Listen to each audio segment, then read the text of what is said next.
every song. I'm so fucking locked in. All right. Let's fucking get it. Water locked in. Welcome back to Street of Shattered Faith. You're approaching some very interesting times, aren't we? Especially after last session, as most of you were either here or watched the VOD. And looking at you, Christian, as you watched the whole last VOD in like a day. I did listen to the entire VOD with no breaks. Damn. Mm. I didn't even skip through the Lex glitching arc. I'm so sorry. I was really hoping that wouldn't be in there. He did not edit the VOD. Sorry. Damn, Mason left the lights go. I know he didn't edit it because of the 3 times that Divine and Gabe said the N-word. Let's go, Divine! We did it! We made it in there, buddy! That's why it's unlisted. That's literally why it's unlisted right now. It's so funny. I'm just at All work. my VODs are unlisted because I can't trust anything Divine says in my server. Bro, Precisely why we don't have the VOD. It's precisely why the VODs aren't available for VAs to view for reference. It's because if they hear Divine talking, it'd be over. Bro, You ain't I afraid of don't the know dark, what you're are talking about, bro. Alright. Afraid of the dark. Alright. Now it is time for our recap. I'm locked in. Lexicki and Pulsifer. Yeah. Are you ready to give the recap? Shall I give the recap? I think you should give the recap. My you notes are cap 'em. fucking long, but I will do my best to summarize. She capping for real. Okay. Last game. Dunzles. The nightlife in Adam bustled. We were waiting for the cabaret. All of us described our outfits. We waited for the tram together. It arrived, and a handsome hellborn, or appeared to be, got out who smelled strongly of sulfur. Bonnet called out to this person and said, "Hey, if you're going to the cabaret, it's the other way." They confirmed, "No, I'm not going there," and said they were heading north to meet with someone, and that maybe they would go after the meeting. North, however, there's just cliffs to the north, so we were a little confused. We took the tram into the Central District, and headed to the Neon Bouquet, where we met up with quite a few NPCs. There was a quote that was said by Lyra Vaughn, who is a lady, sure is a person. Silver's for the skilled, gold is for the powerful, platinum is for the greedy, diamond is for those who rule, and copper is for those who want. So, take that what you will. We went inside to lovely jazz music. It was very beautiful, very much like this is a nice place. Zara looked at art and determined that the art on the walls is all done by someone who signs their work with the Winter Seeker. Adonis met with Tiberius Grath. Hawk met with Lyra, Jonas, and Kira. And Ballinet went with Arik and Maria into a VIP viewing booth. Ballinet spoke to Arik and Maria about tomorrow's meeting and was given the advice to be clear, concise, and don't back down. Also, Arik possibly has a request that she give her dad's gun back, which is okay. During their talk, a Spider Liar player came out on stage. Ballinet got real sad. She misses her sister. Tiberius talked with Adonis and Zara. Tiberius has secured both of the brothers positions for scientific unveilings coming soon, and mentioned that Adam does have really significant ways to defend themselves. And at the question, can they fight gods, Tiberius seemed to think, yes, interesting. Zara wanted to see his work. Tiberius saluted them because apparently they reek of death, and is like, "Hey, you should come over see some of my soldiers sometime." Zara wanted to know if, like, "Hey, do you people have any weapons for me?" And it's like, "Yeah, we have force blades, which are like lightsabers, except anti-magic shuts them down." Tiberius tells the brothers that the Dominant is going to have a mission for the Keepers tomorrow, after the Echelons meeting, so there is that.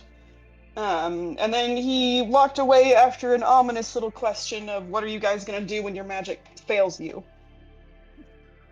We went over to Hawk, who was meeting with Kira. Kira's quite mean and to the point.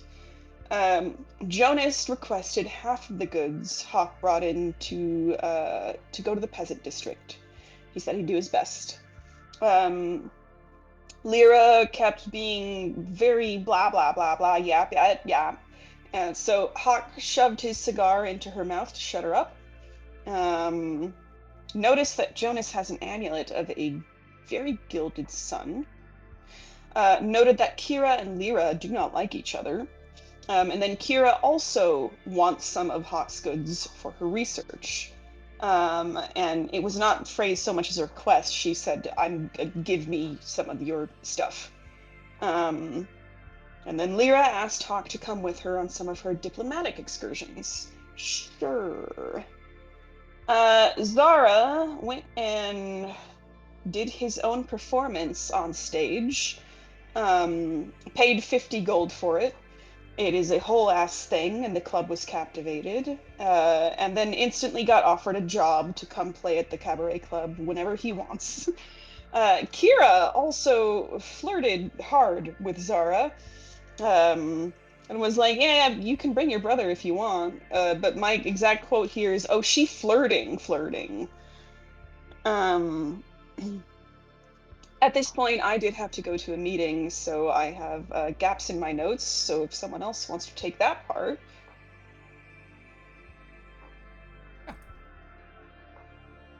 Keep it up. No? Bro, I don't even remember when exactly you had ended up leaving in the VOD.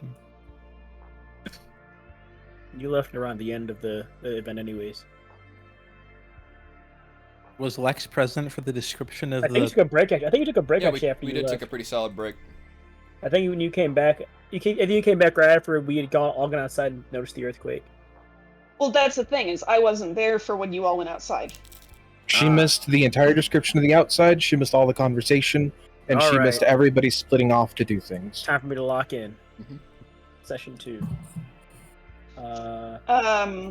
I do have more description after, but there's that little section that is missing. Okay. I forgot the name of the little twink boy. The little twink boy. with the gold Jonas? necklace. Yeah, Jonas. Jonas You. can also teleport us, presumably, because I teleported outside, and Jonas teleported ahead of me as well after talking with Hawk. And then after teleporting outside and noticing me, we all noticed there were large cracks appearing in the floor. The ground began to rumble. And the cracks were moving, and there were flashes of radiant and necrotic light beneath the ground. After a bit of these lights flashing and more cracks appearing, they began to subside before a dark, like, abyssal creature came out of the ground and was pulled back into it by a dwarf with wings that had no eyes. And then all the cracks were mended over with magic. And that's when you got back. It was right after that happened.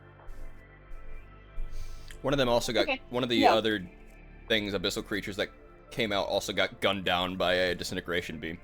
Oh yeah, that's another important thing. Another one got blasted with disintegration ray. Cool. Yeah, so at this point I came back. Belinet comes outside with Arik and Maria to be like, what the fuck is going on? Lots of confusion about what happened, because apparently inside the club there was no awareness of what was going on outside, so that's interesting.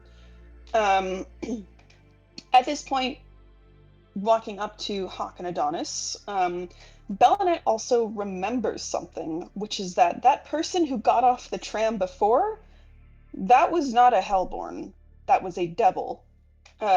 She conjures a minor illusion of who she saw, or who's in her memory now, and they determined between them that it was fucking Asmodeus. Like Asmodeus.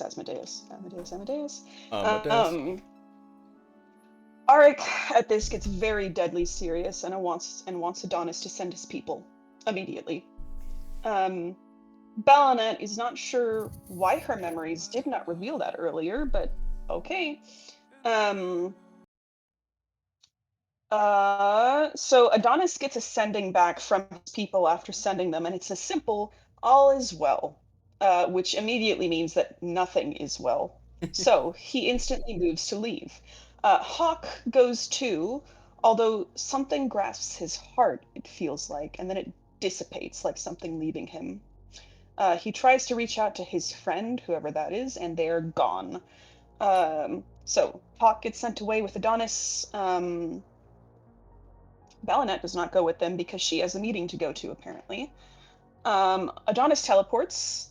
Hawk and him instantly make wisdom saves at disadvantage upon teleporting. All of Adonis's people are on their knees, bowing, and so is Adonis and so is Hawk. So Adonis uses a legendary resistance to be like, fuck that. Gets up and notices that there is a large pentagram in the center of where everyone is kneeling, and also it's now pitch black outside. There is a note in the pentagram. It says, "I'm glad you came, friend." And then another piece burns into it that says, "See you tomorrow." At that point, some kind of magic snaps out. Everyone stands with a gasp. Their weapons are drawn. They're confused. Hawk sees a bunch of people he doesn't recognize at all. Again, they note the apparent time skip from evening to pitch black outside. Couple of people start clutching their chests, and when asked, like, hey, what happened, the only thing they can say is that there was a person who smiled, and then they were all here. They go to unbutton their armor and look at their chests, and there is the symbol of Asmodeus glyphed into all of those chests with infernal runes. Apparently, Asmodeus looked straight at them from 300 yards away and was waiting. So, Adonis's people immediately move to kill themselves for being weak, but Adonis stops them and is like, yeah, go back to your posts. This won't happen next time. Be stronger. And there's also something about Asmodeus sensed their aggression. At this point, Adonis and Hawk both made con saves. Hawk doubles over in pain. Adonis feels it too, but not on his chest, on his neck. That hand from before grabs Hawk's heart again, pushing the burning back, so it's not able to finish the branding. So he gets a partial brand on his chest that says iron something, and then it stops. Adonis on his neck, however, has words in infernal, but not the symbol of Asmodeus. It says strength broken. The pentagram starts to glow, or is glowing, and gets a, we'll chat tomorrow. You are very, very fun. And then the pentagram goes blank, all the magic goes out of it. Adonis muses about how gods wouldn't need to fight if they couldn't die, so they can die like anything else. And notes that while they are currently stronger, that's only currently. They teleport back. Adonis owes Hawk a favor equal to fighting Asmodeus. They then decide, oh hey, we should probably go check on Balinette. We kind of left her. They go to her house. She's very confused to see them at midnight because it has been hours. And she's already had her meeting at this point.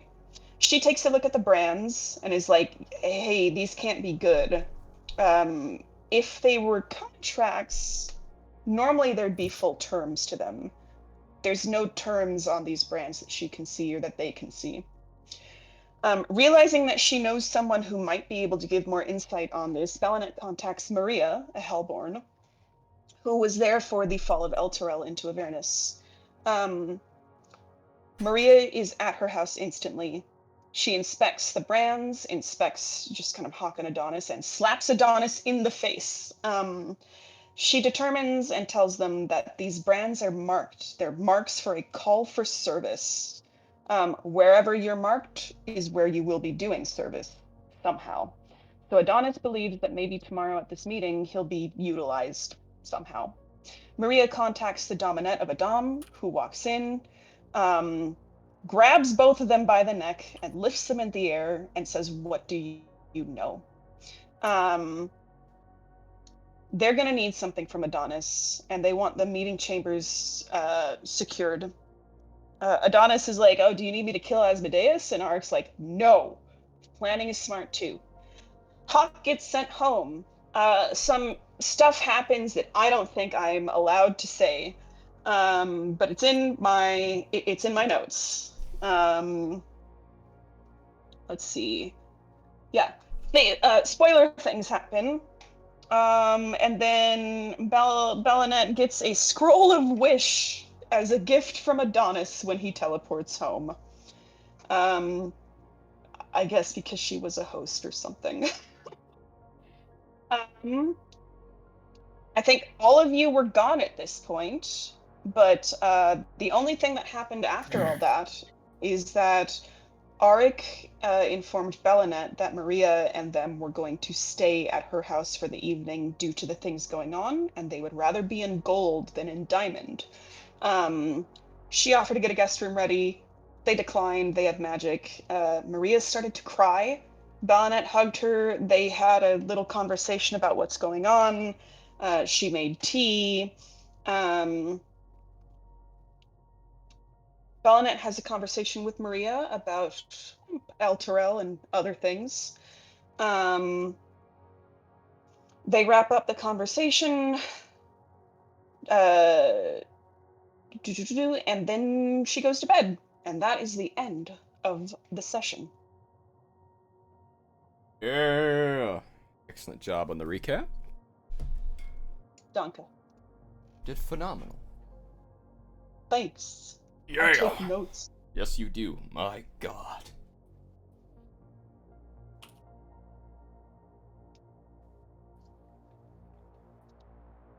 So, where we are going to start off.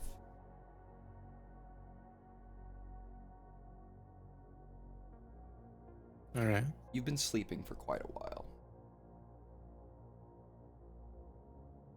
You weren't feeling well. Not fully sure why, but you know always to trust in your gut, especially as a soldier. And something felt off. Like something was going to happen. You felt this before.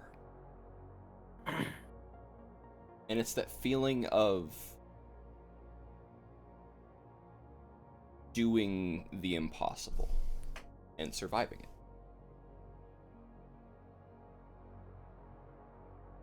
You try to sleep through most of the evening, and bits of sweat and anxiety, all that kind of plagues you.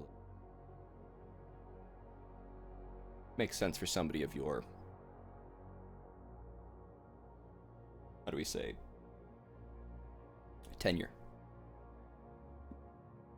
Fair.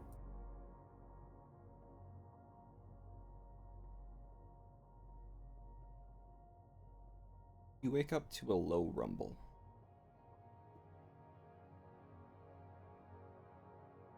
And a small alarm in the distance.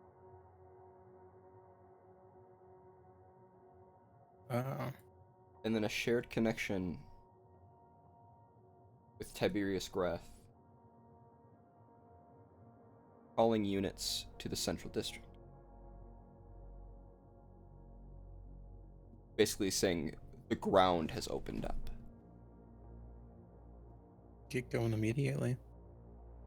As you go to get all your stuff on, your armor and everything, grabbing your spear, grabbing everything you normally would carry into battle, prepared to defend the city. The all clear comes in before you can even exit the building. I know when this happened then. Okay. Yeah.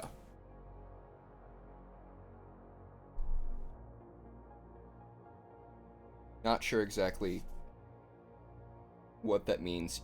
Your show, you'll probably get a full report in the morning. Yeah.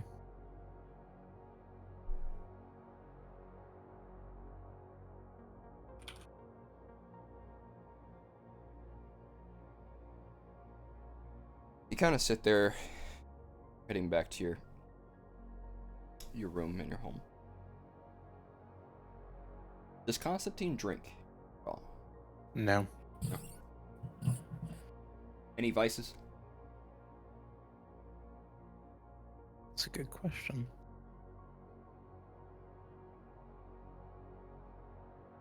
I never imagined him to have such. Kind of just. Sometimes he'll sit in a room doing literally nothing.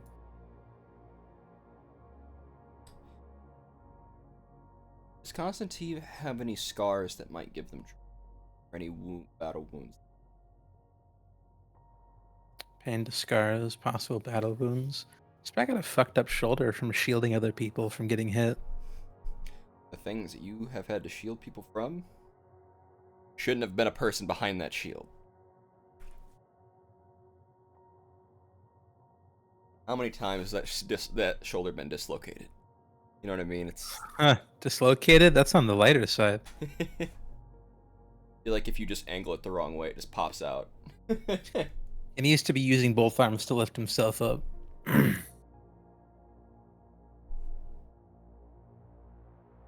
You're not that old, but you feel old. I've experienced more than I should have at this point. Yeah. Guardian Day's coming. And what that means is in question. It always means something to you. But it never was really what it meant to the vast majority of the Dom.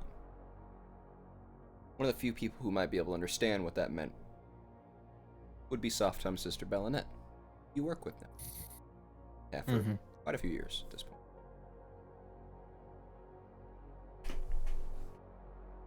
It's a big meeting tomorrow. And frankly, with you not feeling so well before and everything, there was no point in going to the stupid cabaret. Beast. Too much going on. No time for distractions like that. Maybe when you were younger, it may have been more fun. Not much here.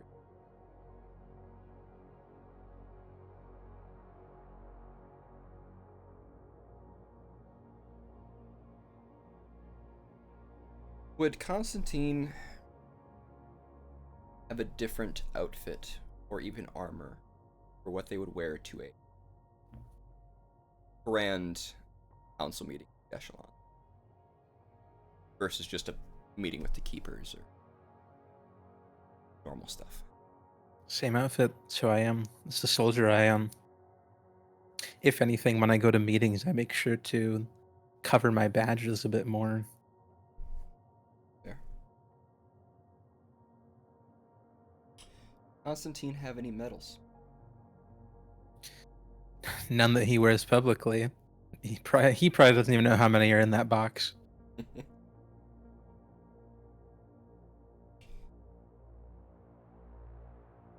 Would they be grim reminders of the hell you've seen? Unnecessary celebrations when there was too much death around him to celebrate anything. It's coming up on the anniversary of the Battle of Frostholm.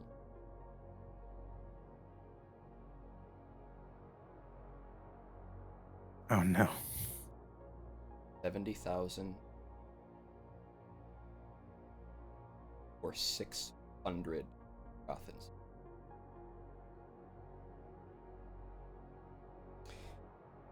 You remember the city takeover from the guard and soldiers in the Diamond District. You were there. You remember that feeling, that anger that the rest of your fellow soldiers would have felt as basically being felt like cogs in meat for something that offered no real strategic advantage in the middle of ice and snow in northern Korgatha. No other bases nearby, just this spire, and all the people above you wouldn't tell you even the reason why you were taking it.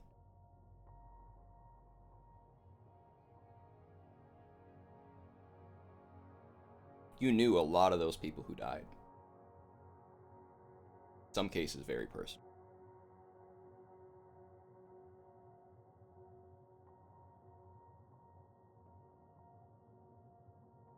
lot of people who are going to be at that, who gave those orders, are going to be at that meeting.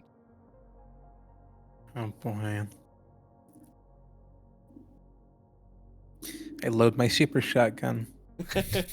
Boom, doom, doom, doom, doom, ba-da-doom, doom. What is Constantine's thoughts with that?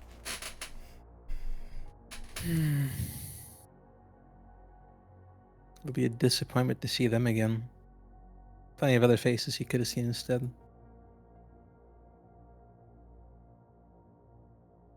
Constantine has a very specific way he sees combat and the training he's gone through. And those people do not come anywhere near that label. The takeover of the guard and soldiers doesn't put a smile on your face, but there's a sense of pride with it. You've watched the quote-unquote, the betters back down when an overwhelming threat is against. You've seen it happen. You were there when it happened.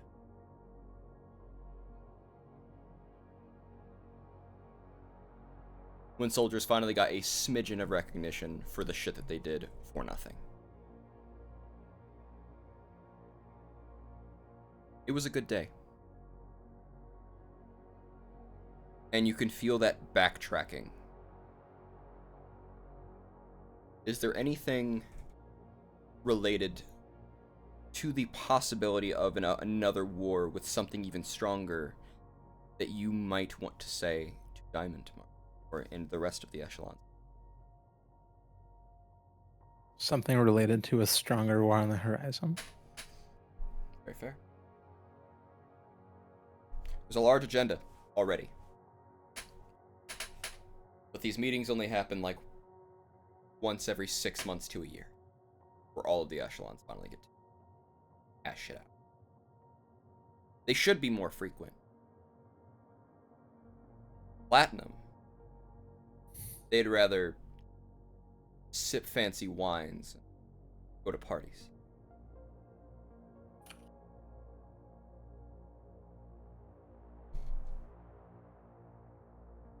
Feel a couple of your local guard coming back into the barracks at this.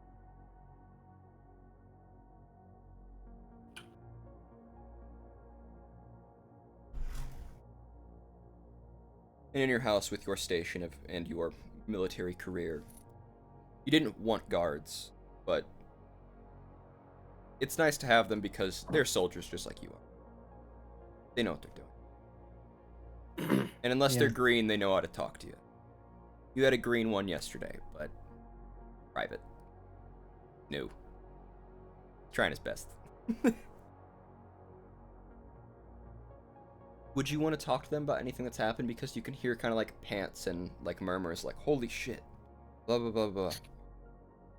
I would actually go out and try to strike up a conversation. As you walk out, you would see what appears to one of the local guards appears to be a corporal and a sergeant talking about what just happened a little bit. They're kind of like mumbling it to themselves. You can tell their ranks based on the insignias and the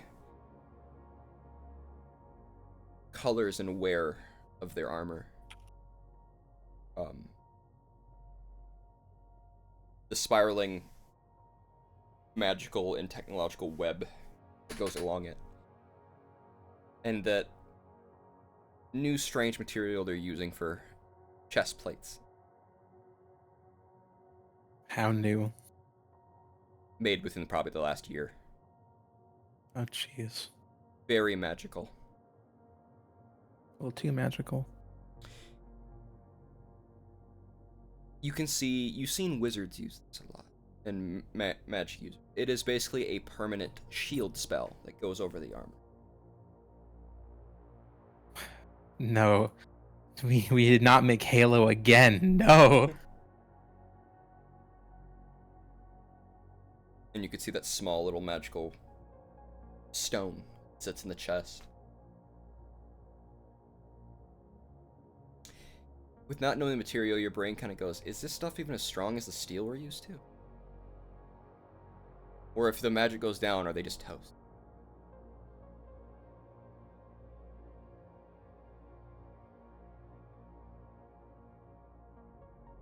Yeah, I'd They- imagine that's how I feel. The corporal salutes you. The sergeant does like a half salute. See his hand go over his heart. And a salute and just. Please stay at ease within the building. Yes. You were a major, if I remember correctly, weren't you? I don't think we clarified that. I didn't pick the soldier background. Gotcha. I'm gonna say major probably works really well for you. Because it's just high enough to where it's like, oh shit, but also not high enough to where you still have a few people that are above you. Yeah, it's whatever generosity I was getting from Softom when I was working. Mm-hmm.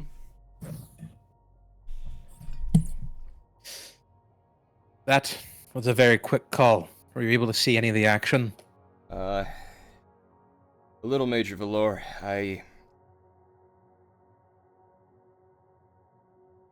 ground opened up.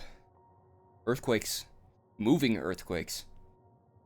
Apparently one of the guys shot some sort of a creature. Came out and we watched reports of a winged dwarf with no eyes pulling another creature back down before they sealed the ground shut again.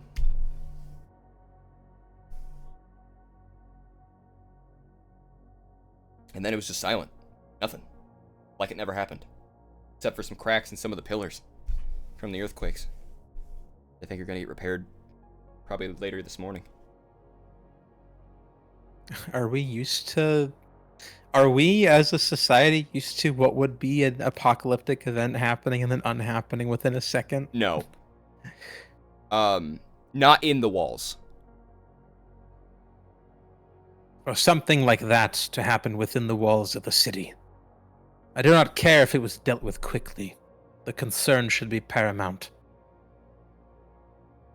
Tiberius and War Master Breath is up in arms. No offense, sir. I thought he was going to have a heart attack. But he was trying to get Rourke to go home, and Rourke was doing a bunch of stuff, and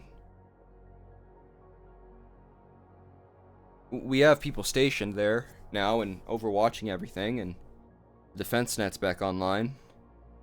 But I mean, that's made for aerial threats. It's not made for underground. There's no... Any caves are miles down, sir. I agree with Tiberius. This is a serious event. And I would say the same to you all. If you have anything that you wish to do, should an unfortunate fate fall upon us, make sure your woes are squared away. Sir, are you thinking this could get bigger? Why wouldn't it?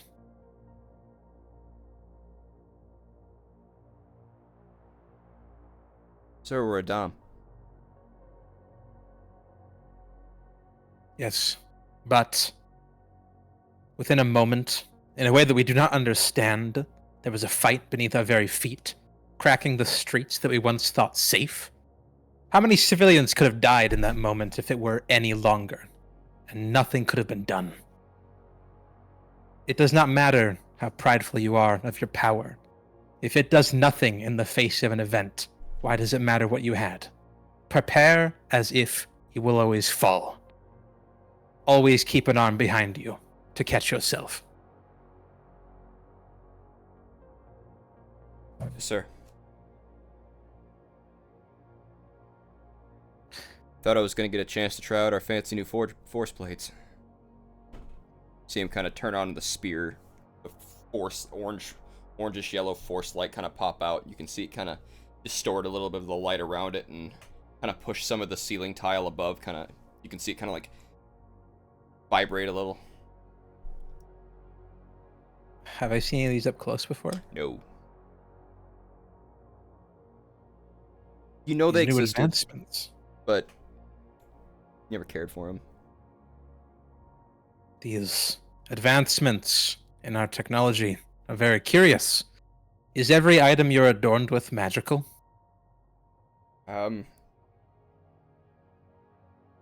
You seem to kind of doing like a fit check, for lack of a better word. Drip check? I mean, it does look nice, but like... I would hope so. They take their pride in their badges and their honor. They better make the armor look cool at least. I'm gonna pull up a picture so you guys can... Bro has the magic potato shack of plus 10 AC. This potato sack ass chest piece. I'll show you kind of what it looks like. Throw it in the just a Shattered Faith chat for everyone to be able to see. Meant to find it.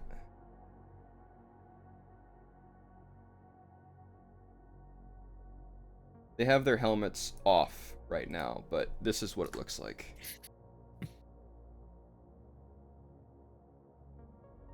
Damn. Damn! Mm-hmm. Those spears are worthless if they turn off, you're right. Yeah. I think everything I'm wearing's magically inclined, sir. Do they even issue a backup? Like a short sword or a dagger in the boot at least? Oh, yeah. And he reaches towards like his backside and he pulls out a slightly smaller, like gladius looking sword that is made of a solid steel. Like, yeah, this is about it. It works. It's the classic Adamani side sword. That's good. I mean, it's something. I mean, we haven't fought. I mean, I wasn't around for it, but we haven't fought people that were super magically inclined in those types of ways since skirmishes with the college and since the Zealots. I mean, Korgothas and stuff, that's elemental. A little different.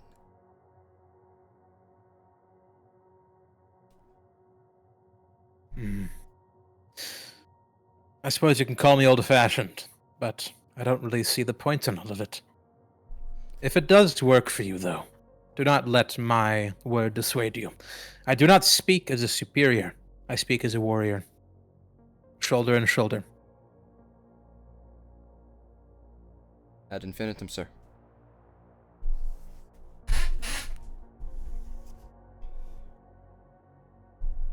Mind you saying, Well then. he just says to infinity. Because you guys are speaking basically Latin, so... Ah, yes, and beyond. Me too, me too.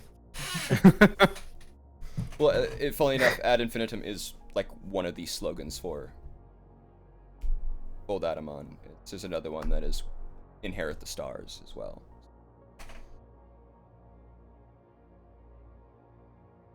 Alright then. If that is all that you know, I will consider myself satisfied, but I probably will not be taking this armor off for a while until there are consistently no more reports. Sir, do you mind if I ask you a quick question? I'm aware that there's a echelon meeting tomorrow, and I was wondering if you could put in a word the rest of us frontliners.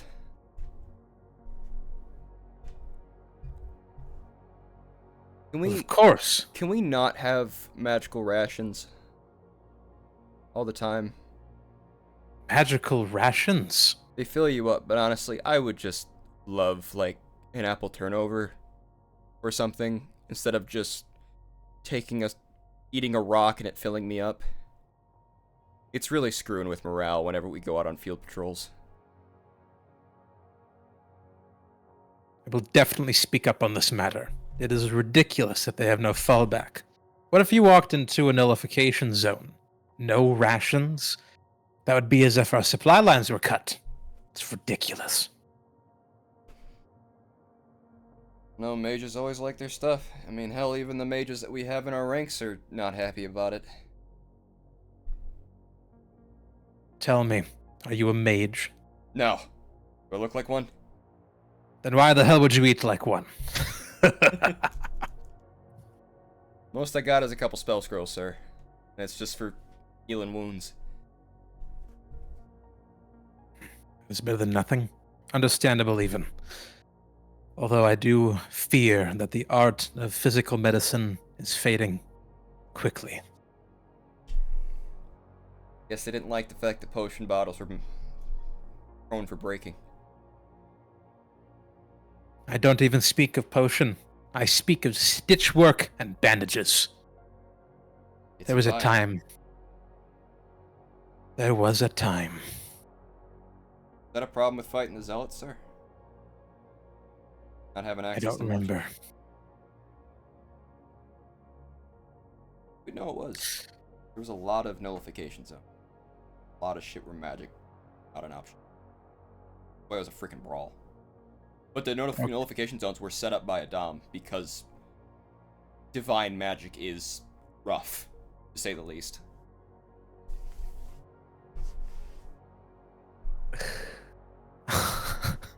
This is bleak. This is so bleak. Hearing magic rations gives me the same energy as corpse starch rations. Yeah. It's so fucking why? Who So okayed this? You We need eat- more vetoing. you eat basically a pill and you're filled up for the day. You don't Bro's need on the good berry diet. Mm-hmm. Ugh. I think they'd fucking prefer good berries. At least they taste Berries good. At least you can cast magic with the heart sometimes. Yeah. Intention, and you're just working with, the nature around you to make good berries. That is correct, Gabe. When I talk about physical, I think about medkits from Pathfinder personally. I'm surprised there's not more of it in D&D. There's doctor kits and stuff. It's just Oh, they're just not as pronounced. No, they're not. Stabilize somebody though. True. I don't see a lot of people rock the medicine skill in 5e, personally. It's just because a lot of the other spells just overlap it. True. Big true. Or potions. Alright, we're gonna go get some shut-eye.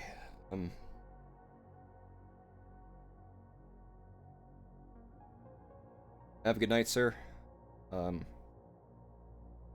We'll turn in our report into you in the morning with some details.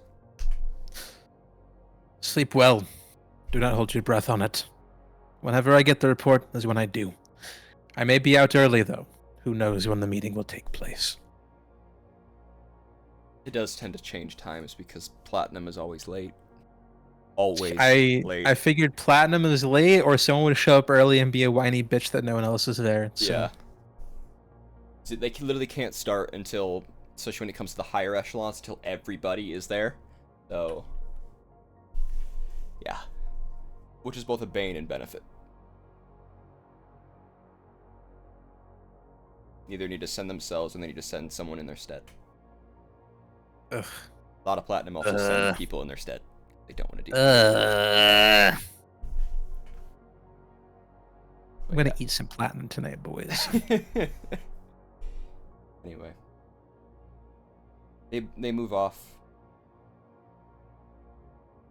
You're sitting there in your armor, probably back to the room. It's your house. The whole place is yours, but you mostly just use your room because you feel more comfortable in like a barracks area. Anyway. Oh, not someone coming to my place and going from kind of a house to military training room. Yeah. I mean, It's like, huh?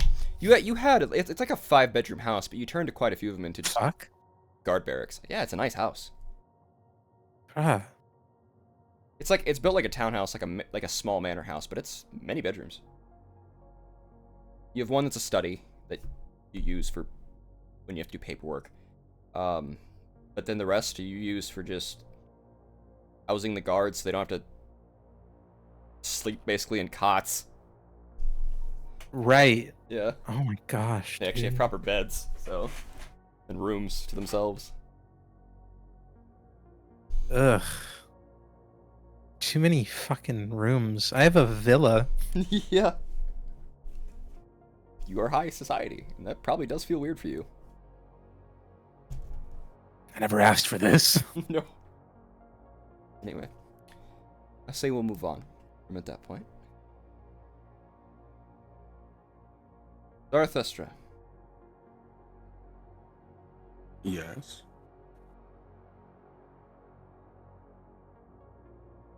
you went home to get some sleep.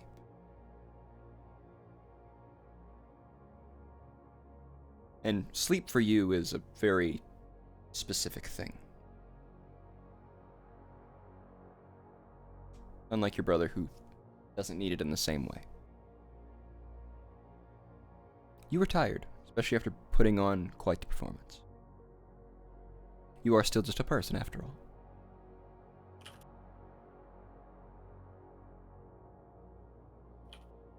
You waken in the middle of the night to find Adonis coming into your home.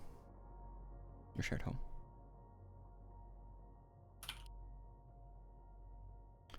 Mhm. It's dark, as it generally is in here. What would you say to your brother as he walks through the door, as you're probably a fairly light sleeper? Mm-hmm. He probably walk in smiling as always. Give me a quick perception check. Yes. And I can't forget this time. Gosh, bards are crazy. How do I add it? Because apparently if I'm not proficient in it, I become half proficient in it. Jack of all trades. Alright, here we go.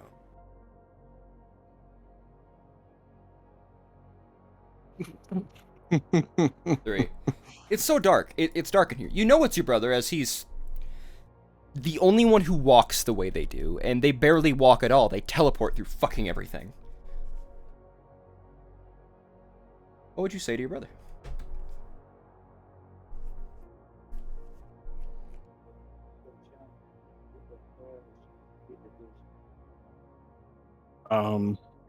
What I would say to my brother is I will look like somewhat not annoyed because he's emotionless, but it's more like I look to that direction and then I look back towards just open space Mhm. and I'll go, please watch out not to hit any of my RPs, please. Adonis, how would you respond? I mean, I can't. I won't hit anything. I can see all around me at all times. Nothing can get hit. I bump into nothing. I do not respond. I just move. I believe I'll be going early to the meeting chambers in the morning. Why so early? I have preparations to attend to. I see. I'll make sure I make it there on time. Adonis, by the way, Zara has no clue about what has happened. Mm-hmm. Things happened so fast. I will be leaving the usual team here to guard the room. So if I'm not here in the morning, they should alert you of my departure time and any messages I had left for you. The usual. Understood. There was an encounter with Asmodeus today. Has been days, you say? I believe most of the people present at that confrontation are compromised. I myself was caught off guard as well, actually. Received a branding of sorts. That's a first. It is, you're correct. There are limitations I still possess, it seems. But that means they can be overcome. So, just be prepared for anything to occur during this meeting, as presumably Asmodeus has promised to arrive speak with us during the meeting? Work, analyze, improve. Just like art, that's how we all respond. Especially in getting strong. So I wouldn't feel too much disappointed in this situation. What are you going to do about the compromise? I will see how it turns out. If it's a problem, well, they'll handle themselves if I don't get to them first. Okay. I'll keep an eye out. Of course. And I will. I don't need to rest very long, actually. I'll be good to go in about 4 hours, I'm pretty sure. So I will be leaving fairly soon, actually.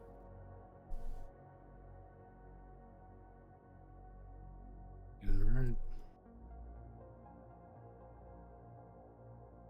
I'll see you there then.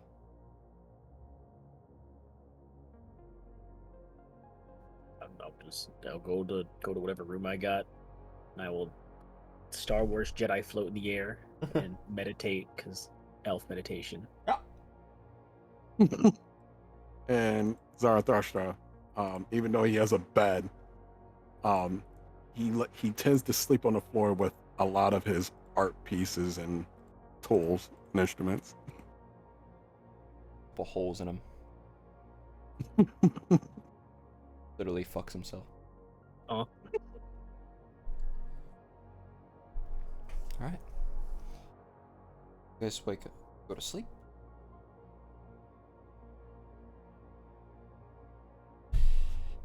Hawk.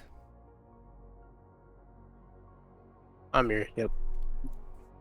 Alrighty. You made your way back home.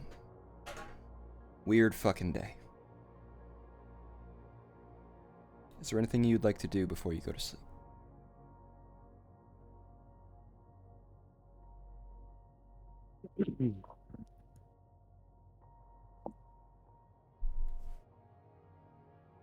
Light a cigar and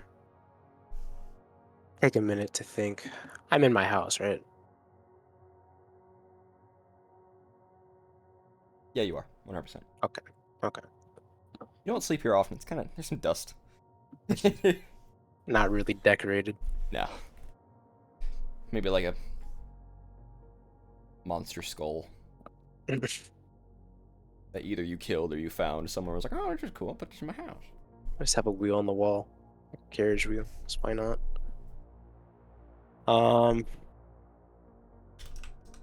I'm smoking my cigar. I'm gonna reach up with my right hand and jingle around with that necklace I got on.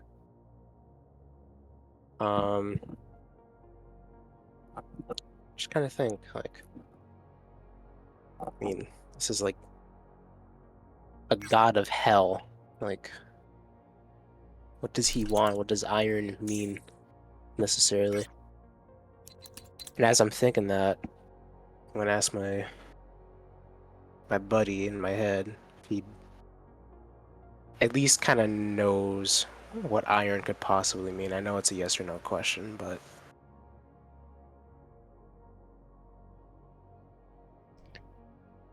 because if he says yes, then I might just leave whatever he has to do up to him. So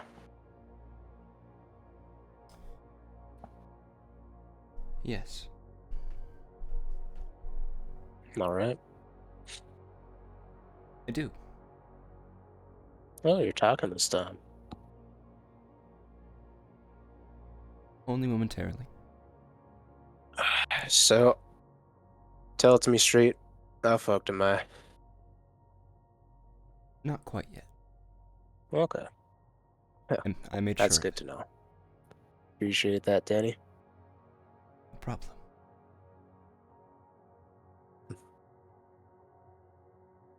You know, like I said, this is why I stay out of big cities.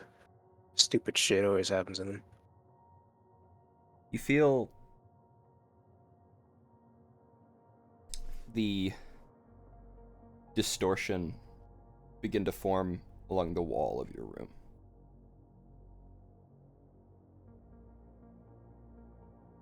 Mhm. And out walks a very familiar face.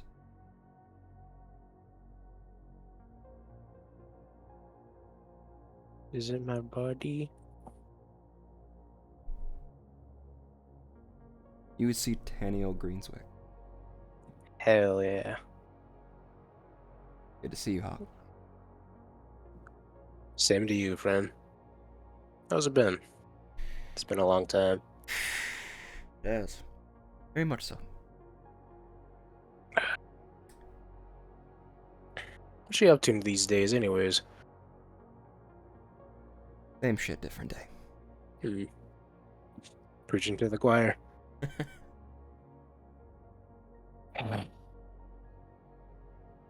What a mess, huh? You ain't kidding.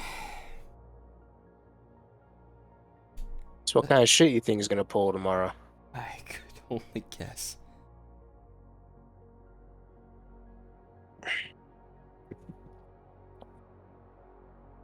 That's my Yeah. days. Kind of makes me Lord of want to the start Nine drinking Hells. again. Got a big day tomorrow. I'd save it till then. You were That's with fair. me. Around me. In my neck of the woods. We'd have all the time in the world. Quite literally. Maybe one day. Maybe one day. We'll get you back there. I I need you appreciate dying that. on me at some point. Well,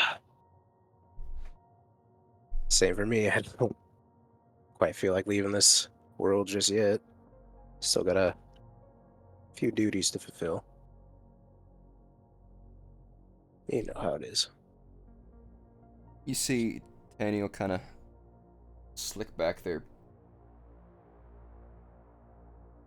hair, their kind of blow back hair that kind of hangs back in there. Mm. That orangish mix of oranges and reds that outlies their hair.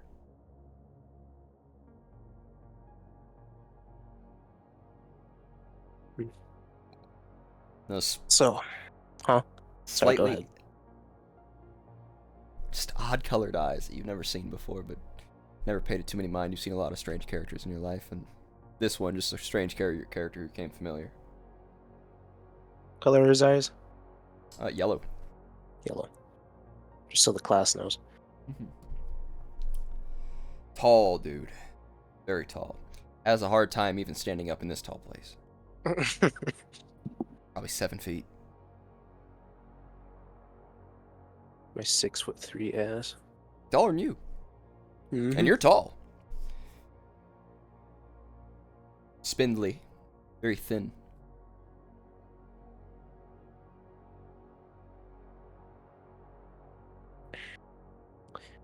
You holding up all right? Same old, same old. You know how it is. How it's been.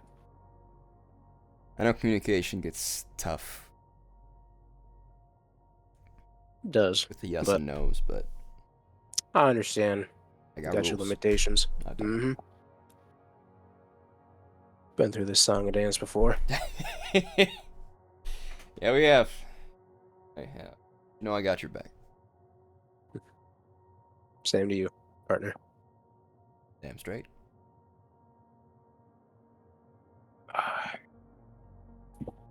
Oh yeah. The hell time did Belnet say it was? Midnight? It's, yeah, I mean, it's probably been approaching. You've probably been sitting here for 10, 15 minutes before Danielle got here, and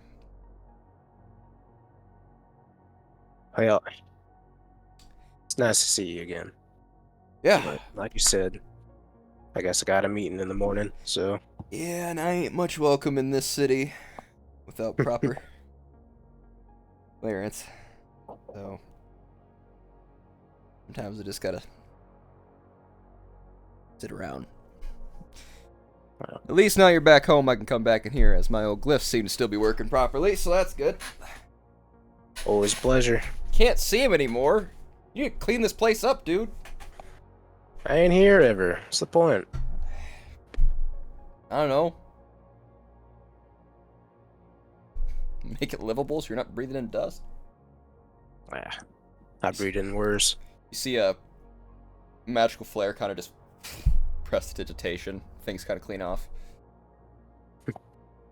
Well, that was easy. Thank you, friend.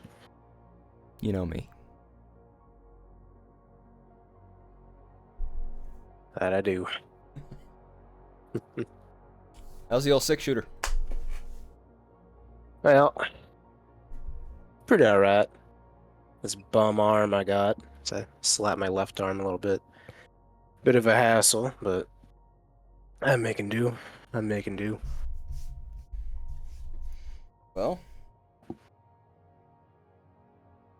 I'm working on something for you. Oh, is that so? Well, having somebody work on something for you. I'm not good at creating.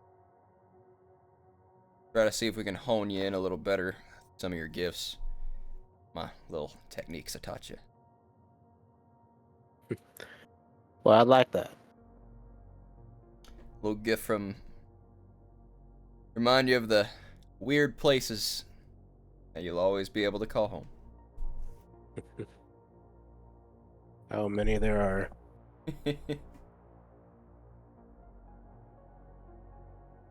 Well, Seti wants you back, by the way. Misses you. Well, might have to drop by for a visit. That's not a name you've heard in a long time. Nope. They might try to bite your No, it does fingers not. like they always do, but you know. Eh. Back home, things always get a little weird. At this point, I guess I'm used to weird. What's a friend if not to bite you a little bit? You know what I mean? If you say so. All right. Hey, Danny. Is he heading out to leave then? Yeah. He's pop out. What you need? If something were to happen and I get compromised, you do what you need to do, alright?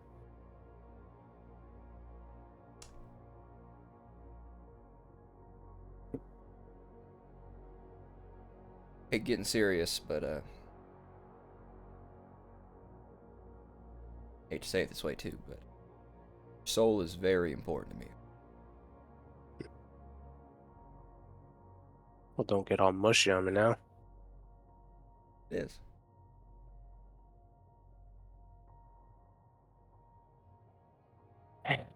We'll make sure that no matter what, we'll either get it cleaned up, fixed up, nothing's taking you. I'll make sure of that. I'll Definitely. repay the favor one day.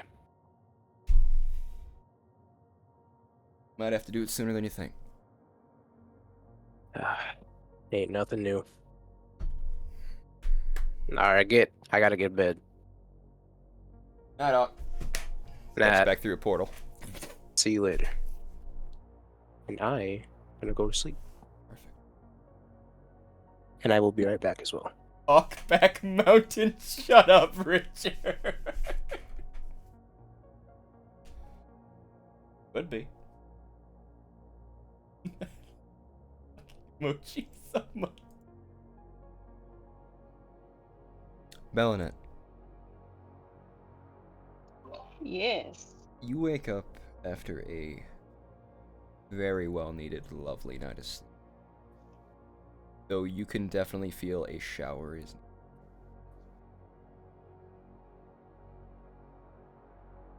Long day yesterday. There's still some of the makeup on your face.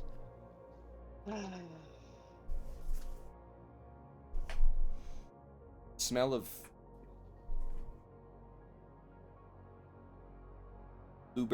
fresh blueberry pancakes go to your nose.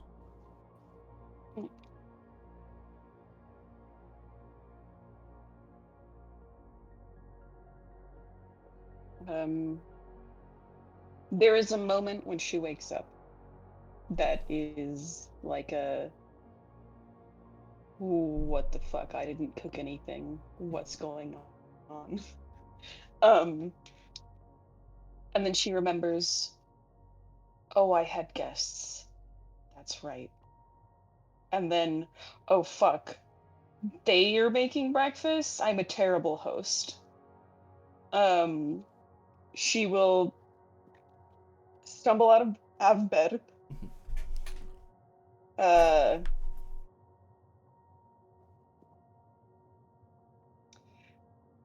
Make herself somewhat presentable, best she can, and kind of creep downstairs, peek in the kitchen. See an already well adorned Maria wearing a nice like dress suit. I can't remember the name of it, but it's like a suit that, you know, with the dress like a dress skirt. I can't remember the name of the very formal, wearing a lot of diamonds and everything. And you see that she's just moving a couple things with cooking so she doesn't get anything on her clothing. The magical abilities. And... Oh, hello, Bernadette. Good morning, good morning. She looks around the kitchen. Good morning. Did Dominic already leave? Yes, they left a few hours ago. About 4 hours ago. Looking on the table, you would see fresh baked bread, multiple different kinds.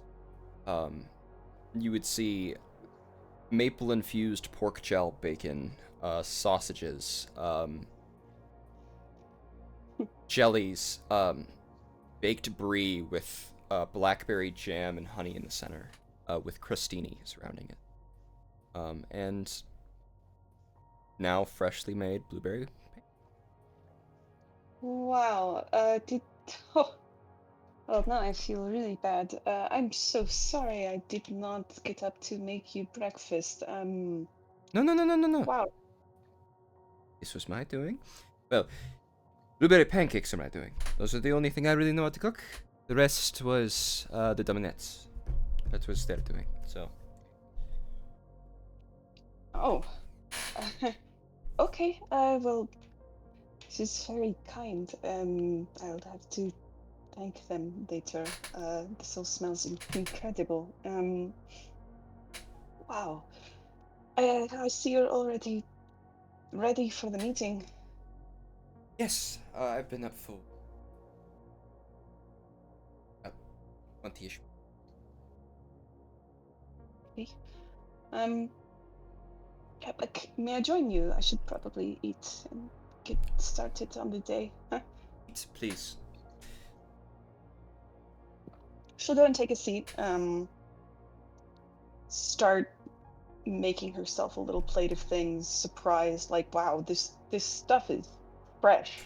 It's This still is nice food. it's delicious. Yeah. She'll make a plate up. Start to eat. Kind of sigh, like, oh, this is really nice. It's nice to have a fresh breakfast. I don't normally do this for myself. Roll 2d10 Thank for me, you. please. Yay! Yummy food!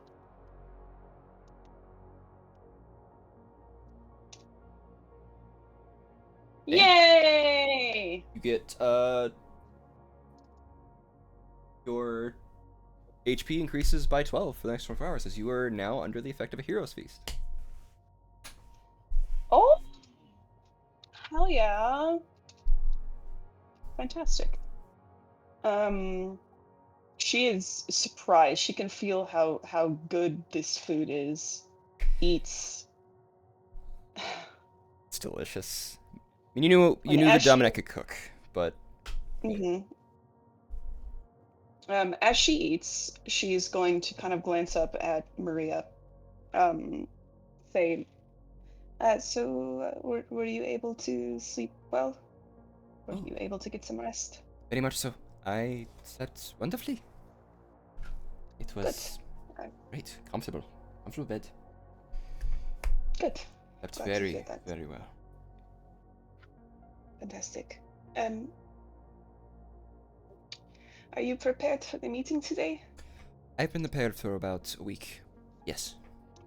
Oh, okay. That's good. That's very good. I'm still trying. Today's going to be hard. Today's going to be really hard, I think. Kind of have to be. Yes, Arik, the Dominant, thought that it was a good feast for you, a magically inclined feast. Would maybe give you a little oomph get through the day. I appreciate it. Fuel, so to speak. She takes a bite of something, just a bite of anything on the plate. Taps the silverware against the plate a moment. Hesitates. Then kind of tilts her head and glances up at Maria and says, can I ask you something? Sure.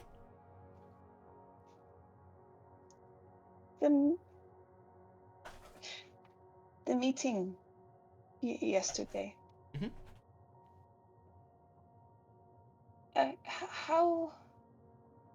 How did it go? Pretty well. Most people seem to understand their roles.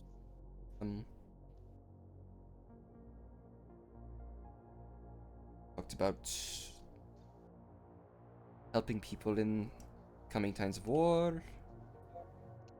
What happens if some get hit? What we can do. Pretty well. Lara was had the possibility of setting up medical checkpoints.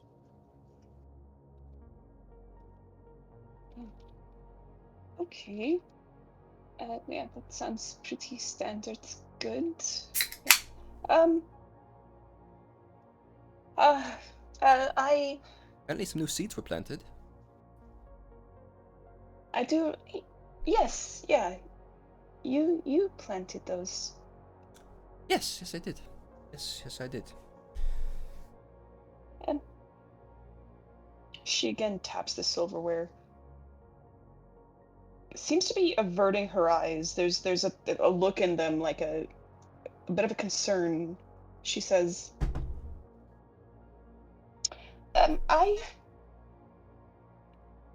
I don't remember it. Again, I'm not super surprised. You were very tired. And a little bit. Your mind was also a little preoccupied. Right. But You didn't miss me. Very much everything I said. okay, but I remember going to the meeting with you. I remember the start of it. And then I don't. And this isn't the first time it's happened. And I'm a little concerned. Well.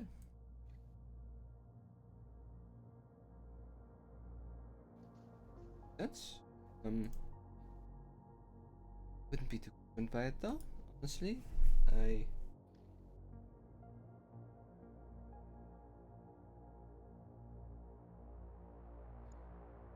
You're under a lot of stress. We did some magic, I think, to help fertilize the garden a little. And that can tend to muddle the mind in a lot of ways. So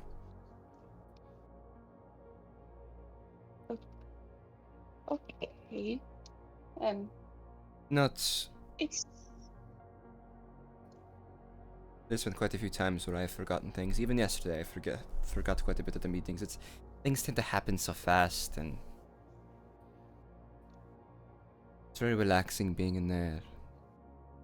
You forget them too? Yes.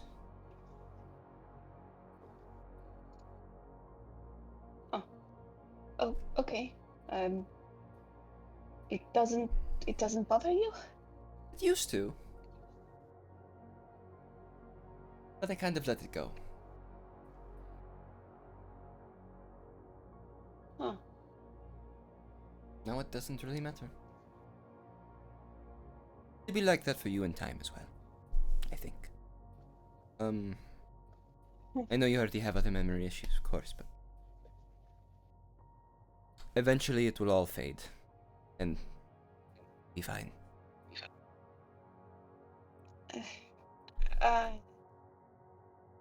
She gives a nervous smile, like a, okay, that's weird, but okay. Yeah, I should rephrase.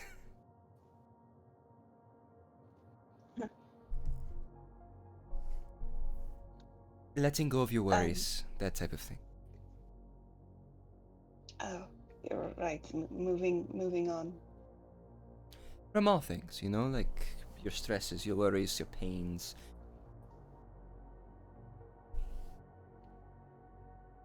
When you feel the memories kind of drift, it's a lot of times because your body's relaxing. It's just that well, like I said, I remember at the beginning of the meeting, I remember going in with you. You planted seeds. You were talking. And then I was home. And I feel like I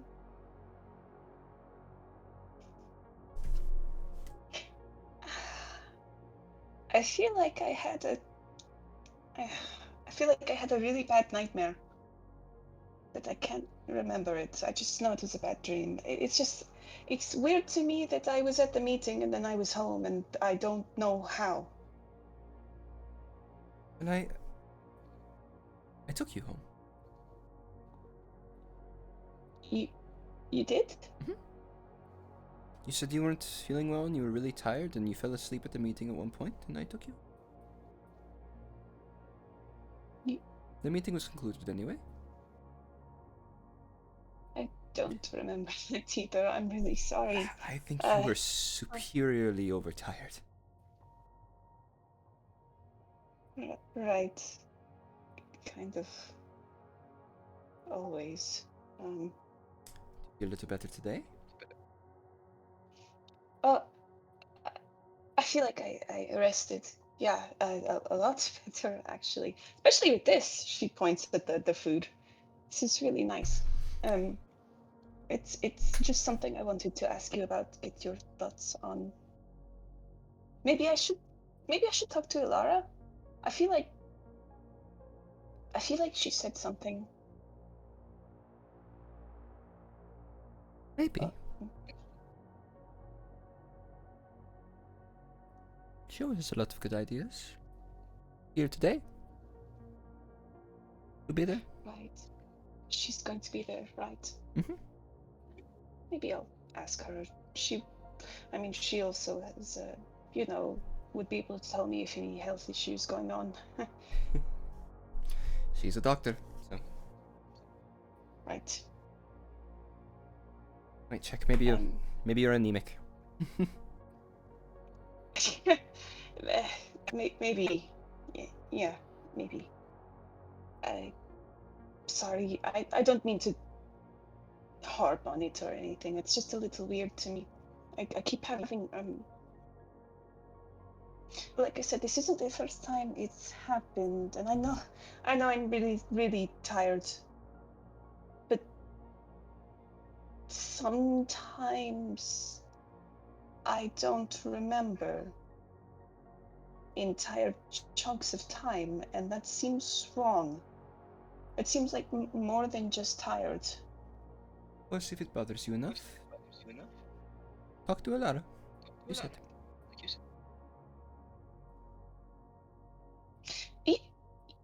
it really doesn't bother you that sometimes it's just gone?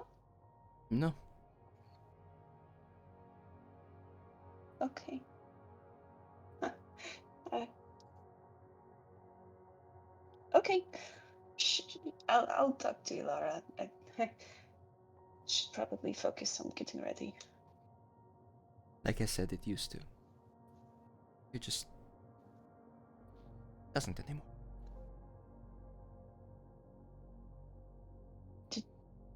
Did you get used to it? Kind of. My pain went away.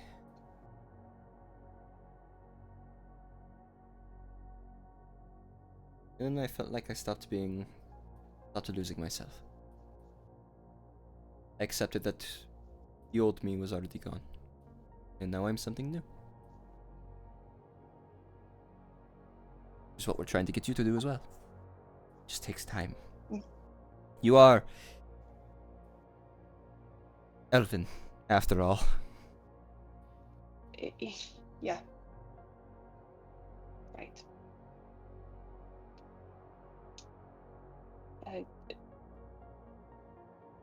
It must have been really hard for you. I know that you went through a lot. It was.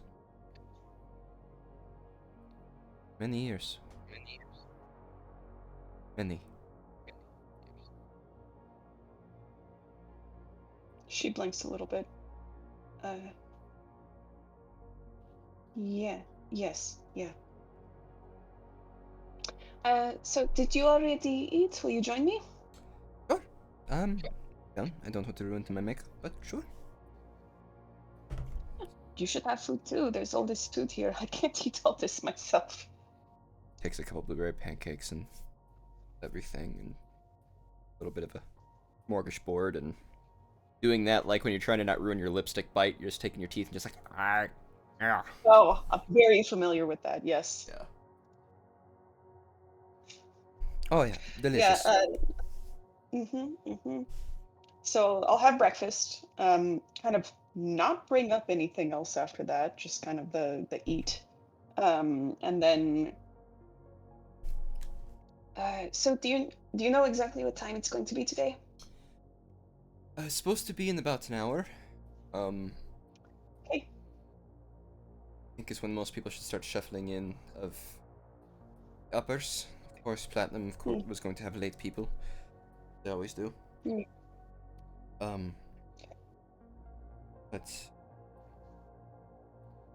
then the rest of the echelon should funnel in. Okay. Well, I won't keep you. I still have to do the rest of my getting ready. So, you're welcome to stay here. If you want, we can go together. But if you need to get there early as well, I understand. Sounds good. I would love to go together, but I also have to go and make sure that the quote-unquote lighting the place is alright. Everything. Well, good luck, and I'll see you soon. See you very soon. Go get the shower. You need it. Thanks. I will. Yes. I give you a hug. She return hugs. Okay. And then is going to escort her out and get ready for the meeting. Sounds good. After a good shower and some makeup application, what would you be wearing? It is a big meeting. And it's not only just a big meeting, but her parents are going to be there. And she fucking hates her parents. They suck. So she's going to wear something pretty formal today. Less on the risque side, a lot more on the formal business side. Still very femme, but a lot more of like, yeah, this is a really important event and I don't want people to comment. Very fair. Hmm. Maybe a little extra gold jewelry. Oh yes, gotta show the station. Gotta show it. The other thing that you do notice kind of calls to you on the table is Soft Tom's bro. Mm.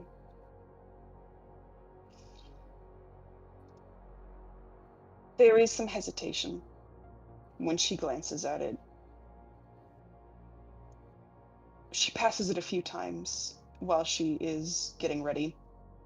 But when she's done, she comes back to it, stares at the brooch on the table, takes a breath in, and takes it.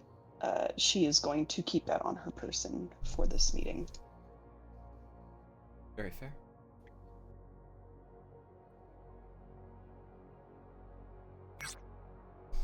Do you wear it as you would a brooch? No, No, just keep it with you. no. I'm going to keep it on me, but there is a very specific symbol on there that is no longer considered in fashion, let's say. So, not going to have it just out. Very much so. Hmm.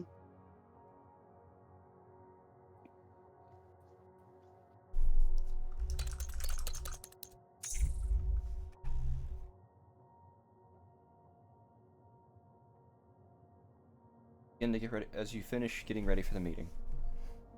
Step out, and you make your way towards the Diamond District. As you approach, you would see probably quite a few of the others making their way out. See Zarathustra, you'd see Hawk, Constantine. No Adonis, though. Mm. Which is a little bit of a Good rarity. morning. Well, considering what happened last night, I assume that there's stuff Adonis has to do. Fair.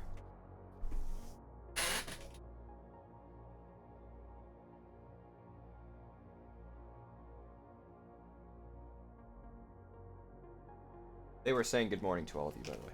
Oh, sorry. Morning. I'm eating food. I'm sorry. Mm-hmm. Hello. How? Hope all of you had a good night. As good as it can get. How about yourself? Pretty good, actually. Yeah, pretty good. Constantine, are you feeling better today? I must say, the flaring in my shoulder was quite aggressive, but even if it was twice as bad as yesterday, I would have to make it to this meeting. Mm-hmm. It's a big one.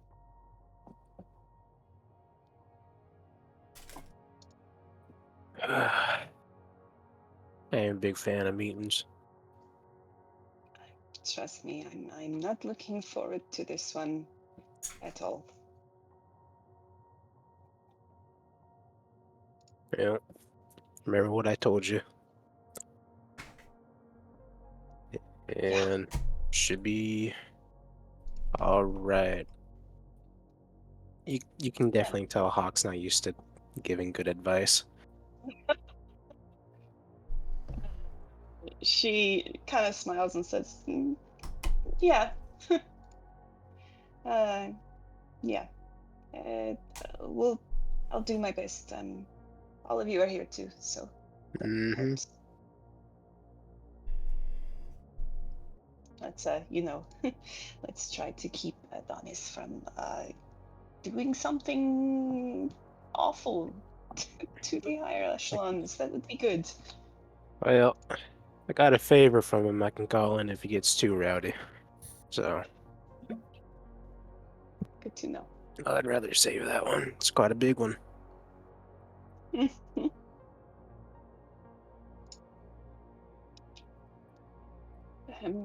Zara, did you have a good night?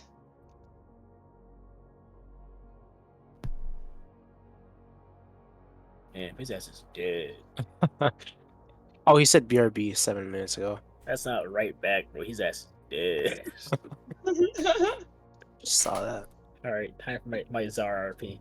Splunky, splunky, bro. I'm doing pretty good. Oh hell no. That's how you sound, right? Don't you Yeah. sound Glad to verbatim? hear that. I don't know what you'd say, actually. I don't know.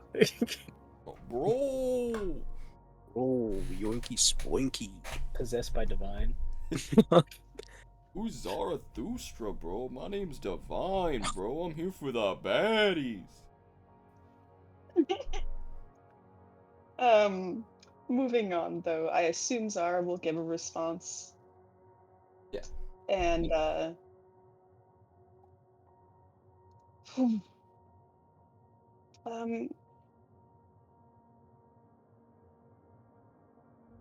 okay. Have you all seen other people? Is everyone here? Or have people been going inside? How long have I been here? Hey, a little bit earlier than everyone else. 20 minutes. Pretty punctual. The other person that would have shown up would have been, probably Constantine.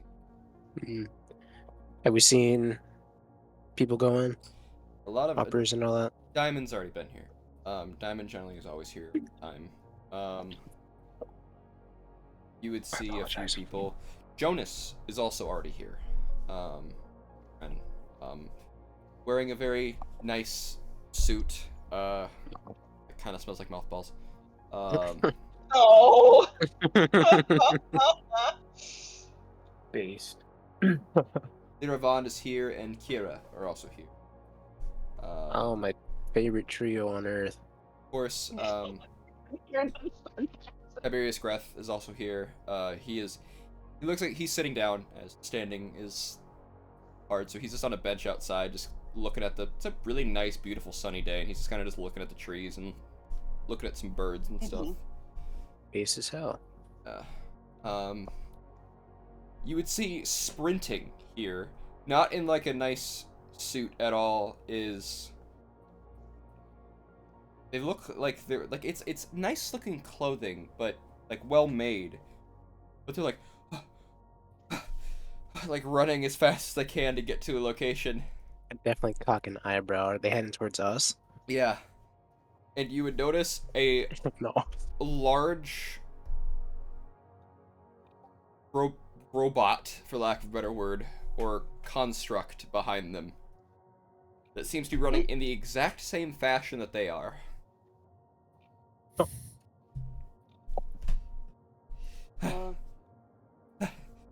And they get close to you and they just go, "Time!" Howdy. I beat you, Godi. You got beaten. And you would see a blondish, almost ginger-haired woman with a little bit of like grease on her face. Very fancy, interesting technologically advanced, like prosthetic arm. These like welding goggles, or like magnified welding goggles on the top of their head that kind of holds their hair back. And most of you would know who this is. It is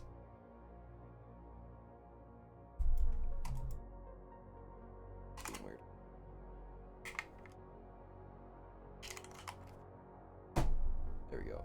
It would be the chief engineer. Engineer Seraphine the York. Whoa. Yeah. Taking her hand. I want that arm. Hello all. How you doing? Nice to see you. Good morning. Morning. My hat. Whew. I'm back.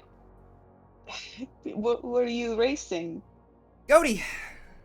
Gollum, Iron Gollum behind you. One of my newer works, trying to get their speed going. Trying to see if I can get them to be faster than me.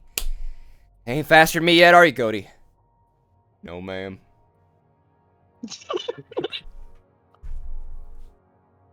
We'll get you there, Goaty. We'll get you there.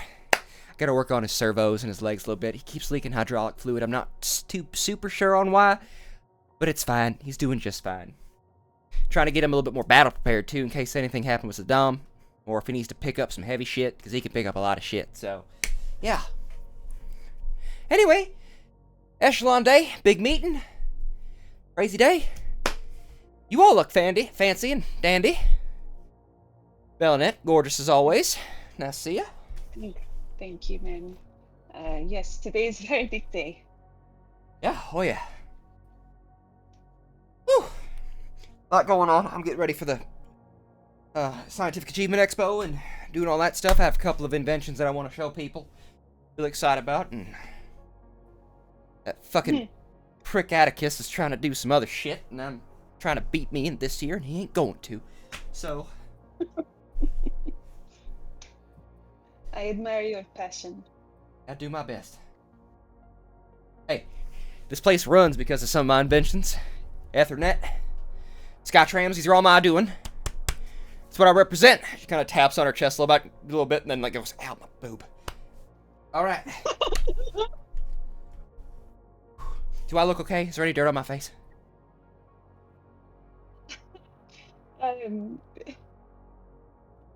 He kind of laughs a bit, quirks a brow. Would you like some help? I can clean you up a little. Yeah, I put on my nice clothes, and then I got busy. I was trying to do something. I was working on Goaty. Forgot that I had somewhere to be, and that was really important. Then I decided to do a race here. Yeah, I could use a little help cleaning up. That'd be quite good. Yeah, stay still a moment, and then Bellinet's gonna prestidigitation, help clean her off. Whew. Thank you. How's my hair? Look good? Prestidigitation, fix that into place too. All right, thank you. Should I keep the goggles on or should I take them off? I think that one's going to be your choice. She looks at the others in the group. What do you all think? I'm in a poncho and a cowboy hat. I think you look fine. Fair. And it shows what I do around here. It does kind of, not give you away, but yeah. You guys want to see a little sneak peek? Something I've been working on. So, we're not telling too many people about this one. It'll only be shown at the Scientific Expo. But I want to show you because we're a little secluded right now, but it can just be a little demonstration. You see her hold out the gauntlet at Goaty, fire, and you watch a disintegration ray come out of the palm as this greenish magic channels up it, and you watch it deflect off of Goaty. Whoa. Complete anti-magic coating. I think I got it perfected, except that it kind of eats away at metal, so I'm trying to find something to deal with that. Huh. That is really impressive. Isn't it? May I make an intelligence roll for that? Go for it. Make it Arcana. Arcana? Yeah. Noted. That would be right there. Once again, gotta fix that. You know, they're all trying to make these fancy gadgets and everything for the troops and stuff, and I'm over here trying to find ways to get them to where the magic don't affect them as much, which is what I'm trying to do, especially since they put all this other magic on the armor and stuff. I really think it leaves them pretty open. And I know you share that sentiment, Constantine. I know you do. I do have quite a speech ready today. Good. Really good. Also, they took the digestive stones that I made and decided to make them the full rations. I just meant them to be emergency rations, not just be used willy-nilly. They're kind of expensive. I've heard. Zarathustra, with the Arcana check, the coating that is put around it has a lot of intense protective magic around it. But it seems to be originally, funnily enough, non-magical in origin. It is made from a liquidized material that seems to repel all forms of magic. Constantine, I will allow you to use a history check. I'm not good Well, at I that. wanted to roll as well as for like to help her figure out the material to use. Oh, gotcha. Not quite enough with that one, sorry to say. Gotcha, I'm gotcha. not good at history. I'm pretty good at history today, though. History. So the color that sprang off over the armor, you notice it kind of glowed with like a frost. It really reminded you of the Unbreakables that the Korgothans had that were pretty much immune to all damage, and they could not find a way to kill them. What the hell did we do then? You didn't. You found ways to trap them and stop them from moving. Huh? This sounds familiar. Mm-hmm. I told you about the Unbreakables before. They were like, think of like a Frost Atronach from Elder Scrolls, but it's made of a bunch of like Korgothan druids who just morph their bodies into these things that are pretty much impenetrable. This just reminds me of Scar, I'm gonna be honest. What is this lady's name again? Seraphine Lior. Thank- She goes by Sarah, though. She is the chief engineer of the Arcane Forges.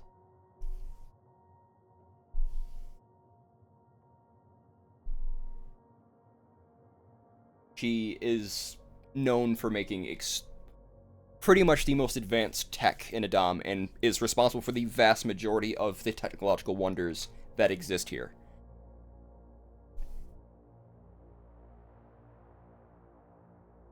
She in reality is the reason why Adam is as mighty as it is, and she's a little kooky nice lady.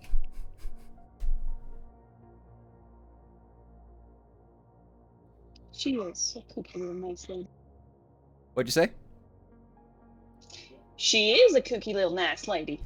Yeah, she It'll be a is. shame when Asmodeus hangs her out by her intestines, yeah. Oh. Anyway, I have gifts for all of you. I made them specifically for gold, and I thought they would work really well with you. I made these little charms, these little necklaces, if you want to wear them. You will have to attune to them, but they're very nice, and they will help you a lot, I think. And she just goes and just starts putting them on all of your necks. Well, all right. So, Wait, what is it? so these things specifically, you can use them once per week. Okay, so it's not like you can use them often, because the magic on it's a little sketchy. It's dunamantic, so we do have to be a little bit careful with it. It allows you to kind of. It's a new invention that I'm not going to tell too many people about, because I don't think it should have big use, because I don't know what the ramifications for using it a lot are yet, so. I don't want to put that on my neck then until then. It's safe, just don't overuse it. It's like booze in that aspect, you know, it's.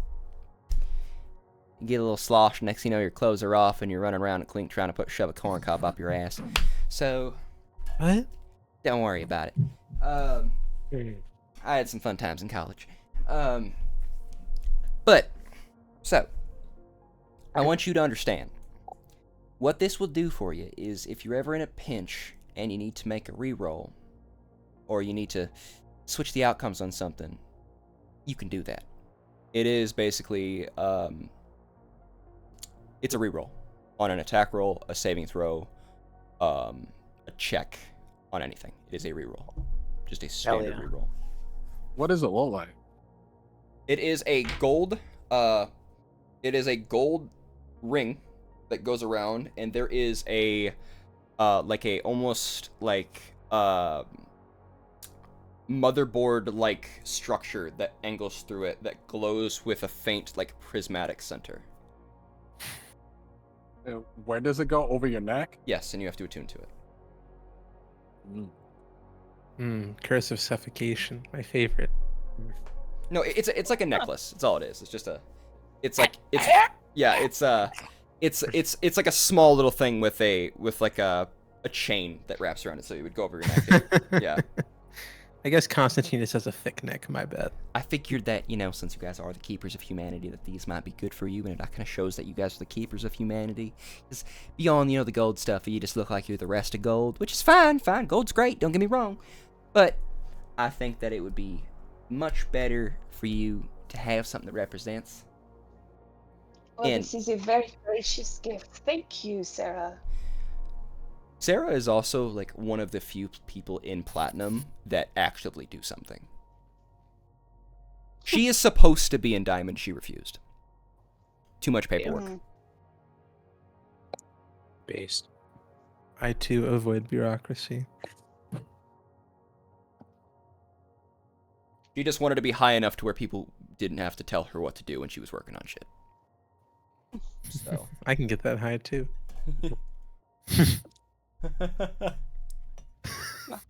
Mm-hmm. Thank you. This is really kind of you. No problem. I do, like I said, don't use it too often. Dunamancy's kind of a newer thing. So, I'm still working with it. I don't know the ins and outs. I got a colleague of mine from pretty fucking far off,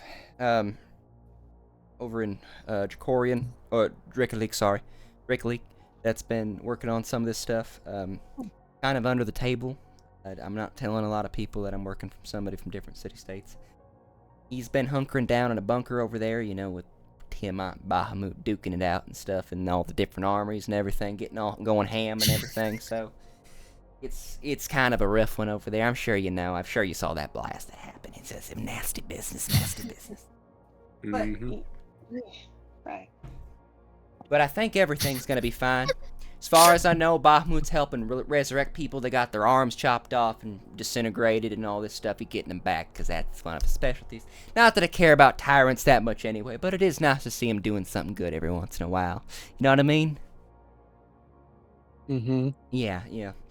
But anyway, I'm gonna try to take Goaty and put him in the back and see if I can try to smuggle him into the meeting without somebody yelling at me. So that's what I'm gonna go do. But I hope all y'all have a really nice day, and I will see you inside the meeting. I'm gonna take him around back, and I hope he doesn't break the floor like he did last time.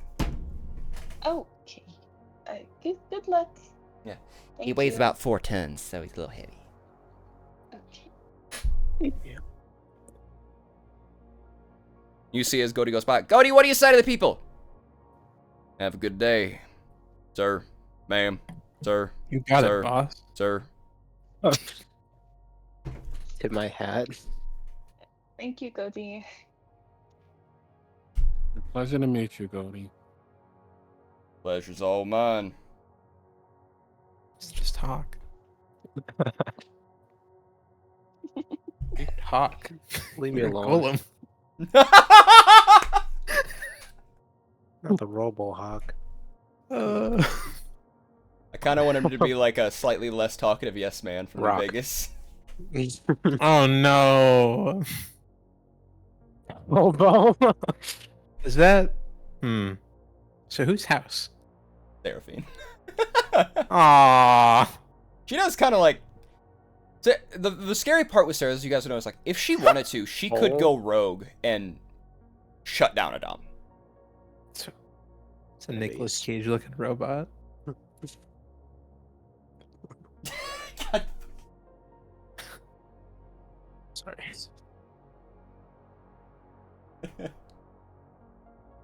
All right. So yeah, I will get those stats to you guys soon if you guys want to have them.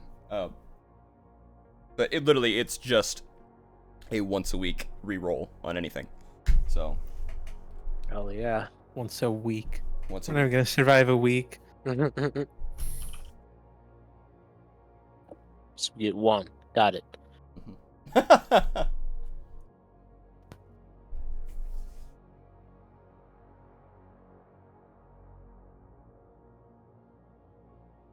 yes. So people are beginning to funnel in.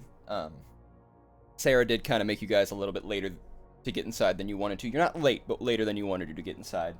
As you see some other people starting to funnel their way in as well. Sarah likes to talk, but unlike Lyra, they are much better to talk to. Mm-hmm. What would you guys like to do? I mean, this is a serious thing. Like, yes, that was a nice little side, but this meeting's going to be fucking huge, and it is going to be very important. And Bellinette's really fucking nervous about it. So, I'm gonna go inside and start getting set up. Constantine will ask everyone, what topics are you all going to bring to the meeting today? Well, that there, Jonas wanted 50% the trade items I brought in recently, and that Kira wanted some for science bullshit or something. So that's about all I got. I'm going to be discussing the Guardian Day festivities.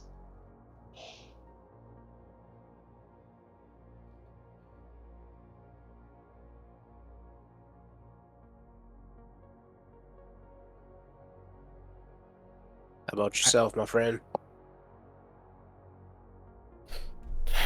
I come to speak of the current equipment they have given the troops. And also, I wish to speak on behalf of the late Saftan when it comes to this celebration. Fair enough. If y'all need me to pitch in, let me know. Didn't know her too well, but she seemed nice. Appreciate it. What about the brothers? I don't know. Got Mr. Valen over here. I'm not sure where his little brother is off to, but I don't know.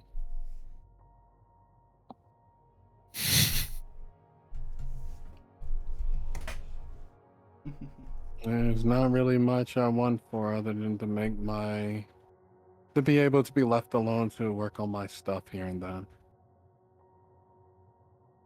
I respect that. I also know the feeling.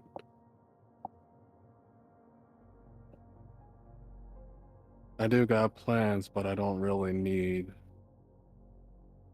to talk about it in front of everyone. I don't really need everybody's help for that.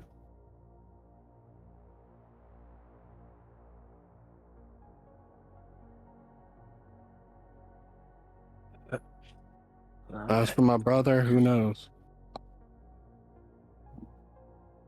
Strange one. Alright, time to go in. I like to say unique. Bellinet is going to hesitate though, at remembering something, and as we start to walk in, is going to turn back and say, one thing to warn you all about. This meeting might,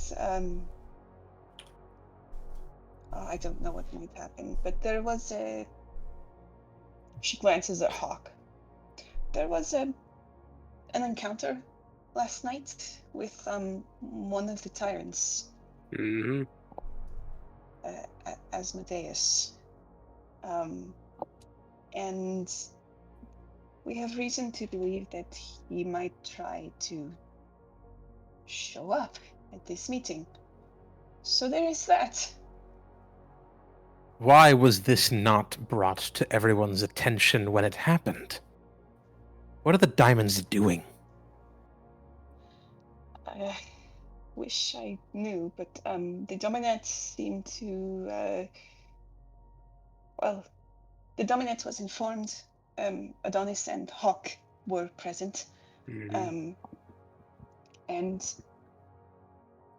preparations were to be made for the meeting. I think that's why Adonis is already inside.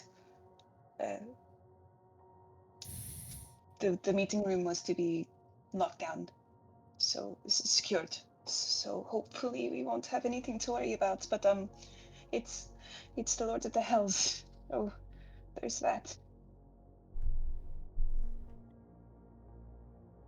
I got all the echelons here. Try something. Well, we might just have a chance. We'll see. First, an attack within the walls. Now the sighting of Asmodeus. Yeah, it's kind of.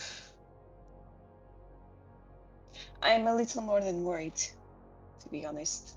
Having seen the fight between Tiamat and Bahamut from afar, and then an attack within the walls, and then the Lord of the Hells shows up. So I'm more than a little nervous about it, but I hope that the room was able to be secured so that nothing will happen. I hope.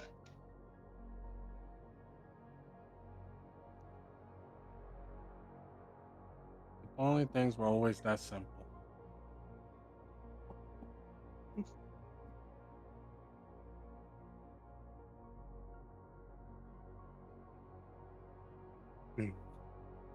Constantine will stiffly enter the building. Alrighty.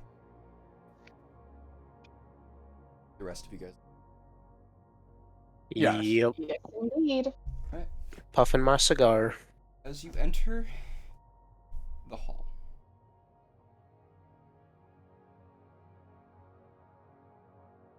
in the center of the hall, so the Hall of the Echelon, one of the more grand buildings in a place where most of the buildings are already pretty grand. It is very much kind of meant to be a symbol of like the city's advanced engineering.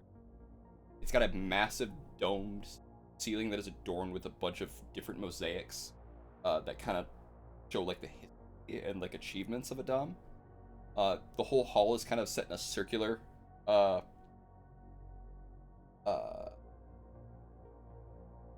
a circle that with different like chambers that kind of go up and different down, like representing what part of the lower you are is the higher you are into the society, but also allows you to see better if you're from the back part of society.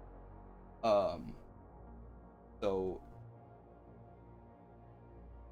it shows everyone kind of together, for lack of a better word, without being separated.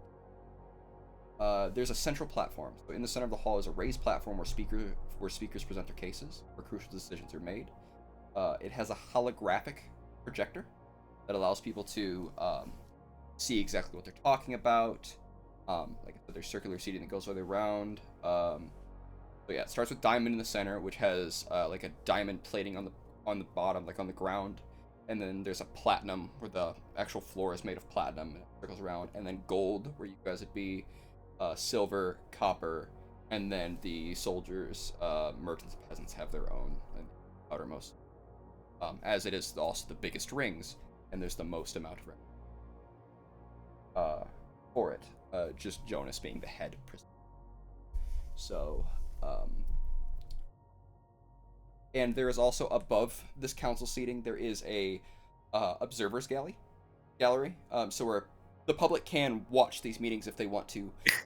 But they also are projected outside for people to see and across some of the different like holographic monitors throughout the city to watch some of the decisions. Specifically for these meetings. These are rather big meetings. Everyone kind of gets to see what happens. So in a way, they're kind of televised.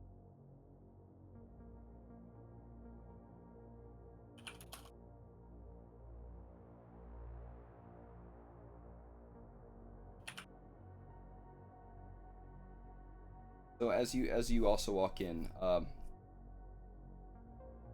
most of the lighting is done through natural. There's a large skylight that sits above the dome. It kind of lets a bunch of natural light in. It's really pretty, and it kind of changes depending on like the stained glass skylight, and kind of shows all the different colors of the different echelons that represent, kind of glow on each one of the circles. If you're standing on the debate stage as well, you will always be able to be heard. There is magic that is infused to project the voice of whoever is speaking. Better turn that down when I get up there. It auto adjusts. It better. As you guys go and get in, you would see a diamond arranged in their small circle in the center, in front of the viewing platform. Platinum. And you see funnel in. You guys would probably go. You guys go and take your seats, probably, or would you want to speak to anybody while you get in here? I think Belinette is only going to be doing the polite, expected, greetings to people that should be greeted, but otherwise is going to head towards the seat. You'd stop and likely give shakes like Tiberius Grath. Maybe a couple of the people. You'd probably talk to a couple of the people in gold that you probably haven't seen in a little while. That are also like, hey, you see, there's a Dragonborn man, a gem Dragonborn man who walks up to you, Belinette, and just is like, how's it going, ma'am,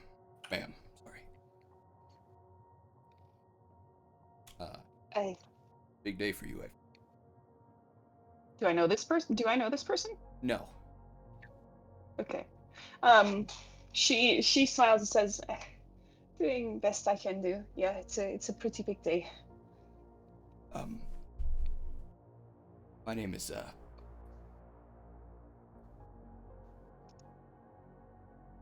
been a while. Garridan Stonescale. Pleasure to meet you. Garridan, wonderful to meet you. She holds out a hand to shake. You notice there's no stone scales on this man. He is an Amethyst Dragonborn. I'm going to give a very polite shake smile. Pleasure. He's wearing it's definitely Adamati attire, but there's a lot of, like, druidic elements attached to it. That there is a little bit of, like, stone, like, inlay and stonework that actually goes onto his clothing in itself.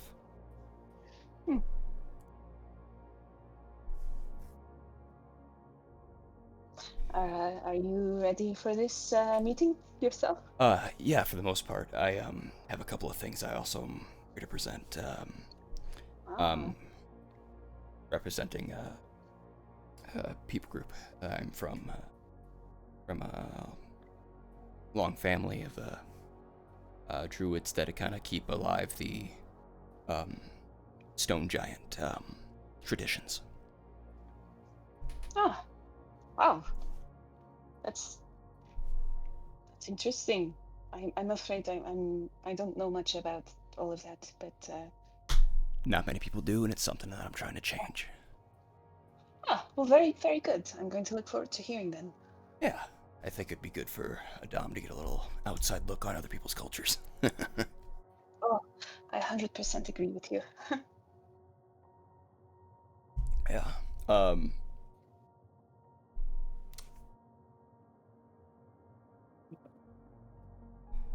There's a large mountain range to the south of the southwest of Adam that is known for being home to a group of druids, and they pretty much leave them alone for the most part. Adam does. They actively will do occasional trade with Adam when it comes to art pieces and that type of stuff and stonework, because they're very good at shaping stone. And but nothing too much. It's very much an irregular trade pact, but they're technically Adamani citizens, just outside. They're part of the trade network that happens between all the city-states. They're just a kind of a vassal state, for lack of a better word. So would they probably know about me for my artwork? No, they wouldn't. They don't really buy other artwork. Hate to say, they just sell their own, and it's tends to be the last like living look of what stone giant culture was. So, it's very much a historical type thing. It's like they give it like historical conservation, but like I see what you mean. Yeah, they give it like natives trying to keep their cultures alive, for lack of a better word. Yeah. So it's less of us selling artwork to them, more like them selling artwork to us. Yeah. Okay. Because Stone Giant it's still giantish, but it's its own subset language that isn't really spoken anymore, and they're the only ones that can even translate it. So Anything that is found that is related to stone giants goes through them first before it comes back to Adam. And they do also get a say on whether they get to keep it or not. So, which is really nice.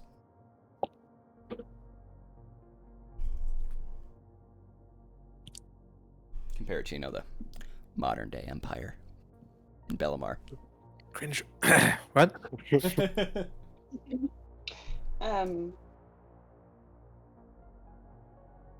Okay, well, Trying yeah. She'll nod politely, say, looking forward to it.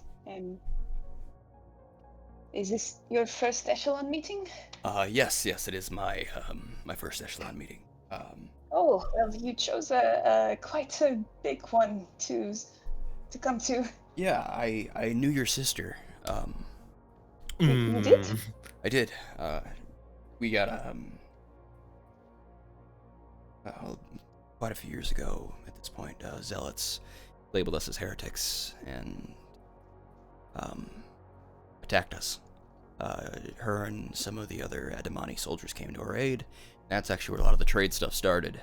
But no, she stopped by. She enjoyed our hospitality for a while. She told us about Saren Ray. A couple of people there actually got a little bit more religious because of it, funnily enough. Sounds like her. Yeah, and they still are. Quite a few, but most of us still tend to stick to our traditional practices. But yeah, no, your sister was a good woman. I was very sad to hear about her passing. News gets to us a lot later than most, so. Right. Bellanet's face has sort of shifted into an expression of, yet again, I am talking to someone who knew my sister and has good things to say. She's heard all of this before. I don't know if she has heard of. Did she know that Saftan had gone to this mountain range and done all this? No. Your sister had a lot of achievements. Okay. Did I know about So that? this is. Yeah, you were among some of the people who went to this mountain range. You'd fought a battle here. Oh shit. You might point So me out this and try to talk to me. Yeah. This is news to her then, and she goes, yeah, my sister did a lot of things for a lot of people. I'm very glad she was able to help you. She I hope the rest of Adam doesn't disappoint. She described you really well. I mean, I knew it was you the moment you came in. She talked about me? She talked about her sister, quite a bit. Said that you were the smart one in the family. She said she had a little sister. Asked her if she was asked her if she was a paladin like herself, and she said no, it wasn't much her thing. But she said that you had a lot of talents and gifts, and frankly, if anything ever happened to her, you'd be the one person that she'd want to take over the job. And I see that here you are. Bellaned, this whole conversation has been a very polite, this is something that you just do when you are in this position. You talk to people. She doesn't have a response for once. There's at least not at first. Her face, that smile kind of grows a little tighter, and she stares for a long moment and then goes, she was very kind. Yeah. She was a good person. I miss her a lot. For the rest of us. Yeah. Happy to hear that she talked about me in a positive light. Yeah. I'll be doing some talking on her behalf today, so you'll get to see that. Excellent. Be happy to hear it. I didn't know that Dom venerated her in such a way. I heard that there's a whole day dedicated. Yeah, that's sort of what I'm going to be talking about, though. I kind of trying to lean a little away from the veneration thing. I don't think that's what she would want. Hey, you're a sister. You'd probably know her best. Mm. Right. Hold on. Uh, Is that Hawk?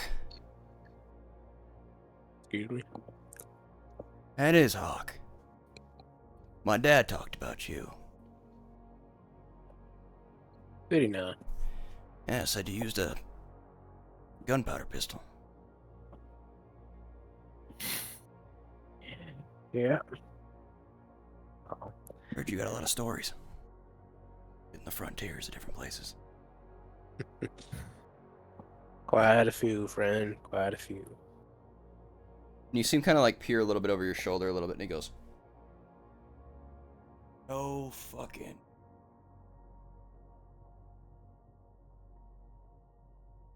Weird seeing you with a beard.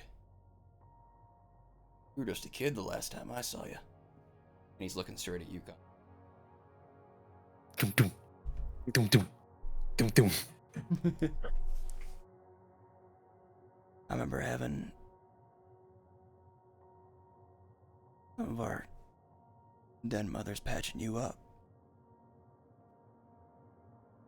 How's that shoulder holding up? My shoulder has only been doing worse by the day.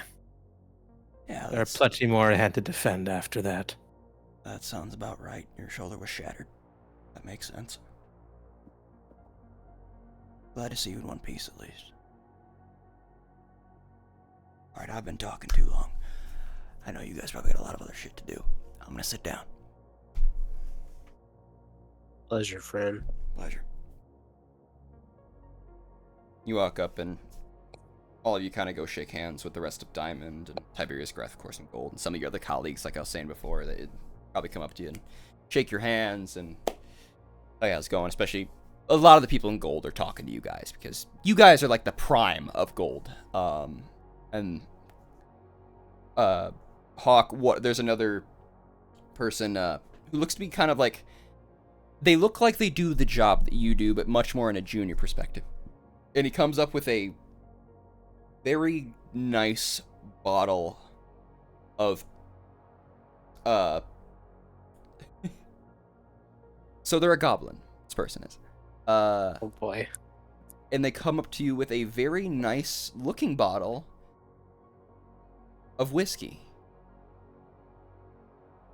Here you go. Sorry. I just started not long ago doing caravan work. I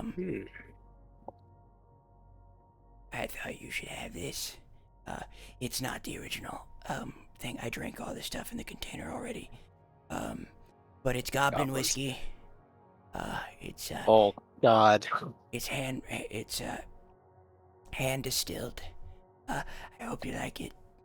I heard you liked whiskey. Alright. I do partake in it from time to time. What's your name?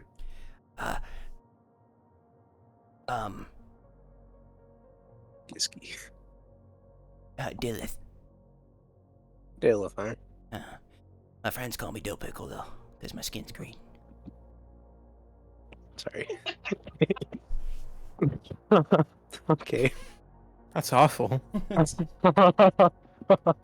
If your skin's too dark, do they call you cucumber? Like what? Oh no. Yeah, I didn't think I'd ever make it to gold. Here I am. I thank you for that. You Yeah. inspired me, and I was actually able to get a large trade delegation, and brought back my first caravan from overseas about 6 months ago. I do most stuff by boat. Good on you. Yeah. I got in trouble because I ate a lot of the product, but that's okay because I brought enough back. Well, that's that's good, but mind the manners next time, how about? Yeah. They shouldn't have eaten most of their rations in a week. They were supposed to last for a couple. Problem. All right. Well, thank you. Yeah. I said, I'll well, actually, I have have to share a drink with you I sometime. have to ask somebody for an extender because I can't see over some of your guys' heads. Well, good luck, friend. I'll have to keep in touch with you. Yeah. He goes and just sits back down. Fucking pal. You guys begin to shake hands with Diamond now, which is part of the tradition to always shake hands with Diamond. And you begin to walk over to starting off with one of the members of Diamond, who isn't of much renown, but they are known as being kind of a pretty powerful mage. And they tend to work with the college and a lot of the scholars and stuff. They are not the head mage there. They're Adamani, so they represent a Dom. And they shake your hand and just don't really say anything. They shake your hand and bow their head and stuff. Bald human man. And then you go over to the next one, which of course, let's make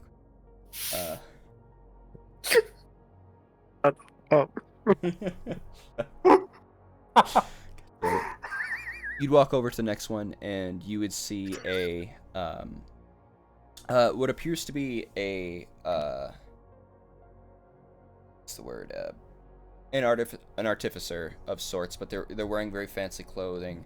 And most of you guys would know this would be Magus second hand to the Magus Experimentalist, Alexander Duran.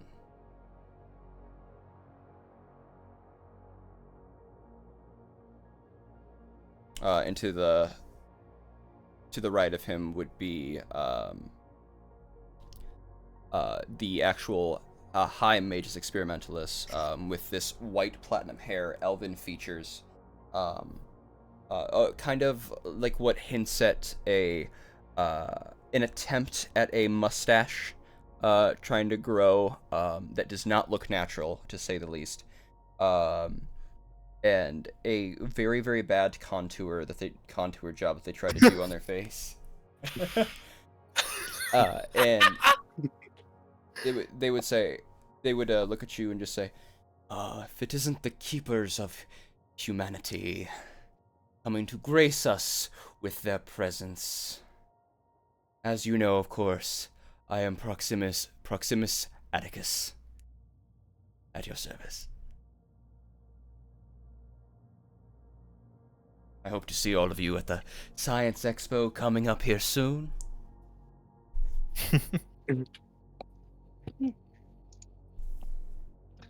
A pleasure to see you, of course. Ah, yes.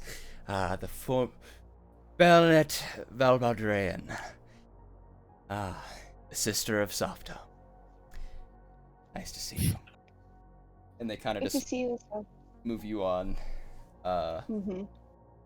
Shake hands.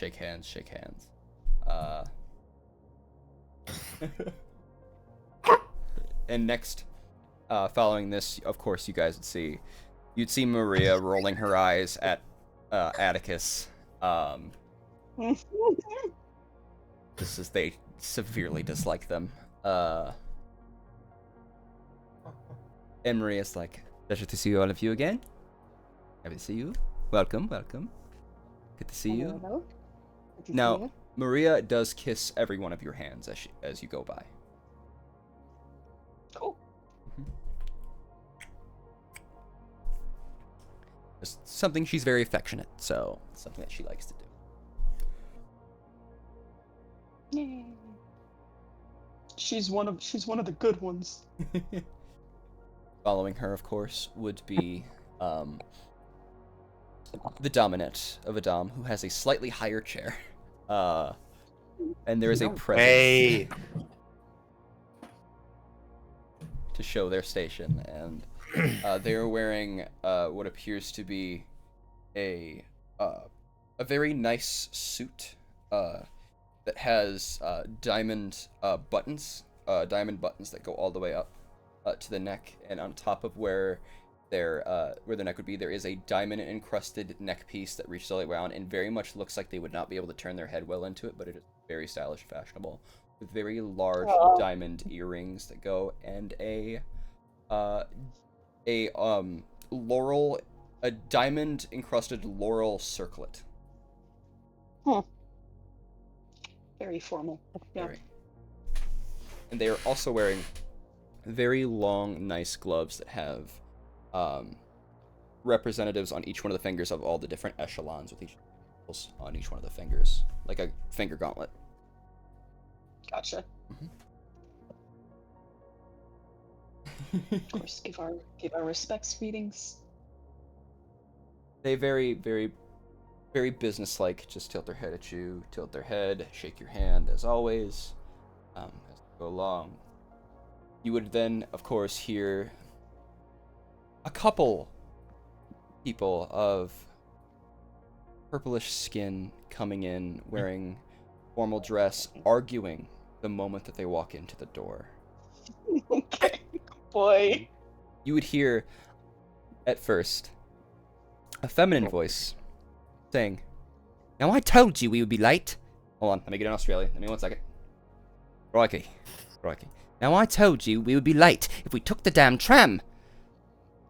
Darling. Not the down under. How many times do I have to say it does not matter how long it takes us to get here, it's literally seconds of a ride. It does not take that long at all. No. What you need to do is take less time getting ready and trying to fix your makeup over and over and over again, because it's been the same since you woke up this morning. You had it tattooed on you for a reason.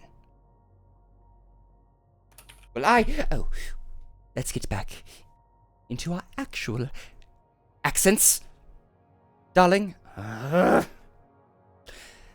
Hello, everybody. It is a pleasure to meet all of you again. I love seeing all of the echelons. Yes, including the peasant district. Haha. Sorry we're late. Oh no. My husband, got us lost. They're not gonna buy that, honey. We live in this city. It's not exactly a hard city to get around in. Oh, you must have a frog in your throat, darling. Darling. I guess I do too. But yes, let's oh, there is our daughter. Let's go see her. Oh no, man!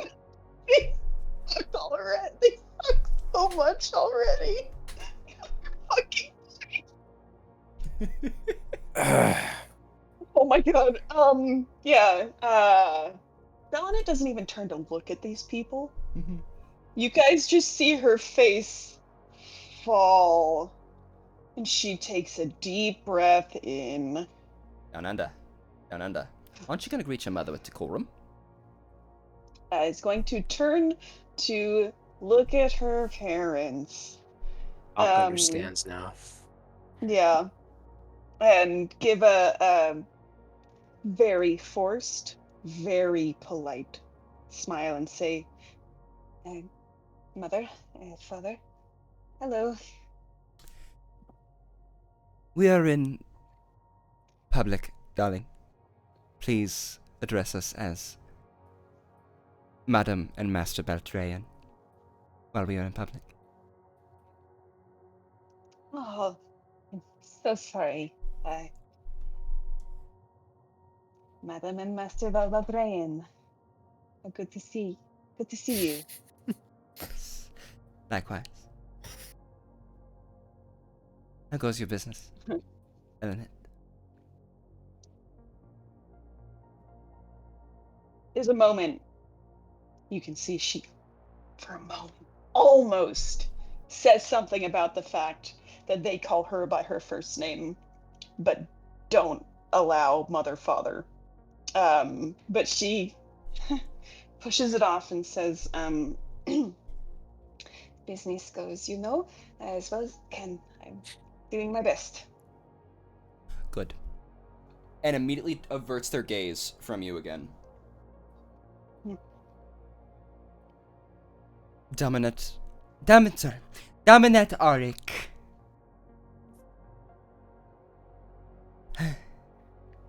Have you talked about the proposition that we gave you recently? And the return of my husband's firearm as well? And Auric kind of just nudges their finger back to you, Melanet.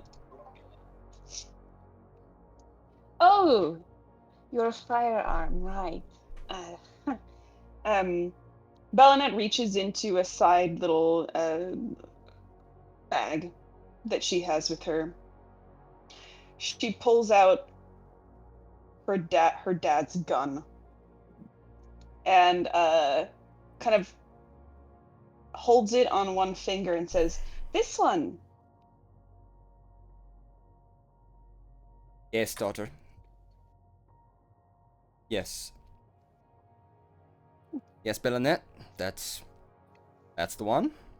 I'll take that back Right. now, thank you. She holds her arm away and says, the Dominant told me that there was quite a little scene that you made when pulling this on them. Perhaps my temper got the best of me. It won't happen again. Did you apologize?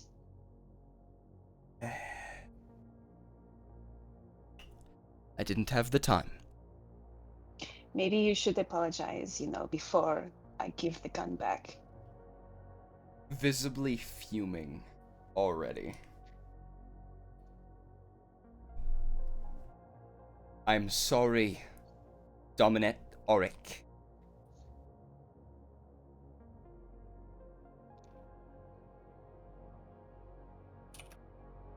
Good enough? Bellanet glances over at Auric with a tilt of the head. What do you think, Bellanet? Good enough? Oh, sorry. Well, We're in public places. I shouldn't call you Bellanet. Keeper of humanity and keeper of echelons. Madame Bellanet Valbaldrean. As is your title, and in public, should be referred to. All of it. And staring deadpan at your parents when they say that. She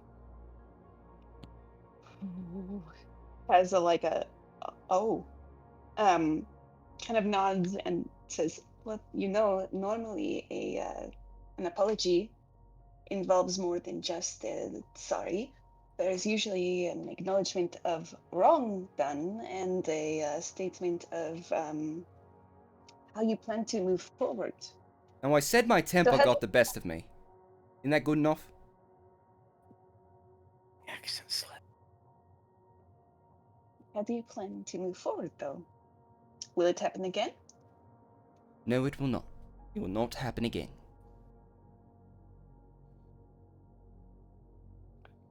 Fantastic to hear. Wouldn't want you shaming the family name, now would we?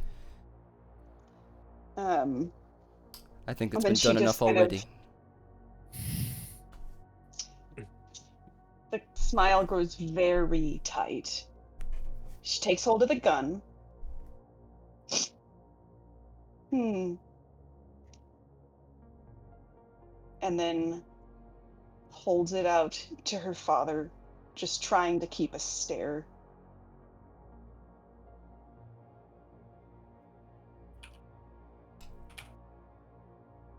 Make me a wisdom save at advantage. Okay.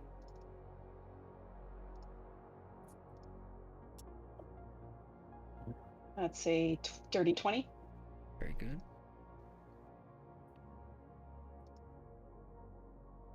your sister's eye, your father's eyes dart away.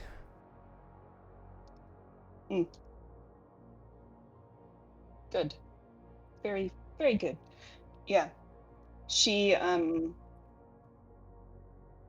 keeps the stare as best she can.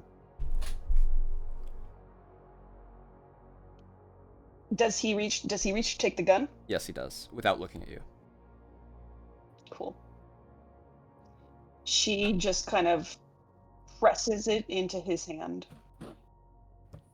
and says, like I said, good to see you, Master and Madame Valbaldrean. Likewise. Likewise.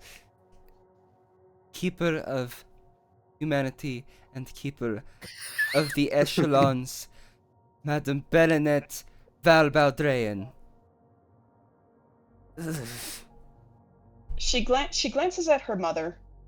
There's a little more hesitation when she looks towards her mother, but what's the look on her mom's face?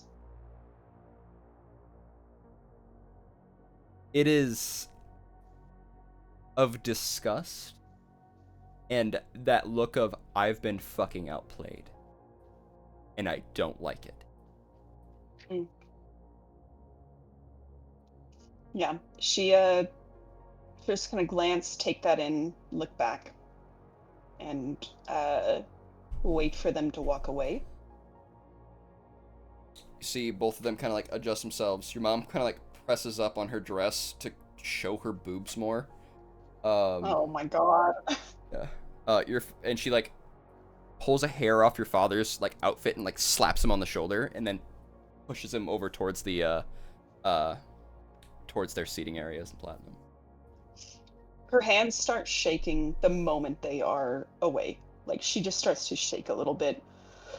Been there. Okay. You got this. You're alright. You got your Thank you. people behind Thank you. you for that. They got your back. Bri and I got your back. It'll all be alright. I was gonna say Hawk's gonna pat Baronet on the back. Where is Adonis? Not really sure. He wasn't with us when we came in. Fascinating. He is likely here. Zara, you would say your brother is likely here?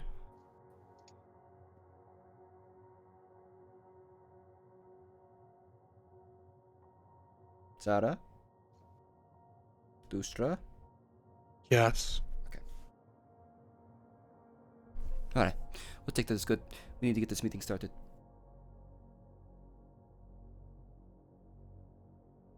And as everybody sits down and things are quieting down, you hear like the feeling of like spells starting to ignite in the area. And prompters come on and things get tested real quick. There is an opening ceremony, which one of the members of an older elven gentleman, high elven gentleman, stands up, and he looks like, even for an elf, he looks old. And you're like, so this dude must be fucking ancient. He stands up wearing a very nice, like 20s inspired, like suit that actually goes down more to a robe in a way, because it goes all the way down to his like ankles, and it's a long dressed thing, and he kind of walks over and stands into the center, and gives like a small little opening ceremony speech. Welcome to the hall of the echelons, where all of us meet as one. It's a pleasure to have all of you in this chamber. I'm happy to see so many faces that I do not get to see on a regular basis. The affairs today regard on many things. Most of your representatives have statements prepared, but some of the major issues that I'm sure all of you are aware of will be spoken about now. One thing that is on the table that we are currently aware of is, of course, yesterday's happenings and the previous day's blast from Dracolik. Now, other proceedings is, of course, with the Guardian Day, and also with the incursion of the Divine War, and also of the Scientific Expo, and who has clearance to see it.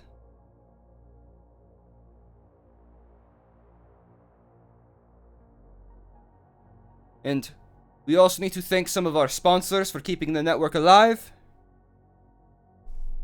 The Beer and Bub.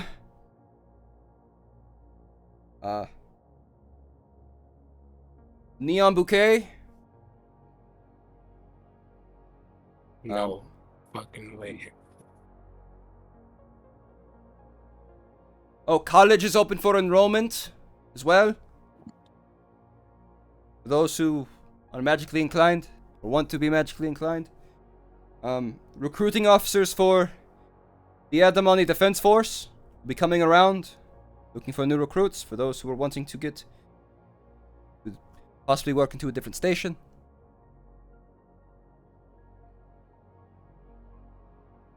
I believe Jonas Wren has some things to say.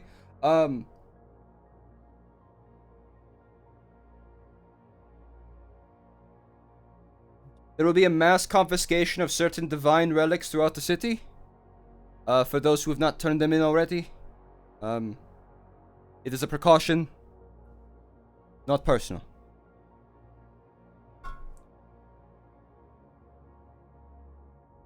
And what is this?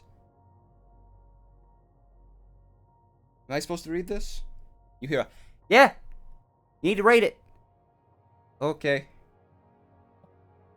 Go fuck yourself, Atticus. Love, Seraphine Lior.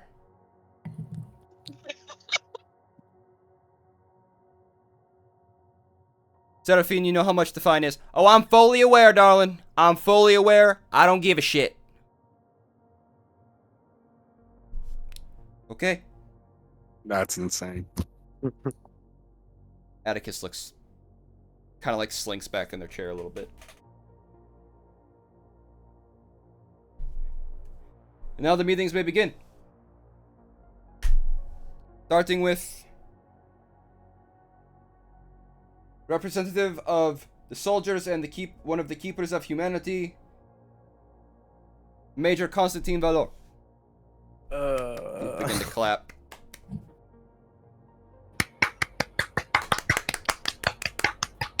Alright, head up to the thing.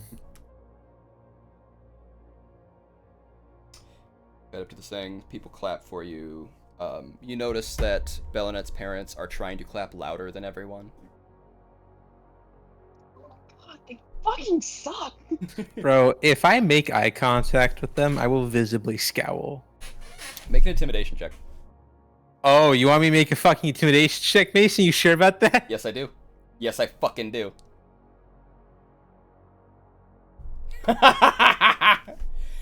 They stop clapping and sit in their chairs. Pathetic little bitches. Yeah. They ought to be like level 4 if they can't beat a 23. Get out of here. They're platinum. Not everyone in platinum is strong. A lot of them are Oh, just I know. money. That's the problem. Yeah. That is the problem.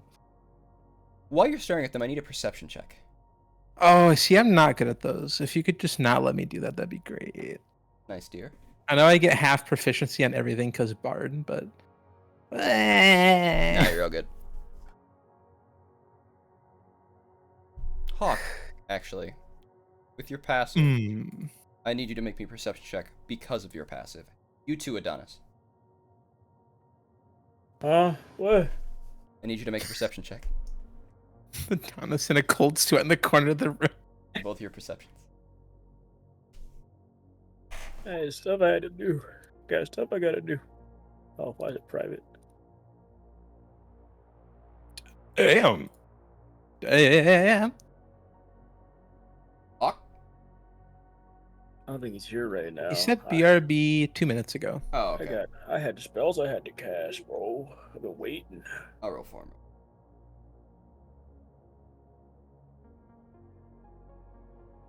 I can roll his fucking passive.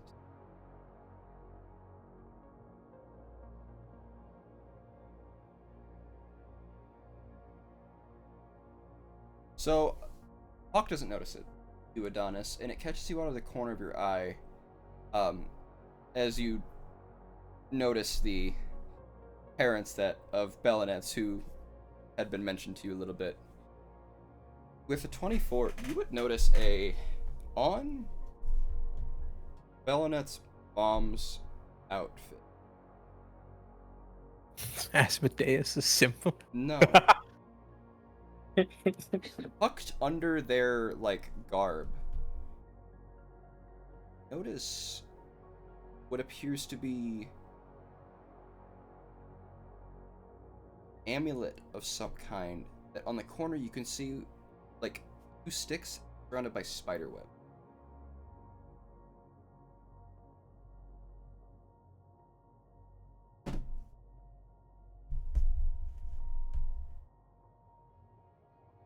Isn't that?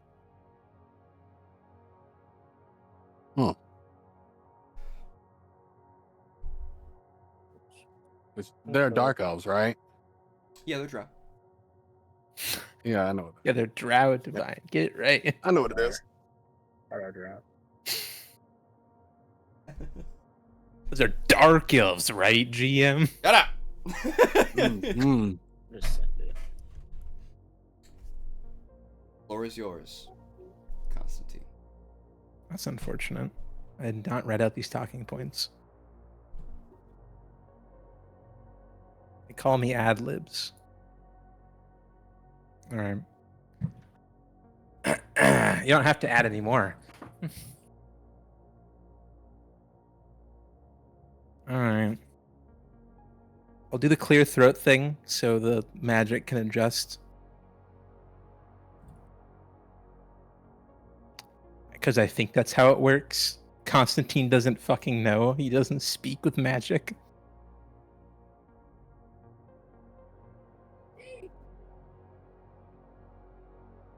Notice So this your is my voice carries already just from you clearing your throat. You can hear it all around you already. Oh, hey, he's back.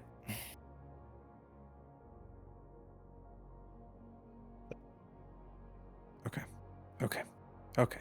This is my one chance to talk about any of the talking points I have on my head, yeah? Yep. Okay. And I would probably have to immediately address Diamond about military concerns. I don't think Platinum has much to do with that, do they? Platinum has stuff to do with everything. They just don't do anything. If that makes sense. Yeah, so I will knowingly basically only be looking at diamond heads. And during this Seraphine. first part. Oh, that's different. Yeah.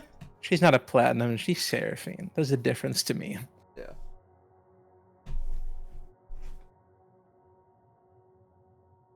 Firstly, I would like to bring forward concerns I have heard from the guards and the local military. This over-reliance on magical weaponry and armor concerns me greatly, given that in the past we have dealt with nullification zones caused by either ourselves or our enemies. What are we to do if that is used against us in the heat of battle? Especially now that I have heard you are using magic as a replacement for proper food rations. If they were to dispel our supply, we would be immediately at a disadvantage and fatigued.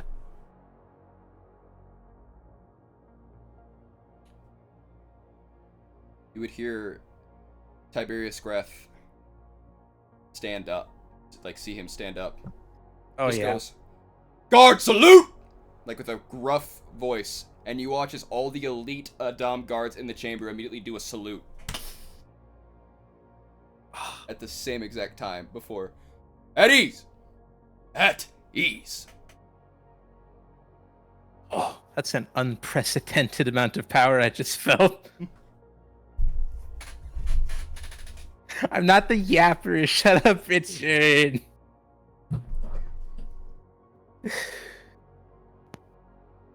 Well, do any of the diamonds speak about this matter?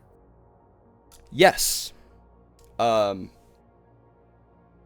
Atticus goes, so what is the problem that you have with the magic? It has only made you stronger and more powerful and taken away unnecessary needs.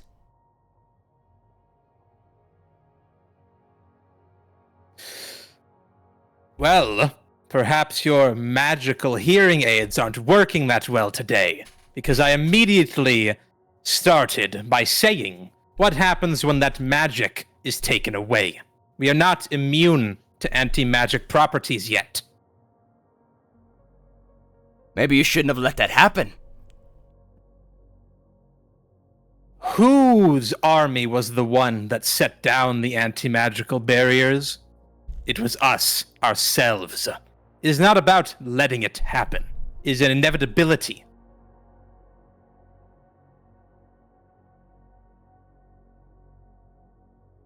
Can you question that the magical armor is beneficial? In any way? I will allow it to be beneficial. It is undeniably helpful when it is working.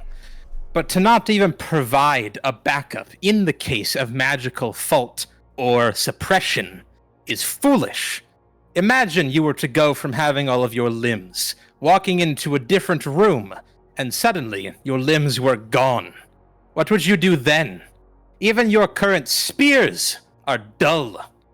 Better used as a hammer, not even in a forge. A nail would stay sturdier than them.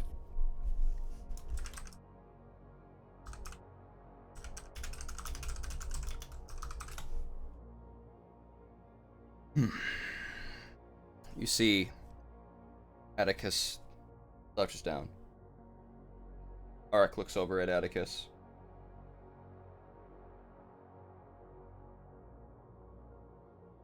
Arcus looks back at Seraphine, who is smiling.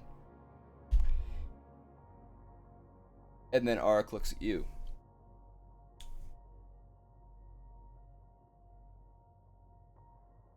Tell us your proposition, Major Constantine Valor.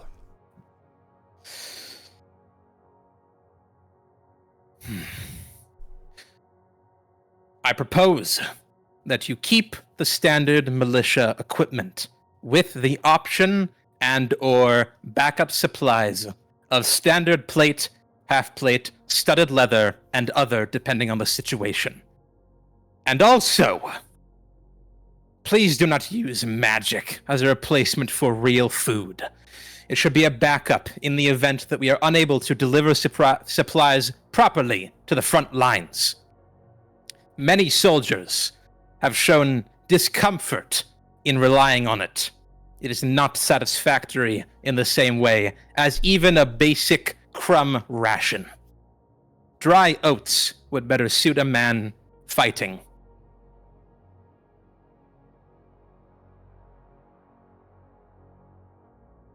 Very well. Very well. Excellent speech. You hear Diamond begins delineating among themselves. You see Atticus getting upset, and then you see Duren trying to back him up. Or they're halted.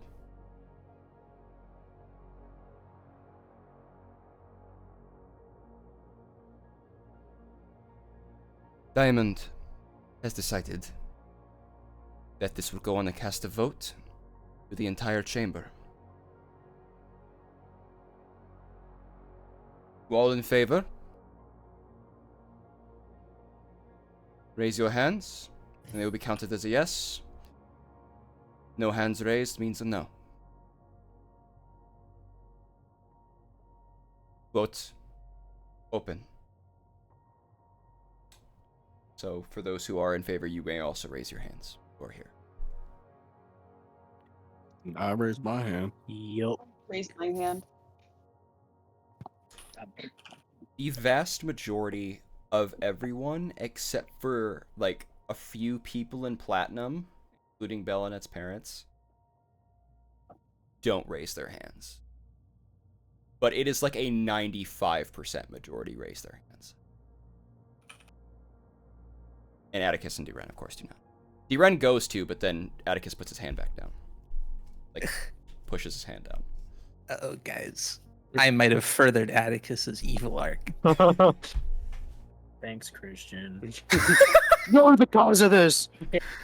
Fucking You killed Crank! Wait for the monologue when he says, Not "It's all been fucking two. all because I fucked up Constantine all those years ago that made me do this." I'm like, oh, it's his fault, huh? He's like, Constantine. Oh, it's like, it's him. I ain't it because of him. I was right and he was wrong. Adonis, Look who's dead now, bitch. you would see Arik's eyes flash for a second with like a weird magic, look at you for a second, like a quick glance, to see your hand raised where you are, and then gives a slight nod, and then goes back to what he was doing. The code says that it's 96 percentile. It's past 2/3 majority. The motion passes. Everyone claps. I don't think anyone can hear clapping over the soldiers right now. Dude, soldiers are fucking yipping. Even the elite guards who've kind of broken, like they're... Tiberius is not even mad, because Tiberius is standing, clapping, because he fucking hates magic, so he is fucking happy as shit. Yeah, I'm not... Tiberius actually, like, takes a second, comes down to you, and salutes you personally. That's dramatic. God, salute! Again, you hear it again, all at the same time. The whole chamber goes quiet, as is standard. Big salute. You hear all the just big clanks on armor, just at the same time. And then you would understand that this is your motion to salute back. I do in the most respectful way a soldier knows how. They break, and then you hear a loud resounding throughout the entire chamber. Ad infinitum! Ad infinitum.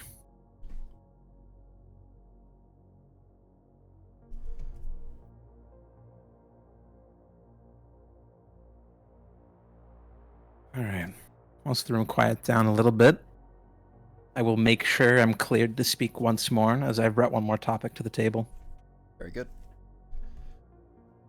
Quiets down. You may proceed with your second points. Now, Arik does have a note, and specifically only the Dominant has a note of the things that you were going to be talking about. Yeah, this is about Guardian Day. Mm-hmm. And you see Arik kind of like passes it over a little bit to Maria, so Maria kind of like glances over and looks at it as well. And like shakes, and like they like nod their head. You watch as Maria kind of just takes a deep breath and blows out. Bellinette, give me a quick perception check. I'm scared, guys. You are too focused on just all this shit going on and thinking about your own speech. What? Hawk. No, honestly, I think she's still overcome with like, oh fuck, I stood up to my parents. Yeah. I would be feeling my heartbeat the rest of the night if I did something like that. Yeah. Yep. Hawk, you would notice Maria staring at Bellinette like in a here we go type way. I would just place my hand on her shoulder. Not really say anything, just firm, like a little wiggle too. Yeah. She glances over at you, kind of blinks and gives a nervous smile, not realizing what you're doing that for, but just like a hey. Well, now's your time to shine. Get ready. And don't show your emotion too much on your face. It'll make you look tired. Oh my god, dog! Dude, it is gonna be every session. He's so fucking based. That looking not tired makeup. In my vest today, I don't look tired. Zara, you look tired.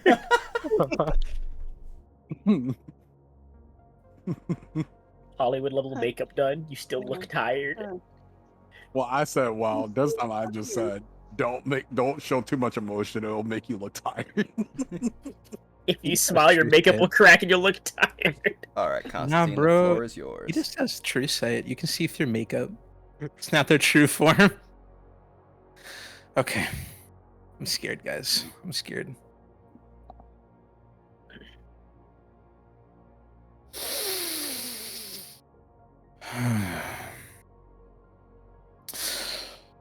Now for the topic of Guardian Day.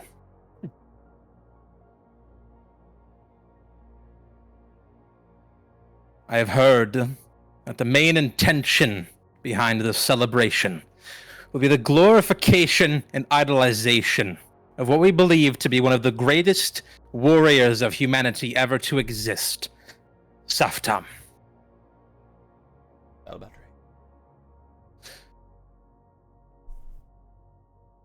I find concern and disturbance with the way that you are approaching this matter.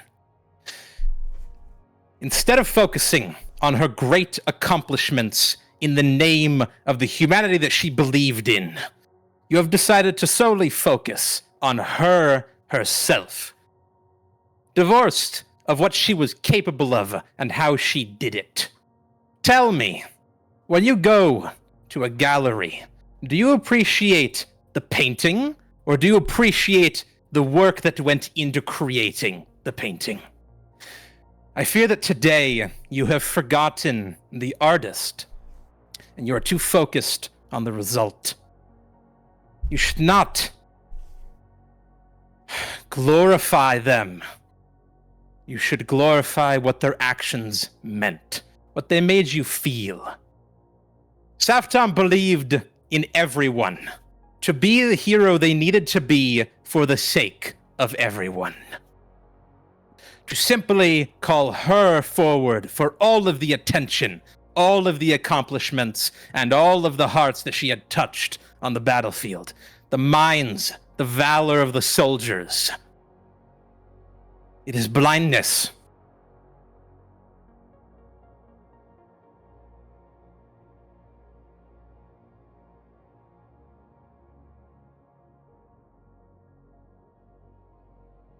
Does that finish your speech? I do reserve myself. It's a pretty quiet room. A couple of people walk. I'm clapping. Sure. One little clap in the corner. Ooh, yeah. May I say real quick? Yeah. Hawk is watching Belnet's father pretty well, just in case he tries some stupid shit. I'm actually keeping my head down for this part. Feel his hands go to reach up and go to like reach into his breast pocket, and you watch his hands get pushed back down from something. I'm gonna pull a gun out. Could you imagine Constantine gets assassinated mid-speech? Nah. I'm sorry to say, her dad would be dead before that happened. Yeah. Oh, Bro, you're not Jumped. thinking of my life. jumped. Dog, it'll be violent with it. Either from Hawk or just the entire army. Start a fucking coup this bitch.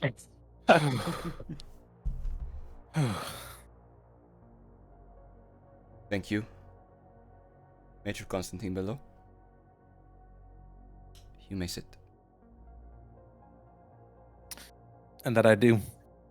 The entire time down, I hold the salute of our soldiers. Right back. Based. Same resounding sound. Less formal, but that same sound of everyone just hearing the sound of chest, like metal on, like hand on, like gauntlet on chest, is unmistakable. They know exactly what it is. And mind you, I'd like to point out, in this chamber is the elite troops of the Adamani Guard, of the Adamani Defense Force. They are... The shit that they wear is hefty. You cannot see a single piece of skin on them at all. And when they talk, there is a voice, like, modification. The elite units, their identities are hidden. So... you have to be a soldier in the ranks to know who they are. These guys are very prepared to deal with threats. They come with you would know this, just from the shit that these were the guys who were able to bind the Unbreakables. And a lot of them died doing so, but they are fearless. They don't give a shit about dying.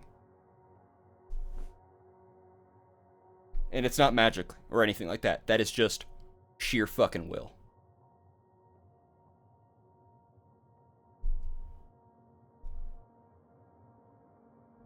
They're also scary. Very strong.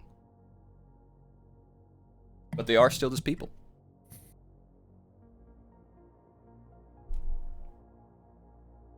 All of them do not have force spears either. They specifically have metal spears. And they're the, I can't remember the name of it, but it's the African short spear, specifically. Yippee! Yeah. Oh, the assegai or whatever? I think it's... But anytime they salute, you watch it extend out like Prince Nuada's spear. Ah. Yeah. He's based. They use physical stuff because of the same reason that you were presenting points of what if anti-magic shit happens. So, very elite trained. Very, very good at dealing with shit with not having anything. As they should. You have to be ready for everything. If you're not a Swiss Army knife in a real battle, what are you? You're a one-trick pony. They even have what are known as pre-packed spell scrolls that are known as spell grenades. That the whole point of them is to pretty much think of like if you would have a flashbang and like an actual grenade. They have grenades that just are disintegration waves that just you throw it in, enemy gone. They also have some that detect things and can detect different creatures and that type of shit. Yeah. I want to play a breach and clear scenario in this universe And before the Atom Fall. And two of them are mages as well that are in the center, so you can kind of see them. That their eyes are, you can't see the rest of their face. You can only see their eyes, but they are glazed over with a lot of different magical qualities that they are scanning the entire room. They're like the sentinels at the Tomb of the Unknown Soldier. That's the way they carry themselves. Yeah.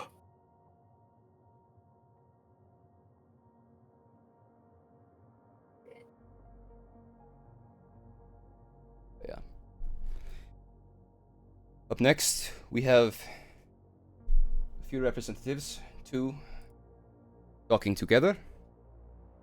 Those two would be Ilara Morn, representing the merchants, and Jonas Wren, representing the peasants.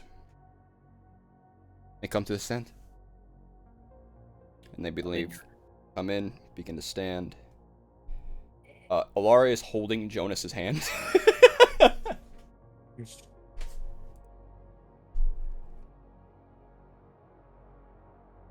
Bernadette. Being quite nervous. Bernadette. Bella, Yeah, what's up? I'm in your head. I'm in your mind. Oh, okay. Are you not presenting? Oh, okay. This is a literal. Okay. You hear back. No, I do plan to. I have words to say. I'll be presenting. I just don't know when. Understood. I've got your head What? before. Oh. Bro retreated. Bro showed weakness. Weakness.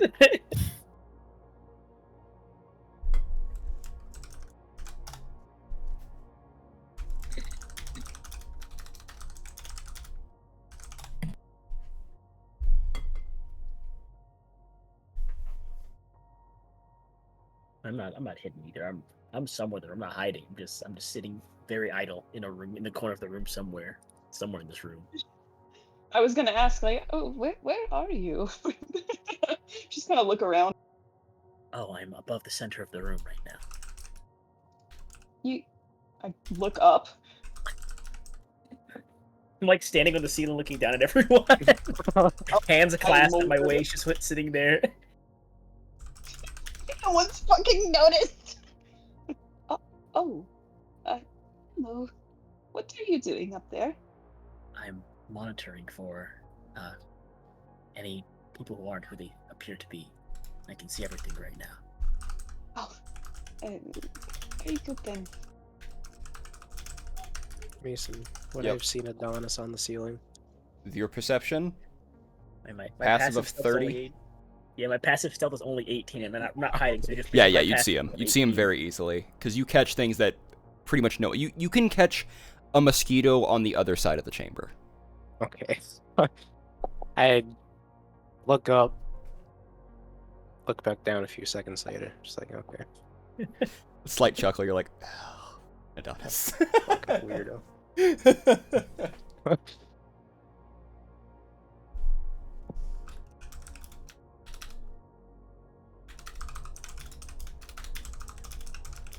All right. As they come up, you would see Alara speaks first. Greetings. Pleasure to talk to all of you again. I am representing on behalf of the merchants, and specifically as a doctor.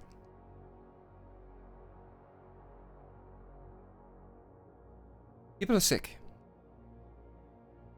People are very sick. Sick to the point where they are praying for divine protection again. I know how much all of you dislike that. I don't have many words to say. I am running low on supplies for the peasants and the people who are less fortunate in our society. I implore you to invest more funding into the sickness of our youth and the food of our youth, in which my colleague here will talk about with more. We need money. Frankly, in a country or city-state as rich as the Dom should not have any issue allocating funds to feed their people, as this is supposedly a republic.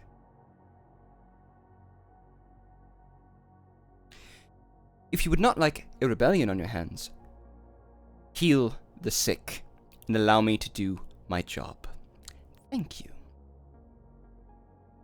Jonas is just looking at Ilara wide-eyed as people start clapping, kind of, how do we say, nervously. Yeah, just that sporadic, like, yeah. Yeah. Though you hear from the observation deck a lot of people cheering.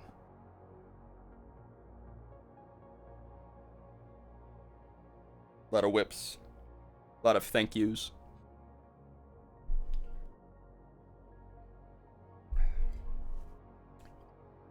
Jonas kind of hear whispers, and with your passive perception, Hawk, you'd see on Jonas' lips, he goes, how do I follow that? How do I follow that? How do I follow any of these speeches that have been given so far? How? And you would also see Alara kind of mouth, talk to them the way you talk to your people. Hell yeah. You begin to see Jonas immediately clutching something around his neck that kind of is sitting behind his...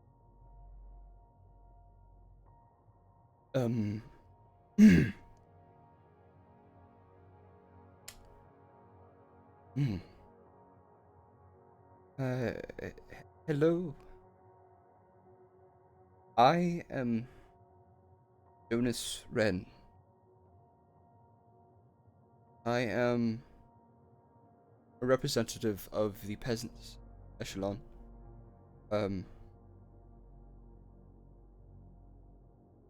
They're not peasants. They're people. Just like you and me and everyone else that's here. We're all people. Every one of us. Who deserve compassion and care and help when they need it.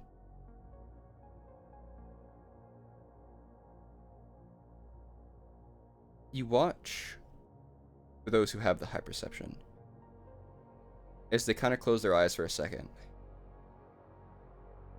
and they mutter something kind of to themselves. And they take a really deep breath.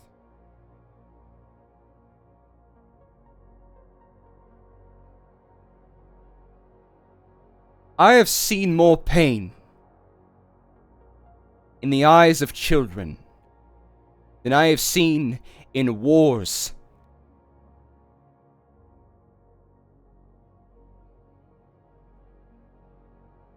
I know most of you do not like those who have divine conviction, and that is understandable with the current times.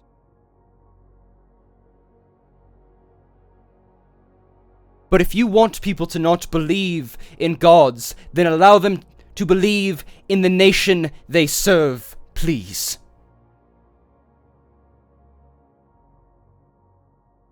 You have given them nothing to care about. You have given them no hope in the most technologically advanced state in this world that we know. You can't even feed them. For those who are without parents, because they were born less fortunate, while some of you go to dinner parties and orgies. Like gold has no meaning. One of you, up there, unknowingly has given a month's worth of food in coin when it's what they had on their person.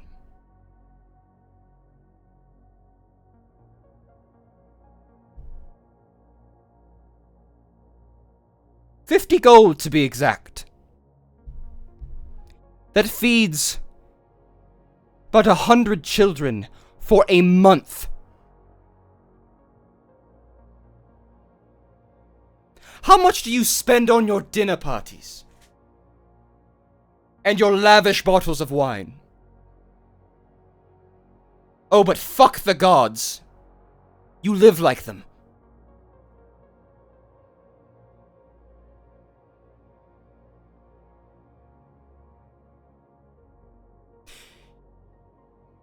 You miss your people's guardian to do your job for you, don't you?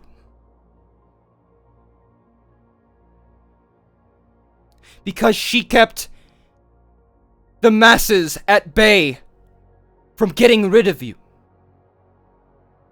Call what I say treason. But without them, none of you would have a pot to piss in.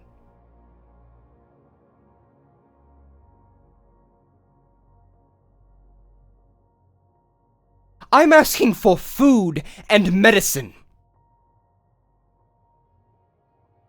I'm not asking for lavish gifts that you're so accustomed to giving yourselves. You damn near demand worship, and they just ask for a hand. You want to feel like gods, give it to them. Maybe they'll finally look at you like them.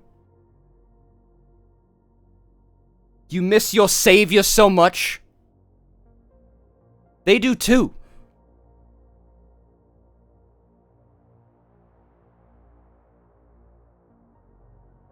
But do you know what? Like Constantine Valor mentioned, it's about bringing people up. Would you all like to know the person who gave me the gold? She's sitting right here. And she did it absent-mindedly. Because it seemed like a just decent thing to do.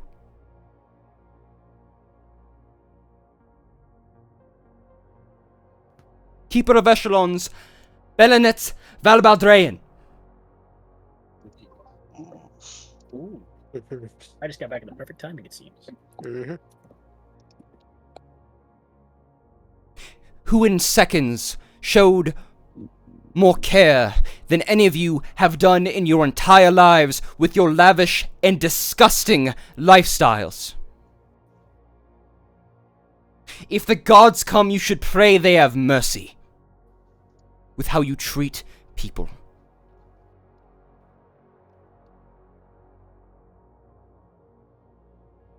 I apologize if I have offended any of you. But maybe you deserve to be offended for once. Thank you. And have a lovely day. Fuck.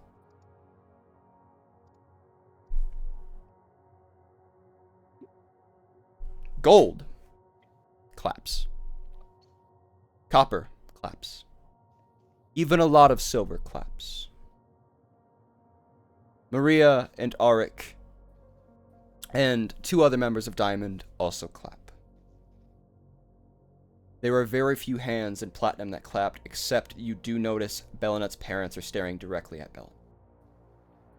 Yep.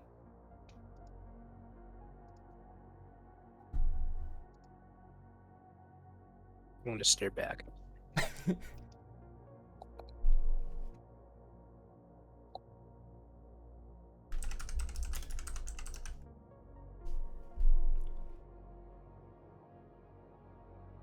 Who gave that speech? That was Jonas Wren. Jonas Jonas? Wren. Hey, okay.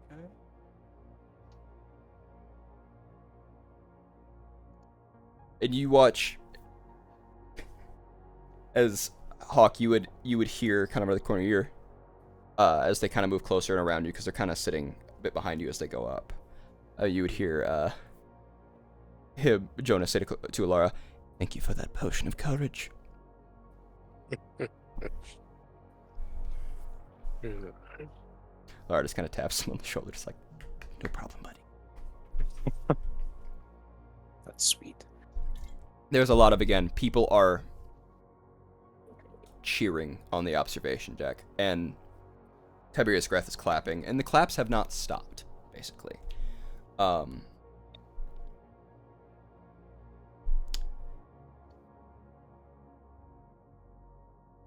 One thing you would notice, by the way, as they walked by, you got a faint glimpse of that necklace. Again. I need a quick perception check. Perception check, okay. Damn! Yeah, you notice. That amulet seems to be glowing with radiant light. Oh shit. I know I made one last time, but can I make another religion check? Mm-hmm. Ooh.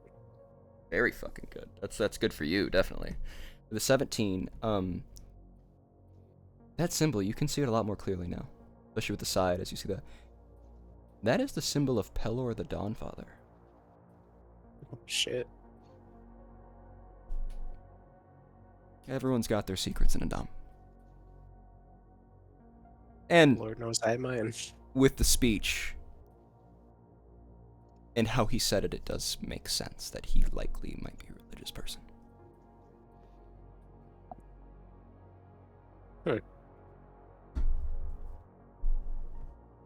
Noted, but I don't make any actions that would let him know I saw or anyone else, so.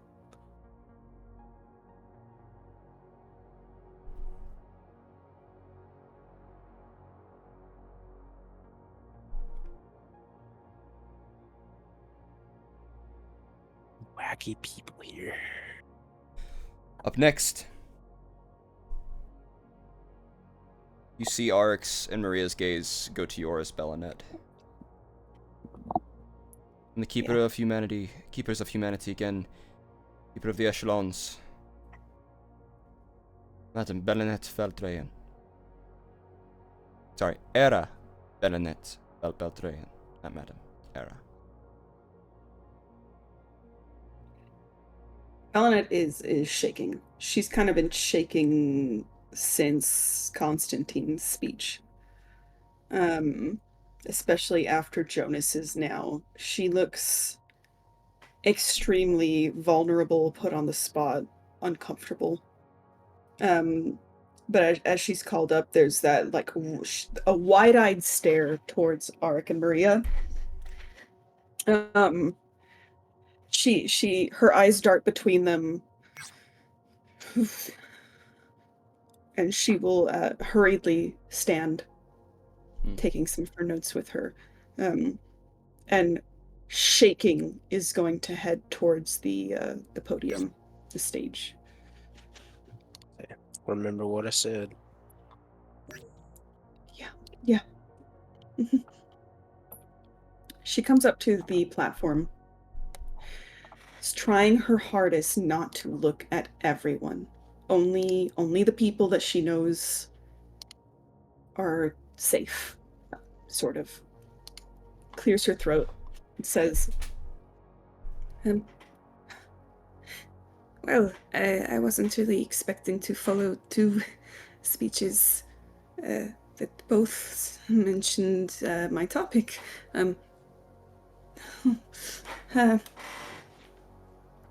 I'm here today to present on Guardian Day, same as Constantine did. Okay. As you all know, this year's Guardian Day is going to be upon us very soon. It's been 15 years since my sister, my beloved sister, Saftam Val Valdrayan, passed. She was the best of us, truly, and she wanted the best for us. She was gallant and honorable, brave, valiant, inspiring. She had integrity. She was tireless in her work. She thought that everyone should be raised up to the heights of greatness. I do not know anyone else like her. I'm not sure I ever will. Saftam was a singular light in the dark, a fire. And she wanted to light that sort of fire in all of us, to turn all of us into that fire. She was loved. She is loved. You've already heard. Since I've walked in this room, there have been 2 speeches about her, and then I've been spoken to already by people I just met who loved her, talked about her. My sister was a blessing to all of Adam. I could go on talking about her, but you've already heard things, and that's not what this meeting is for. And I'm not my sister, no matter how some might wish otherwise. I never can be. So please just try to be kind. I would appreciate it. I'm here today to implore all of you to make Guardian Day what it should be. What Saftam would want it to be. And Saftam would not want to be made an idol. It isn't about her, not at its core. It's about the people. She stood for the people, the common people, all people. Those of you in the high echelons, yes, but also every single peasant and merchant and craftsman, every member of Edam, even those some of you want to ignore. Don't make her an idol. Celebrate the people as they celebrated her, the people's guardian. I ask that you do not call things in her name. We already have a statue of her. A day. Make life wonderful for the people she fought for. Make it more than a day if you can. And to be honest, I know you can. I know there is that power here. She doesn't need parades. She doesn't need speeches made about her. I know I'm doing that now, but she doesn't need that. She doesn't need tokens of false respect and homage. She needs the people to be taken care of. Raised up, their lives made better. Make this about them. Give the poor food, supplies, funds, treatment. Let them live freely and as they want for a day or more. Celebrate them. Make the luxuries of diamond and platinum available to them, to everyone. Maybe even give them permanent benefits, I don't know. But please, do not use my sister's name for the benefit of the upper echelons or remove her from what she stood for. Please, don't make her into something she wasn't. Do not tarnish her memory. Do not. Just don't make her what she wasn't. I beg of you. Let Guardian Day reflect what she believed in and should be.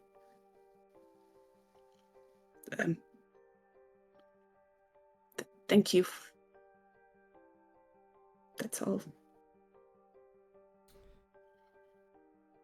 There is a silence that fills the room.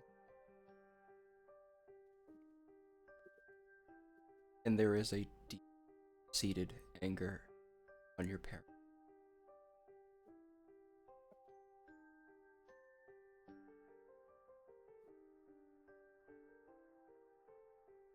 Or you begin to hear first claps.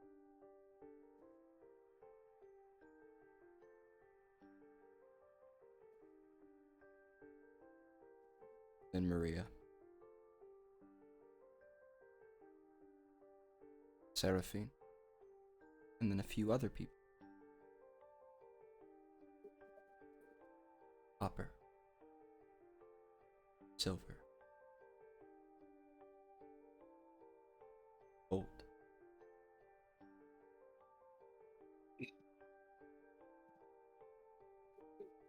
The observation. Clap. Or you are surrounded by the sounds of just respectful clapping. And if you peek around to those in the observation,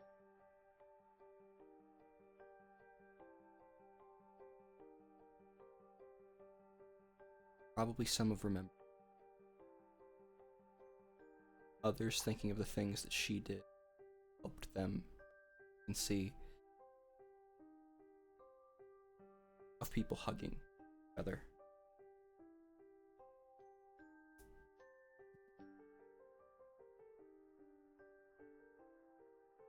Some people you see mouthing the words, "Thank you."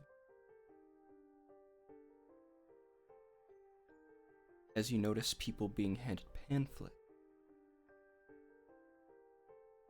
that are kind of coming down from the ceiling.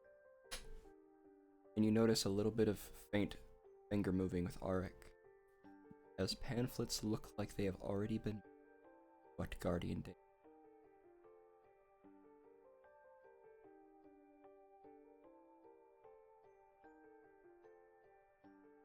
And the changes. And one of them somehow floats to your feet, Elenet. Pick it up. Yeah, this is new to me. I'm gonna very shakily lean down, take hold of this. What is this? It says People's Day. And it talks, it says People's Week.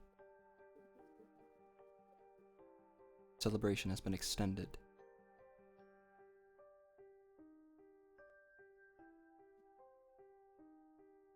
Three months worth of food will be given to all people. Medicines will be hand-delivered to those who can. Any locked districts will be open for the week. Discounts at all shops paid for by the state.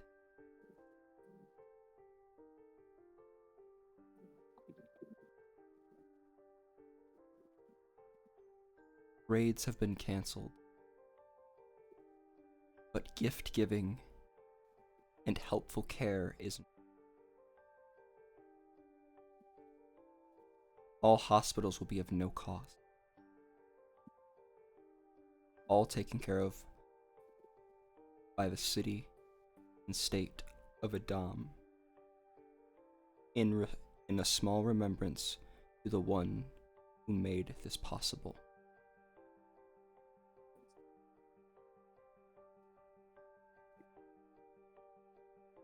And you would see at the top, you would see Softan Baldrain and a small little picture of her. But where it says all who made this possible, Keeper of Echelon, Belanet, Baldrain.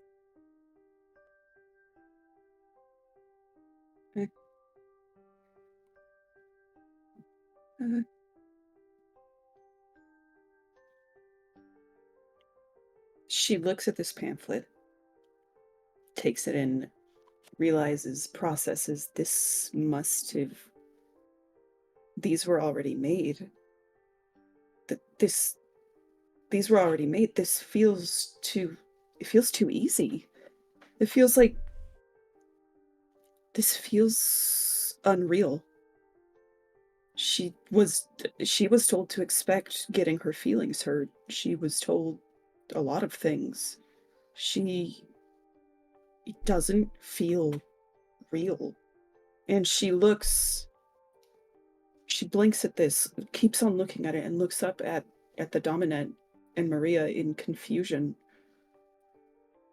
As you look at the Dominant and Maria, the Dominant is holding your gaze, but Maria is currently fighting back people in Platinum who are trying to scream at the Dominant. And you notice no sound is coming out of their mouth. Nothing. And even some of the people at Diamond, there's a couple of people who are upset about this.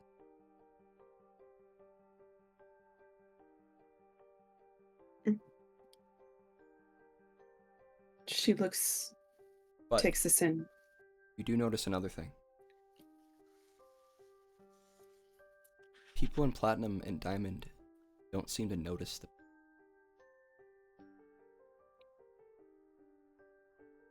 At all.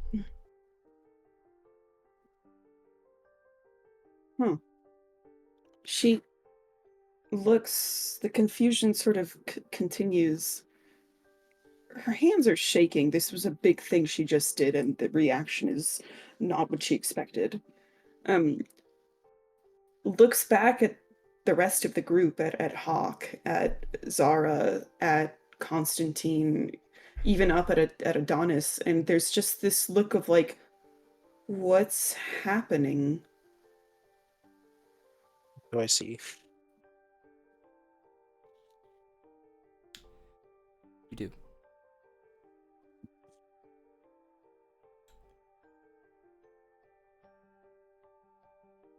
And you see the pamphlets and shit? You would see them in a way, but it's because you have a knack of seeing things. These are magic pamphlets, and they are going to exactly. Oh, shit. Okay. You would hear a voice in your head, Adonis, from the Dominant. I shouldn't say in your head. There's a small sending stone that's attached to you that they had handed to you. Well, sorry, through the Ethernet. Of your Ethernet disk, basically a phone, that just says, "Going that on the stage. Your turn." I'm instantly on the ground level next to you, Belanet. Instantaneously, in a blink, I'm just there on the ground. Oh. She. Well. Did you know about this? No, I didn't. Some things. It seems too easy. What? I believe. She looks again. It's. These are arcane in nature. All of them I can see. everything. If you recall. I believe this is a bit of subversion of the higher echelons. Huh. I actually had a similar topic to yours I was going to speak about. Okay. Sorry, I'm a little shocked. She looks again at up the viewing balconies, the people, everyone clapping. She just looks confused. I believe it'll all make sense once we have a sit down with the Dominant. Right. I'll try to follow up your discussion. Very similar. It's about the same event that you were speaking of. I had my own input into the matter. Okay, wonderful. Yeah. She looks over at Arik almost as if for like, should I go back to my seat? Thanks for heading out. She looks a little confused, but stays. Adonis's eyes are very... There's the very dull glow to the eye. It's very, very faint, as opposed to normal.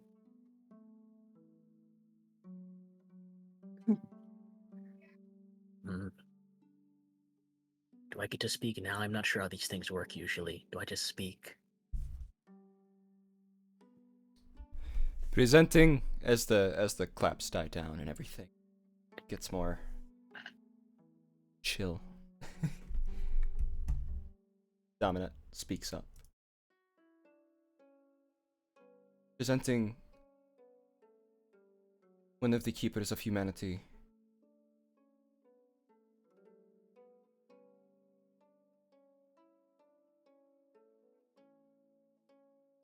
And head of intercontinental diplomacy.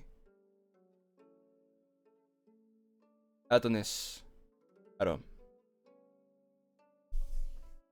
Hi, everyone. I'm not used to giving these big speeches, so I'll try to keep this very brief. I also came to talk on the same discussion, or same subject as Guardian Day. I had a proposition as well, which is very odd considering the many propositions for this day have already been brought forth. I believe we should, in agreement with Bellanet, not use the day for one person, but we should use the accolades and accomplishments of said people to encourage others to be like them. This day should be used to find exceptional individuals, those who seek to push comfort zones and expand boundaries of what was thought possible, and elevate them, as Bellanet said, to our level. From what I've heard just now, and from previous discussions, Zaftom had wished for the concept of classes and echelons to be, I guess, lessened or shattered to an extent. So I believe we should have this event, this Guardian Day, be the push toward that change. Not to remember Guardians, but to honor them by creating more. There should be no need for this kind of discussion of what the day should stand for if everyone is a guardian in their own right. I believe the ones who cannot fly, much like birds, will fall from the nest and either come join us once more in this attempt to elevate everyone to an equal footing, or they will, as birds do, break their necks upon landing. And all this talk of providing extra support that I've been hearing recently confused me for a moment. I, for one, find it illogical to provide extra support to people who are content with this path of destruction we're on. We would be losing key resources for those who would submit to inadequacy without working harder to carve out their place in the world. They should be able to thrive on their own, or make a way for, or I guess, make way for those who can and will. Because should these tyrants, as they are called, attack us, are we, the few, as the strong, to lead on our lives, to save those who cannot rebuild what is destroyed? Or should we allocate resources to support the strong and the growth of those motivated to become strong so that we as a people can evolve and grow and pay back our aggressors in the future? I propose that we use this day for Soft Tom and others like her, not as martyrs or people to be mourned, but for what they are as individuals. People, just people who sought new heights. People that can, well, that anyone can become when they actually try. Their legacy should be used to break down the boundaries of these echelons and create a powerful collective, and let those who would make excuses and cope fade away from our ever-growing society.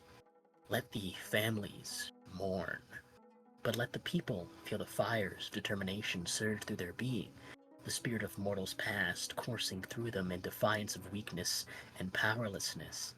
Let them desire strength and climb to achieve it without restriction. Propose this day should not be of remembrance. Moving forward, it should be a day of ascension for all of us.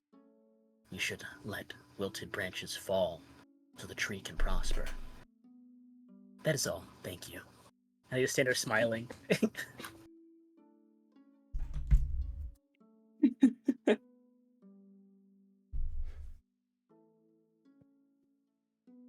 Hope I did a good job.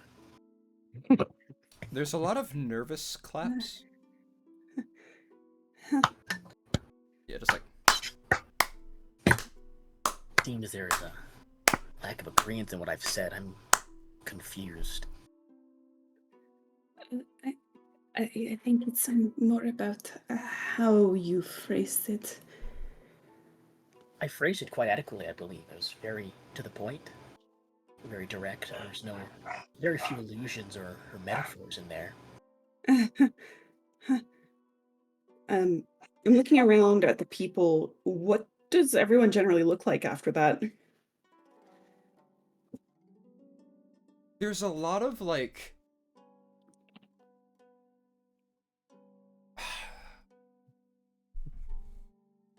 People are both.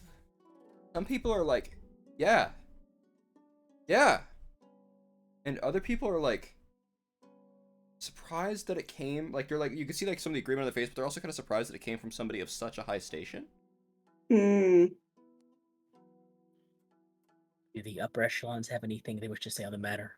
I assume they'd be the ones most vocal about this, and I'm open to hearing remarks. See some people in Platinum beginning to try to speak. There is no sound coming.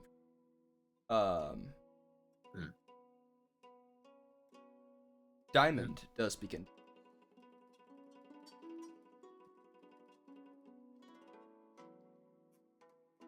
There is the older elven gentleman who spoke, the Master Ceremony. Now, I understand that you do think that this would be one of the better solution for Adaman, or Adam. Mm-hmm. Oh, I'm certain it is, actually. I have verifiable proof, actually, of this in recent days that it's the best outcome, actually. See. We can carry out some of these motions. Likely. As long as there is an agreement, of course. That one will have to be discussed deeper. Though, one thing that we would like to vote on now... Art kind of like holds the hand.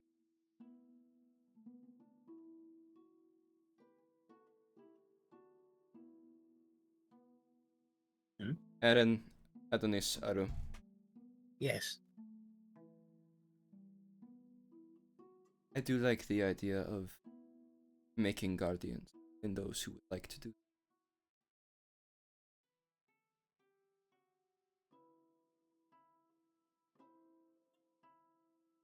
One of the things I do believe is a misconception with those who are of a paladin persuasion is that it comes from the divine. This needs to be addressed that it is not just from the divine. It is an oath from somebody who holds conviction.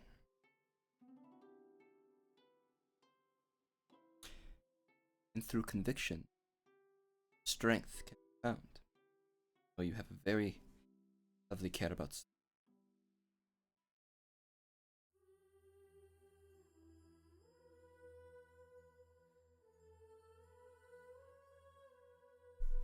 Yes, I do, yes, this is correct. I'd like everyone to be strong and growing.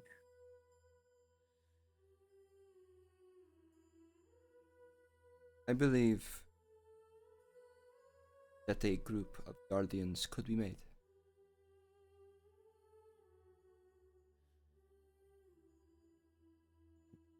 I think this might be a good idea. This is wonderful news. We can use them as a proof of concept to further everyone's growth. I'd like everyone to be able to defend themselves against whatever they deem to be tyrannical. Would you be willing to helm this? Of course, absolutely.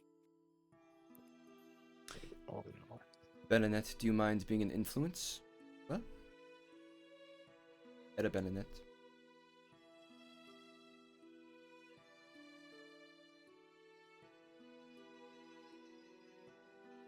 Yeah, she exploded. Yeah. Belinette died. Oh my god. Died right on stage. She had a stroke on stage and fell over. No. Holy shit. Belinette. No, I've been downstairs, but I'm here. I heard. Donna looks between the Dominant and Adonis. There's a curiosity and a like, what's going on here? But she nods and says, "Sure, of course, I could do that. Yes." Thank you, I appreciate the assistance. I'm hoping that with this proof of concept of making Guardians, eventually we'll be able to remove Echelon as a whole and make one, I guess everyone would be equivalent to. Huh. Mm. It would take time, but Adam can accomplish it, I believe. Hopefully soon.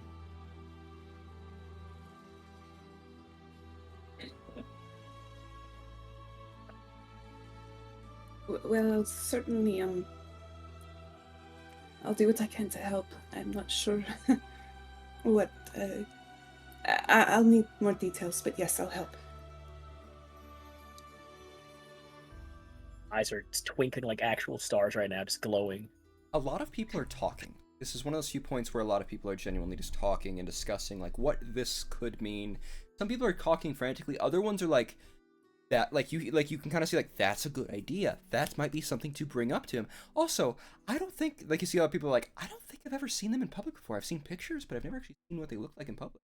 Some people are going handsome. Adonis fan club is found on this day. Yeah.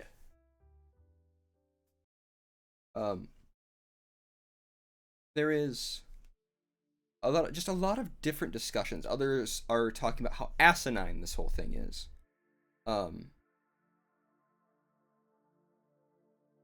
But as you begin speaking, part of your magical vision goes.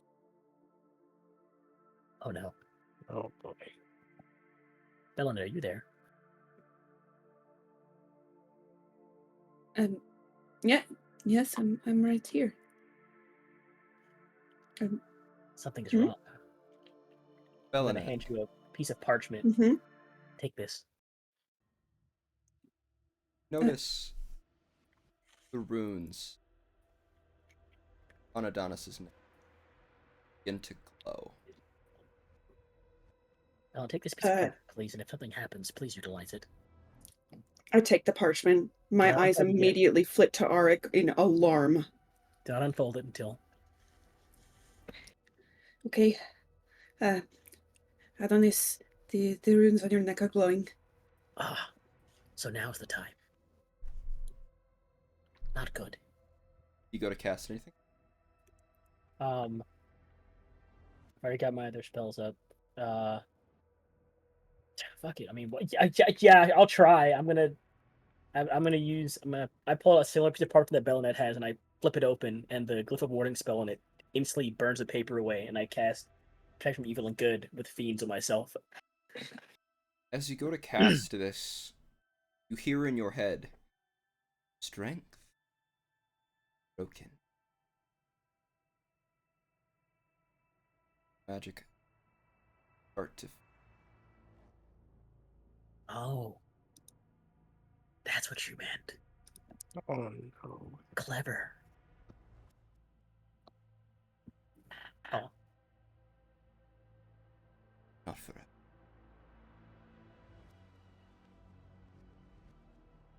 I'm gonna. Yeah. I actually take off the robes I'm wearing.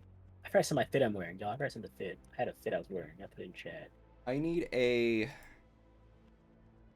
intelligence saving. But yeah, I am taking off the blouse that I'm wearing right now as well, and I'm shredded, guys. I'm ripped. You cast counterspell, Zara? Yeah, I try to cast counterspell at it. At 3rd? 9th level. At what level? 9th Nine. level. 9th? Okay. So it's not a spell necessarily.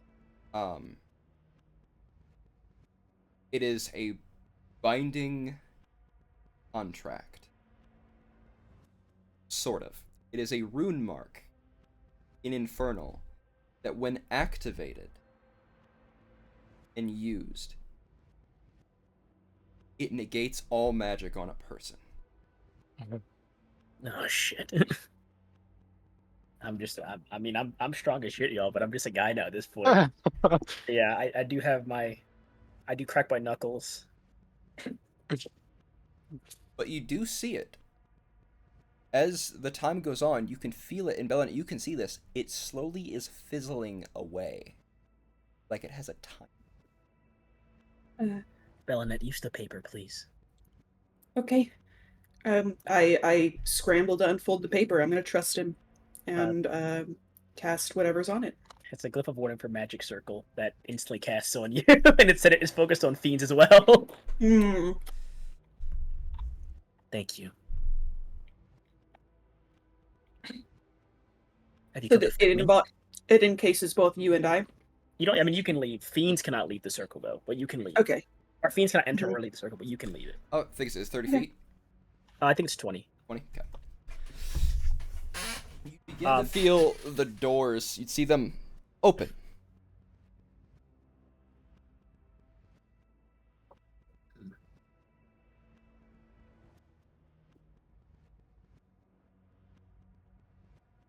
Well.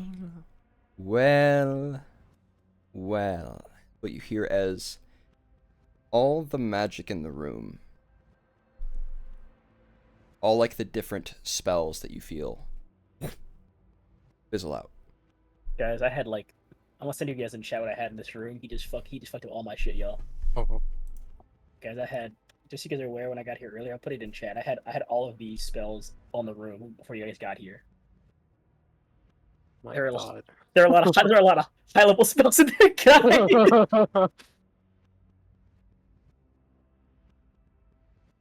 I used everything I could have thought, dude. Yeah. Literally everything. That's why I had to get here early, because a lot of them had long casting times. See the reason why he marked you? Yep. Oh, motherfucker. That failed save sucked. I'm walking up on them right now. As soon as they're over, I'm walking towards the doorway. I try and teleport for a second, but I can't because it's magical teleportation. But I can still fly and hover, so I do still fly up towards the doorway. You would see a very handsome Hellborn gentleman walk into the chamber. Is it the guy we recognize from the train? Yep. I thought so.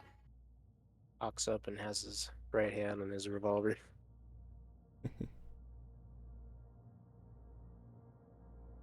You'd walk as they come in.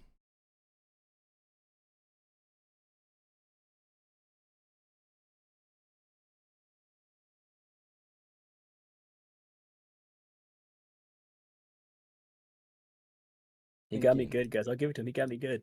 He got me good with that. I had a lot of cards to play for this, and he broke them. Bro had a royal flush right there. Strength broken makes sense now, doesn't it? It was good. Well played. He got me good with that one. I had to get you back from fucking Bellamar, you bastard! Well played. Well played. I mean, it's Asmodeus. They are. Yeah, he got me. I'll give to them. Asmodeus got me. They got me. Hello, everybody. You feel them tap their throat a couple times. Begin to speak louder. Hello, all. Hello, all of you. Very good to see everybody here. I don't think we need these teleprompters anymore. And you feel, again, before as all the magic in the chamber kind of goes away. And it's just a chamber. It's a lovely day today, isn't it? Would you all agree? Yeah. Ooh.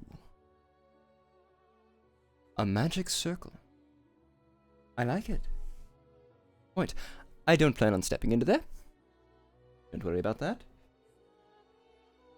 Not that I could anyway. Well. We'll see. I have some magic myself. Hello. Pleasure, pleasure. Madame Bellinette, you look lovely as the last time I saw you. Bit more formal this time, I see. She's the moment this stuff started to go down, because she had a front row seat to the runes starting to glow and everything. That purpley skin has paled some. She's rigid, staring. Now that she knows exactly who this is, and what this is, and I assume she can see She can. the true form. Mm-hmm. She's holding, I mean, the remnants of the little parchment that fizzled out with the spell. Hello. I'm gonna get in front of a Bella. I'm gonna step in between the two of them.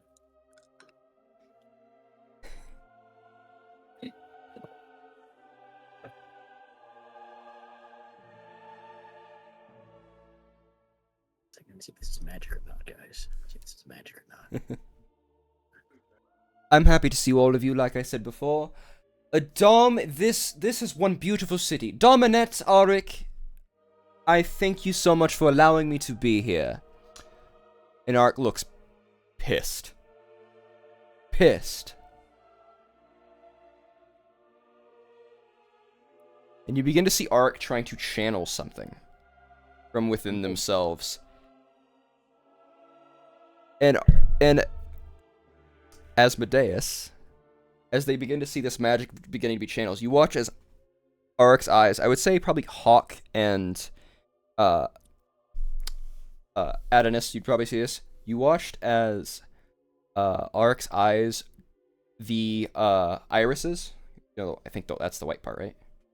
I think that's the sclera. Sclera. That's right. Yeah. I just learned that recently because I kept saying Irish as well. I think it's The sclera goes completely black, and the eyes go a deep crimson red as you watch as something begins to channel, and their arms begin to turn completely black. Oh. Mhm. And you watch as they're beginning to cast something.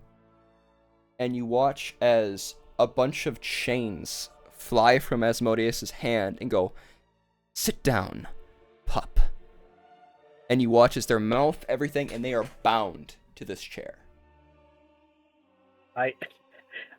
Bella, my mouth elongates exceptionally, like really long. I open my mouth, and a small bead flies from my mouth. Oh, what? A cyanide pill. No, I'm. He just kills himself. He's like a con save. There's a big explosion from this bead. What are Singularity, you, breath? dude? What the hell is that? Oh no. What the hell is that? I am back. As soon as his head turned, I did that. As soon as he head turned, I did it. They made exactly a 20. Oh damn! Damn it! Damn it! Damn it! Could have been close though. Very, very. Anyone got fucking cutting words or some shit? Whatever the. Hey yo, Bard, my brother. Hey yo, Bard, you got something to reduce the save by 1? Let's see. I swear, bro, I'm gonna beat the shit out of you. Let's see. Oh my god. It would be 46 force damage otherwise. Halved to 23, which doesn't really. It never doesn't really matter. The goal was the effect of it, which is it makes their speed 0 at the start of my next turn. Now I have Mind Sliver, but I gotta use that first. Damn it! All right, now yeah, he passes. So never mind. Don't worry about it then. Just does some damage. Yeah, it just does damage. It doesn't matter. Oh, that's not it. It's 23 fucking damage. It doesn't do much at all.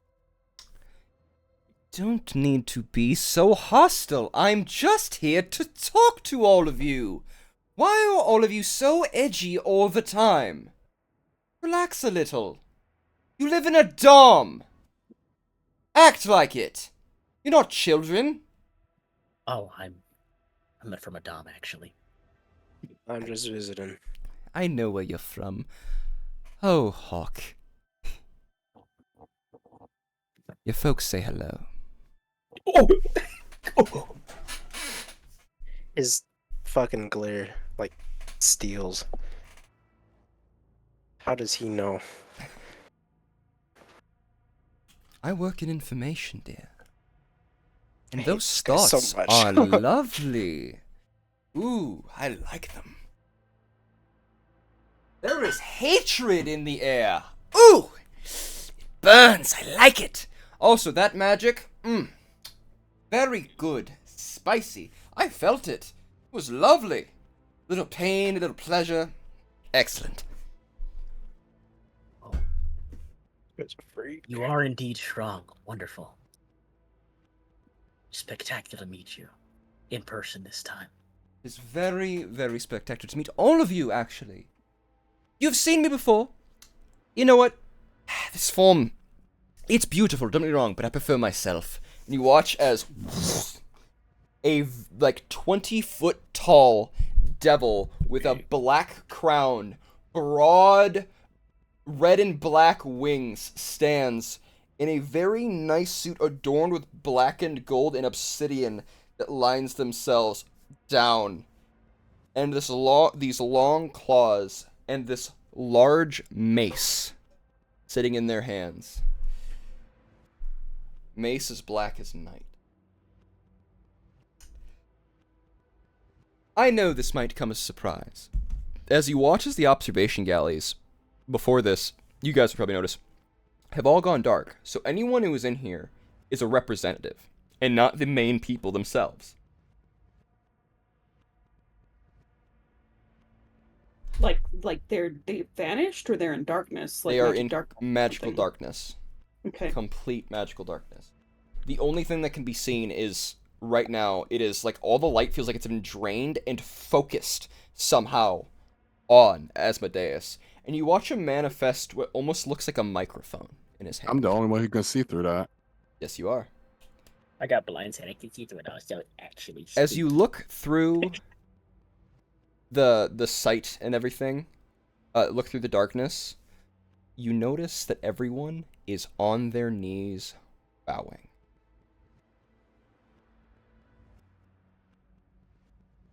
Mm.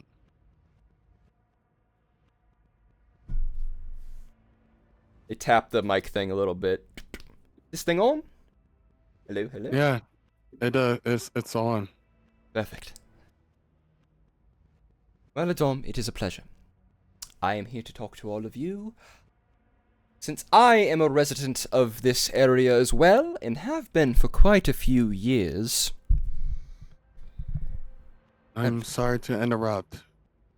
Give me a few seconds as I'm like scribbling like on my paper, like on this stance right now. I've draw never this guy. seen something like you before, so I like to put this down on paper. Oh, you likely have. In your deepest temptations and desires. In the things that make you want to be so murderous and paint lovely works of art. I am that voice. I am the voice that calls you to judge others. You all would know me by a few different names, likely. The Fallen One, the Lord of the Hells, the Fallen Celestial, the Infernal. I am Asmodeus. Pleasure. I have a speech prepared, if you don't mind. I think you all will find it quite thought-provoking, to say the least. Not so humble citizens of Adam. I come before you not as a conqueror, but as a harbinger of truth. The gods you used to revere, the divine beings that you have shed your faith in, are nothing more than puppeteers manipulating your strings to save their own celestial agendas. They promise salvation, but deliver only suffering. They preach justice, but revel in chaos. As you've seen around you, it's not quite here yet. Look around you, all of you. Your city, your homes, your families. These are the true treasures of this world. Yet, they are under constant threat from the capriciousness of the gods. The recent cataclysms are but a taste of the destruction they can unleash at a whim. And you would know this better than anyone. Your loyalty, your faith have been repaid with nothing but devastation. I offer you a different path. A path of strength, of sovereignty, of true freedom. Under my guidance, you will no longer be mere playthings for the gods. You'll be masters of your own fate. Imagine a world where your children can grow without fear, where your achievements are yours alone, not stolen by divine decree. But understand this. My offer is not without its demands. The coming war will be fierce and unforgiving, and believe me, there is a war coming, whether you like it or not. In fact, you've had a taste of it already. It's already here.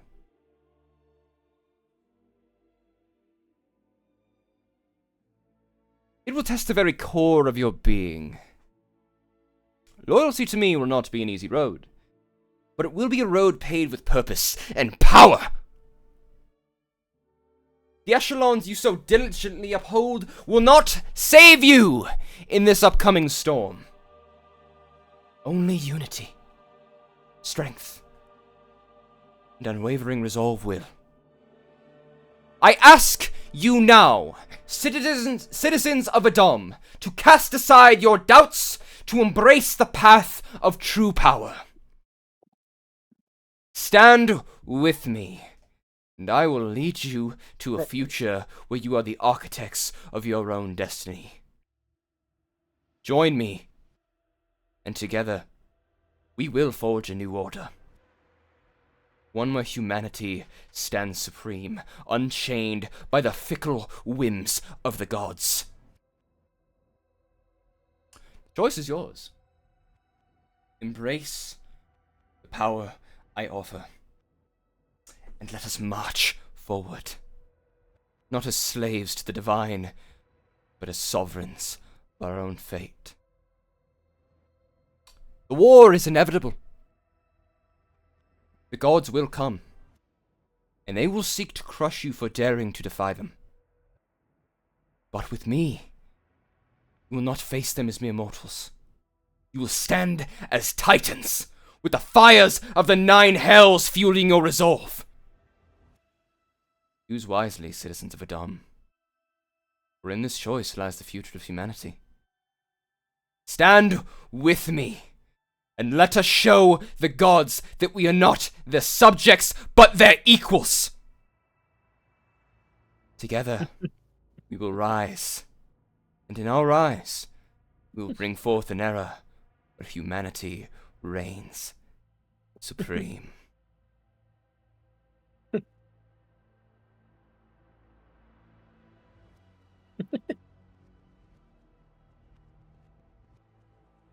Amazing. Been so long since I smile.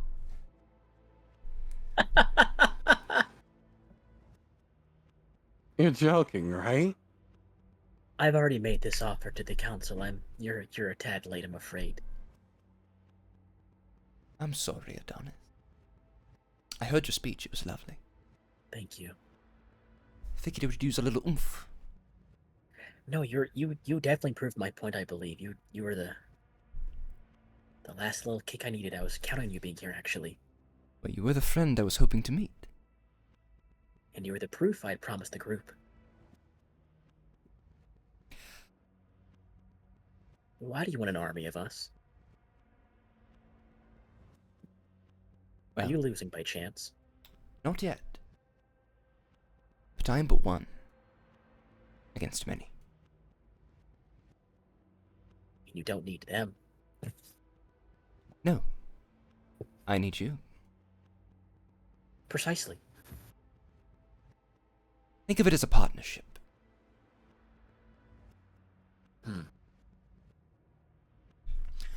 You do not need to make your choice now, Adam. You have time. A little, fickle amount of time. But time is time, is it not? And you better hold it precious and dear. Who are you fighting against in the first place?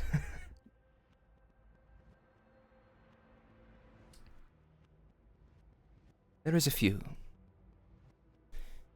Specifically 2. The ones who will likely call this place their battleground would be, of course, myself, which I am trying not to create a bunch of destruction. But the other 2 do not care about that as much. One of them, actually both of them, are names that you likely know quite well. My unfortunate siblings, Pelor and Sarenrae. Spit. I have a proposition. Of course. Speak. You are all free to speak if you need to.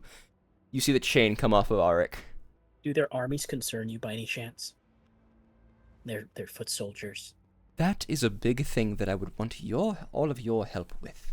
Though what I've seen, you guys have a lot of technological advancements that you will love at the Scientific Expo. Let me tell you, Adonis, I have seen some of the work. It is marvelous. Wonderful. I could take care of their armies for you, but you should not involve the rest of Adam. They are very against all of this. Hence my speech. I proposed we raise up the entire people to fight your people. So, while I could fight the soldiers of your enemies, I don't believe you should involve Adam in this. I'm more than enough, I'm fairly certain. As much as I enjoy your strength and resolve, Adonis, I would rather the people speak for themselves in that matter. You want them to be strong, right? correct? It's strength for freedom, of course. Allow them to show the strength and resolve. A valid assessment. You're correct. Your mind is a little off in how we see things, though. It's not You wonderful just how want I- to put us in another. What's the word? What's the word for it? Rule? Worship for me is worship of the self. Giving in to your heart's desires. Being strong. But I'm not doing it for you. I'm doing it for me. And that is completely fine. You will learn in time. Think of me as a caring uncle or a father. What happens if you lose, though? Well? If we all join you and you lose, we'd still be punished by these tyrants that are planning on fighting here anyways. If anything, it might become worse if we actually aid you. Well, you won't lose. Why? I turn my like the little dog head cock. I think the scientific expo will show why. Weapons. Weapons. Many weapons.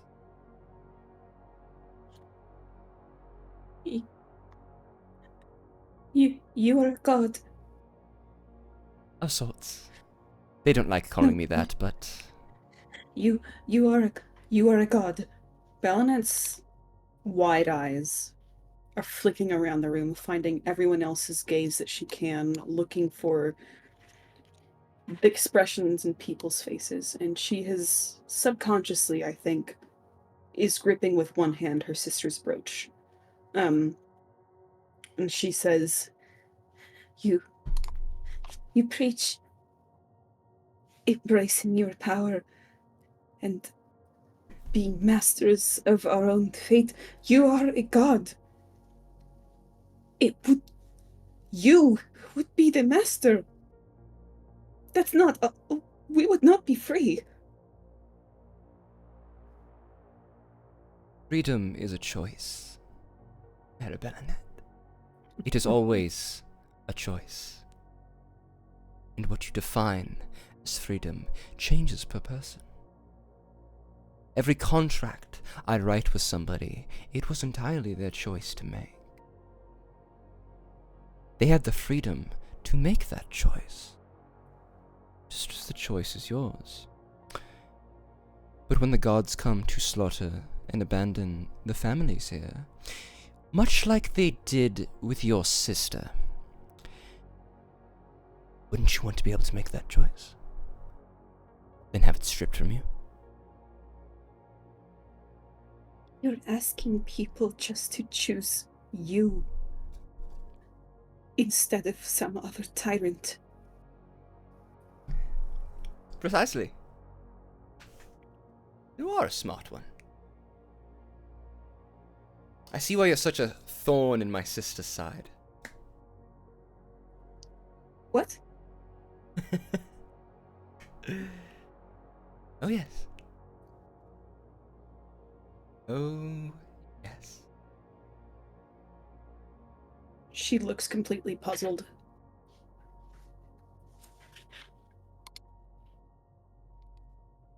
My siblings.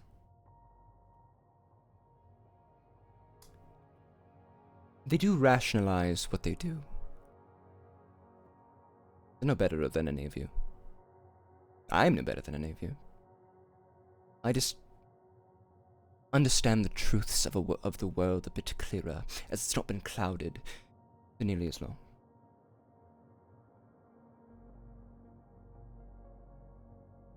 You've all known me. You've all feared me. But weren't you taught to fear the devil? Even maybe as kids, maybe not so much anymore. Dom is lovely with that aspect. I was taught to fear. What's the word they used back then? The overseers, and then I killed them. So I don't believe fear is something that can bind anyone, really. Do you have any idea how much I respect you, Adonis? And I know the runes was a little much, but I also had to make sure that I could get some words out because you are very jumpy, and rightfully so. I'm not faulting you. I think you knew that already, though. Yes, I've heard your words. I've been listening. I do respect your strength, which is why we are discussing. Yes. And your brother Be up careful, there. brother. Your works His of words art. are very convincing. Your works of art are legendary and should be held in any gallery. I have actually purchased some myself. Such blushing. Oh, really? Be careful, brother. His words are very tempting. Wait, you bought my art? Really? Oh, touch like his hair. Are you serious? What's your favorite? I am quite the painter myself, actually. You were admiring my paintings just the other day. Uh-oh. It's you. Well, a mortal form of me, I like to pose as an artiste, and it's quite fun. I've had quite a lot of practice. Not bad art that I can respect. You might want to work on your name a little bit, though. I'm so used to writing in Inferno Celestial, it's hard to get in with the Ardamani language is a bit difficult. Ah, that makes sense. I still don't trust you, though. You don't have to, you'd be a fool to. But I would like to tell... Oh, hello, Maria. Long time no see. You look absolutely ravishing, darling. The horns suit you so well. I believe we should continue the discussion we're having over here and exclude the others in the room. I don't believe in exclusions. I believe that for those to understand, and especially in this society, these are the people that need to hear this. Would everyone else here like to hear what we're saying? There is just silence. People are still struggling to comprehend what they are looking at. There is a god standing in the room, as Bellinet pointed out. Bellinet, you are, as of recently, my partner in this endeavor we're doing with Adam. What do you believe we should do in this moment?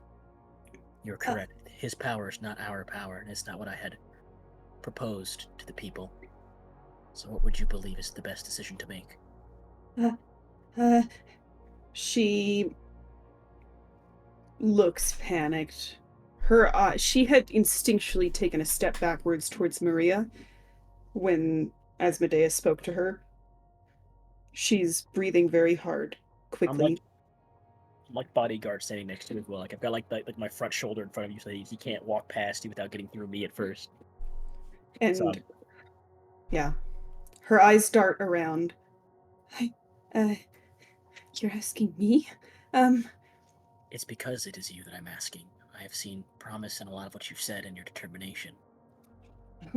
He is very strong, and he could very well defeat me in a fight very easily. However, with all the strength that I have currently, I will support your decision.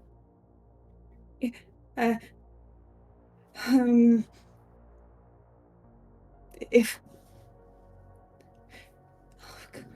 she clearly looks out of her element. There's that panic, the shaking, looking around at the room with the magical darkness, and if fuck, tries to steel herself, takes a few deep breaths. One hand is still on that brooch and says,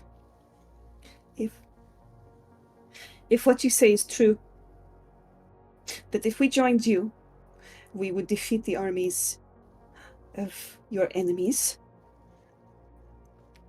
because of advancements you have seen, the technological advancements. then doesn't that mean we could use those against you? You could. Very wide smile is back on my face. By your right, you could. A very bloody battle it would be. And one that most of you would not survive. But it's definitely one I would like to see for inspiration. You said most would not survive. That means you don't believe you could beat all of us? Depends. If we have the capabilities to fight the divine at the scientific expo, as you're saying, then we as a dam should stand for ourselves. You're just asking us to willingly put the yoke over our heads. Yes. I hand you another piece of parchment, Belinette, folded. I know what I I will- ask. Take it. Do not unfold it unless you wish to fight. But it is a precaution. I just want all of you to understand that without help, Dom will fall. The nation or the people? This is a place. The people are a different thing. Everything. I have glimpses into what will be and what has been. There is very little chance of your victory without help.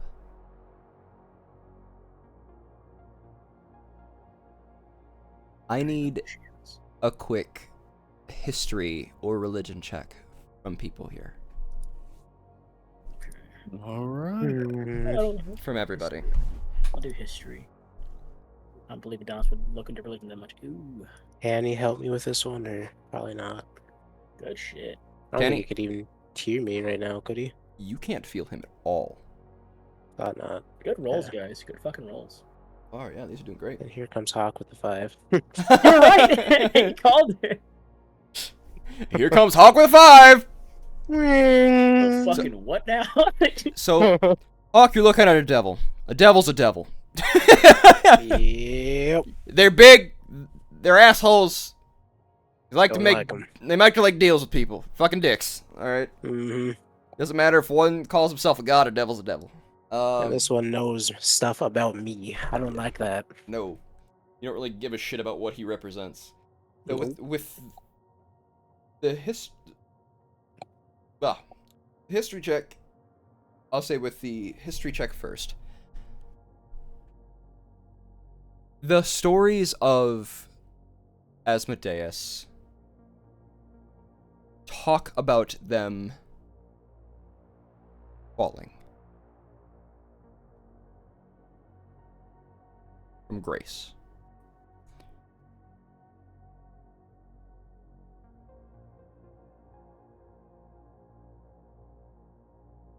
A long time ago during the Dawn War, and maybe even before.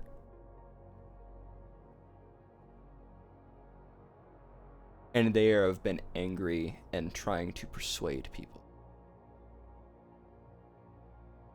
Now with the 27 religion check, there is another title that they did not mention, Belinette. Mm-hmm. And that is the King of Lies. Mm-hmm. Yeah.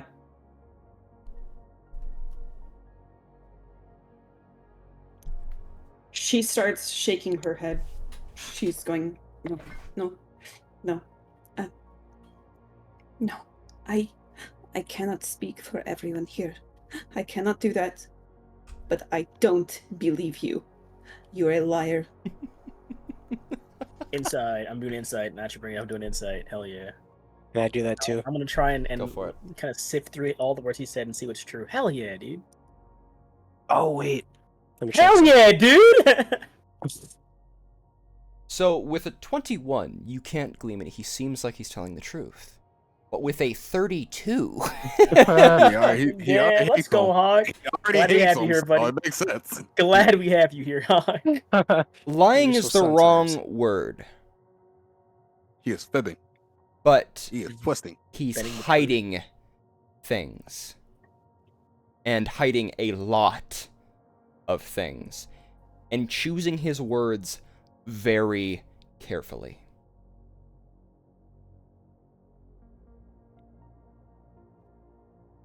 I'm not even doing this. I don't like him in general. I like his art. I respect his art. Don't trust him. All right, made that clear. All due respect, I think I've been around long enough to know when I'm not getting the full truth. So, why don't you cut the shit and give us your full statement now? You're a gambling man, aren't you, Hawk? Seem like it. Card player. Time to time. Well, you know in poker you should never show your whole hand. I'm not gonna lie. I thought he said COD player. There. For his plane. He plays S&D. Search and destroy fucking Rust right now. No. Hawk's like, you motherfucker, you're spawn camping. 1v1 me Rust, pal. Come on.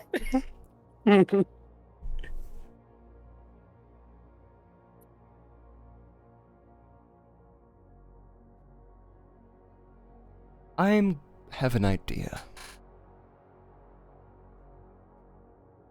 I have a very good idea. Who here has martial prowess and is willing to make a deal? Single person. He said martial prowess. I really had he said deal and put my hand back down. I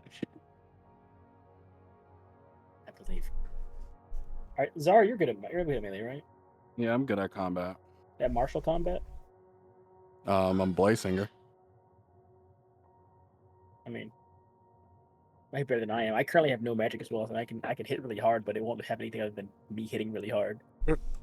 We're missing Constantine right now, unfortunately. So our best bet is. If you're asking if I'm good with a weapon, I can use a weapon. I mean, I can as well, but he's asking who a good martial fighter is. I am purely ranged. Very fair. I believe it's you then, brother. Why? Would you be willing to make a gamble, Zarathustra?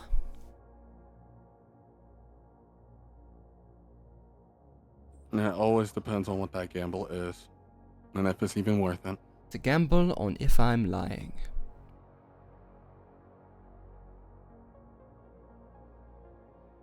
What does the gamble entail exactly? Well, this involves a contract, as most things do. Why a martial fighter in particular, then? Kind of holds the mace in their hands and kind of smacks it against their fingers. My weapon. Feel the power. See what it helps you with. That's dangerous, tricky, guys. That's some tricky business right there. That's some tricky business right there. The gamble is... if I am lying, you can keep my mace. 100%. You will get the mace either way.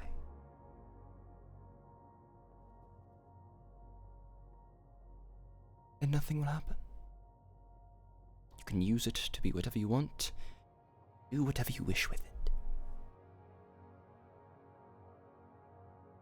If I am telling the truth,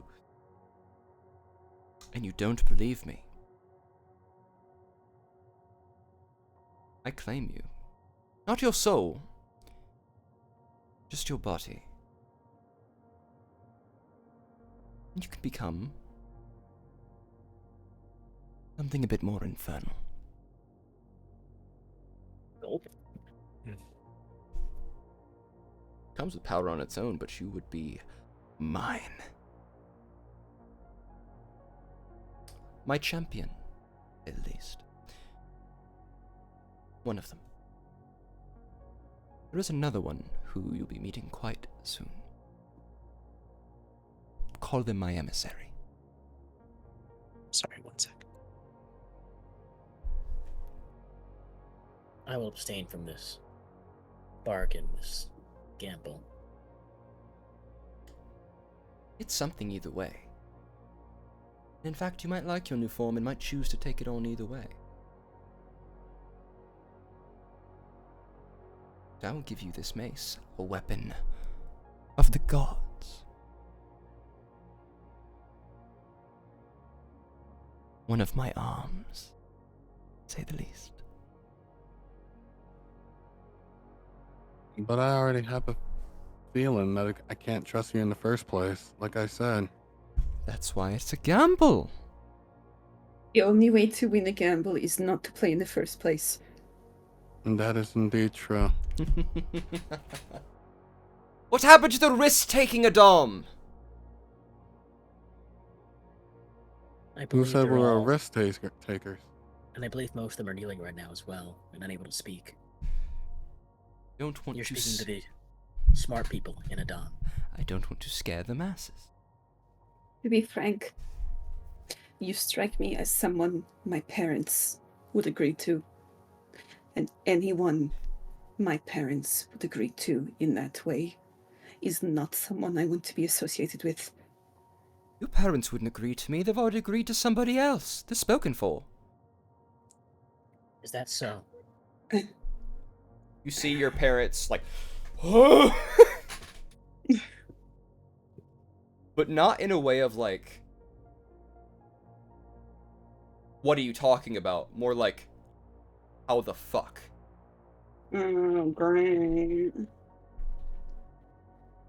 We can cross that bridge when we get there, Bellinet. If you wish for them to be removed, I can handle that as well. However, we have a pressing matter. I, for one, do not agree. Partner, what do you say? I do not agree. Don't you want to help people? As Tiberius Greth has said already to both of you before, what happens when your magic fails you? You just If saw it what fails- happens. I'm still very capable. If A it bit less fails so me, in it terms of fails me. handling large groups is a bit more difficult, but I can still do a lot without magic.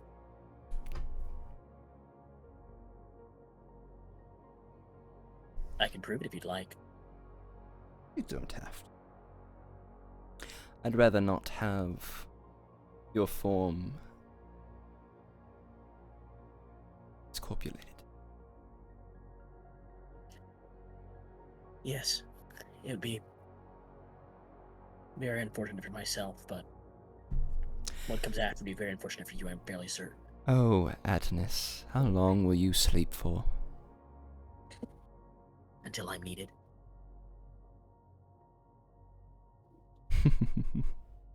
I'm clearly enough right now. They don't need me yet.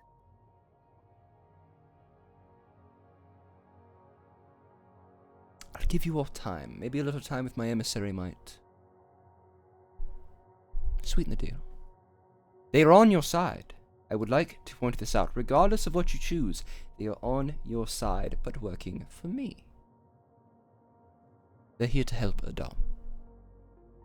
Trust them, don't trust them. That is on you. Know that their intentions are pure.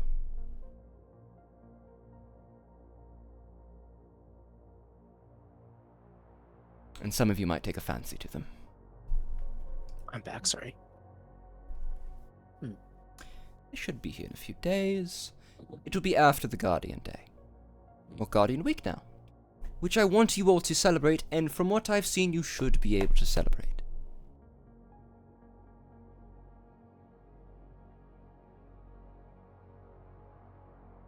Where's the nearest army that is threatening Adam? Nearest? Right now?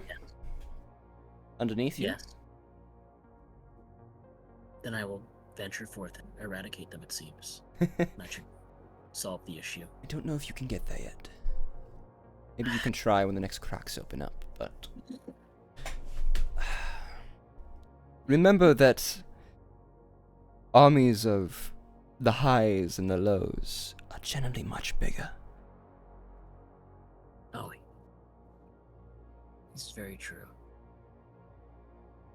Bellinet, Beyond your that, thoughts?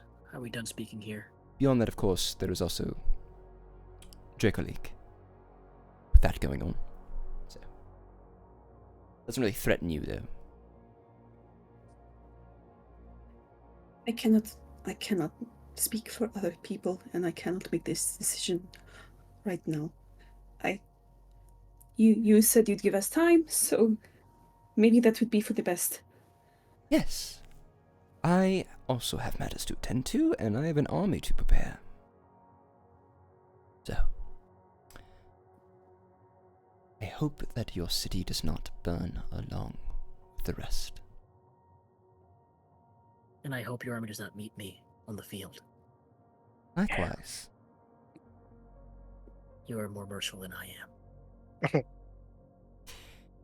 You haven't crossed me yet. I look forward to the day. A large, fanged grin coats their face. I don't.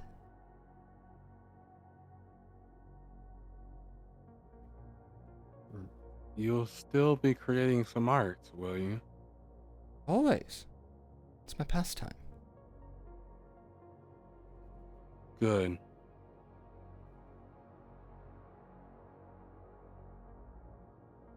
I hope you all have a lovely afternoon. I hope I did not spoil things too badly. But if I did, apologies.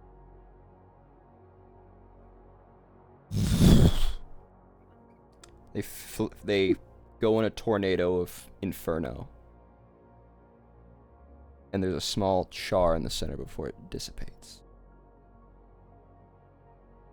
And all the magic comes back online, and your marks on your neck is gone. There's it. What about mine? Yours is still there. Damn. I will instantly begin teleporting across the room and scanning everyone in the room that for any illusion. I'm gonna go to Belnet's parents and stare them down for a second and just look at them. And I'll go back to the center of the room again. Well, I believe. Well, actually, to the room. I believe my point is proven now. Many of you were indisposed. I'd like more people that weren't. We should move forward with what I proposed. Or, as you probably didn't hear, actually, we will be eradicated, I believe. However, I'll let you go on that. We have heard that our weapons can harm the divine. Eventually. Less resources. Well, brother. Don't rush it. Apparently, he said this expo that's supposed to happen is very promising. Yes. However, to the rest of the echelons, if what I propose moves forward with allocating resources towards progressing our strength rather than lifting the floor, we raise the ceiling and the status quo of everyone, we should be able to, in time, before we're destroyed, eradicate our adversaries. The proof I promised you arrived in our doorways and silenced all of you. You've heard my points, you've seen my proof. When you need me, I'll be around. Thank you for your time, everyone. And I'm back on the ceiling again, just staring over everyone.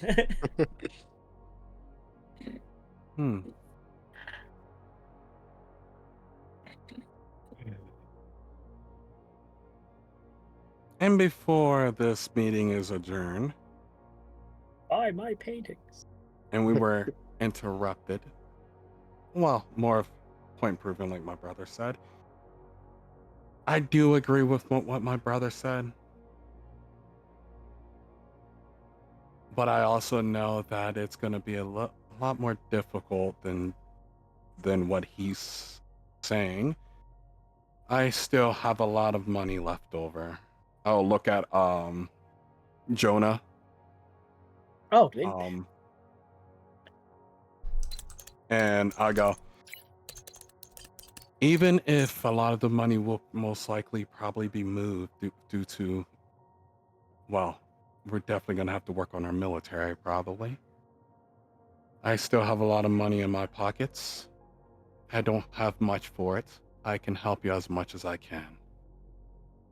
But I'm only doing it because I know how morale works. And we're going to have to talk about possibly creating more jobs. Because my brother has said it himself, they need to work for it. But I will help make some opportunities for them. Just like opportunity was made for me to become how I am. So I won't completely remove that from them. I'm sorry, have you been speaking to me? I've been busy trying not to piss myself. Oh, if the magic is back, the circle I put down of, was it Forbiddance? I forgot what it was. Hollow? Hollow. It gives everyone within the circle is immune to being frightened. Perfect. As soon as the magic comes back. It's Having me nullify was a bad thing, because it made everyone not be able to be frightened and all that other shit, so... Yeah. It's weird, because you would definitely think that people should be more freaked out. They're not. Magically because of Adonis, but they're not.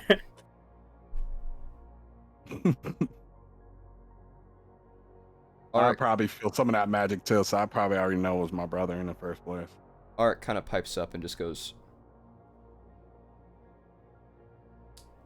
and all the people are kind of standing back up and are just like kind of rubbing their heads, just like on the sides, just like, all right, okay, like nothing happened. And here's another incentive for the general public. Every person that can impress me with their growth and strength will be awarded 250,000 gold pieces. Huh! But again, I must be impressed for this reward. Nah, that's good, brother. Motivation. Art goes, It is an incentive. I don't. That's not. Is that a bad idea? I'm not sure how currency That is not quite affordable. Oh no, I can do it. No. I shouldn't do it. Sorry. Correction. 10,000 gold pieces for whoever impresses me. Yeah. We need people to be incentivized to grow. We can't let them lie in wait to die. Can we do 5,000? 5,000 gold pieces. Alright, that's a little better. Apologies, I'm unfamiliar with the economical standings of many things as of late. I don't buy much. How much you fucking spend on spells? Scrolls money is of no object. Oh yeah. For those unaware, to make the scrolls I had to make for Adonis, I spent where was it? 6,500,000 scrolls to make every scroll I have. Okay. The only person who knew was me. Alright. It takes money and time to make spell scrolls. And I made a lot of spell scrolls in the 2-year time we had as a group in the I have backstory money stuff. myself, which is why I'm going to help out Jonas with his ideals. But anyways, back to that. But only because I got my reasons as well. Let the people And know. then Zarathustra gonna say, also, I would like to have my own store or place for my art. No, brother, this is not the place for this. Is for the entirety of Adon right now. Come on, brother. This is not important. Can we please stay on focus, please? Yes. Please. Are we just going to move on and pretend what just happened didn't happen? I'm not Oh, it pretending happened. it didn't happen. I'm preparing for the next steps. I couldn't do anything either, as you saw. I'd like everyone to be able to do something, however minimal it may be.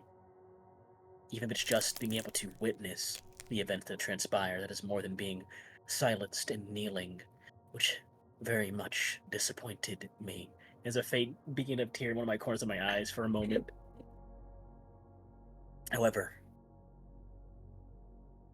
that is why I'm trying to push forward this, Bellanet, with your assistance as my partner in this endeavor of creating these guardians. It's proof of concept. I want to incentivize people to actually try for it. We can discuss that we were all forced to kneel and watch, or we can move forward and prepare. We have the tools to fight them. We just need the people to use them. Someone using a gun that can kill a god that dies in one hit is no use to us.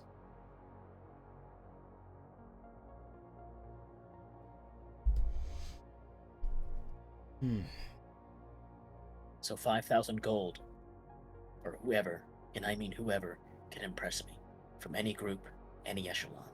We will talk privately. Honest. Some of the things that come with this. Apologies, of course. I overstepped my boundaries. I was simply speaking. I allowed you to speak. Thank you, everyone, again. Sorry once more for the interruptions.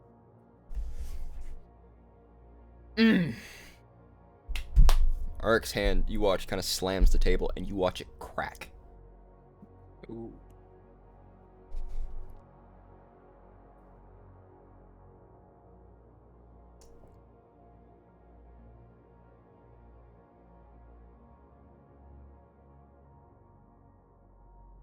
They said we have time. We will use it.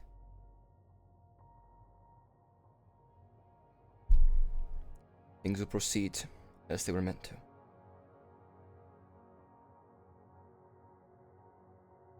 Seraphine? The kiss. Double protection. Approval. Already. We will unveil it later with approval. Everything you have approved as of right now. All in favor? Say aye. Eyes kind of go around the room. Aye. Do any of you guys say no? No.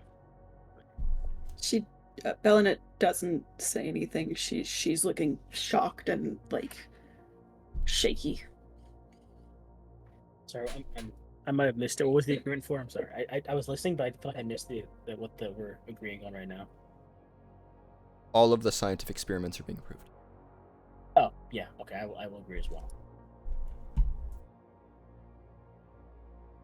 Everyone agrees. The vast majority of people. Maybe a few hands who just don't quite understand what that means also put their hands to agrees. For those who have played Bellamar, know what some of that means. Mm-hmm. I do. All of them have been approved. Yeah, all of them. Oh, boys. So maybe it wasn't Constantine's. No, let's still blame it on him because it's funny. It's Asmodeus' fault. He hoed us. It's his fault. Whew!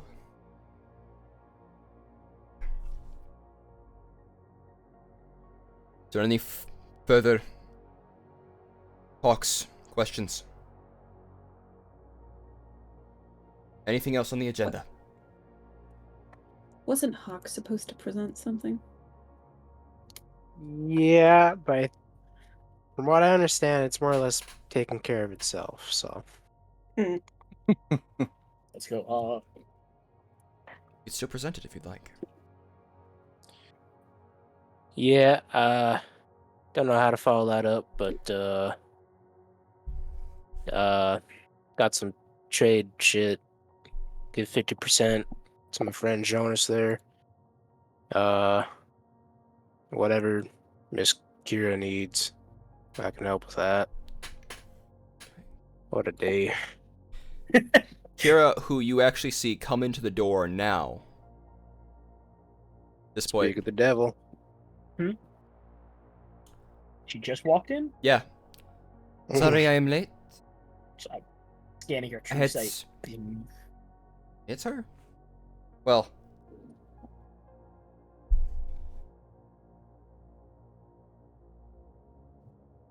Is she normal? Nothing on true sight?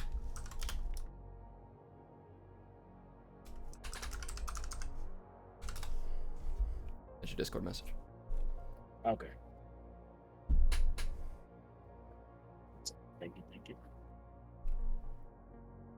Oh, and Miss Lyra is gonna be helping us, setting up for trade and all that. Yes, yes I am. Yes, that is correct. I am helping. Setting up a trade. Kira pops up. I heard my name. What is it you need? Whatever shit you need for your science bullshit, you're getting it. Thank you. Walks out again. Mhm. Leaves. I hate her. Dude.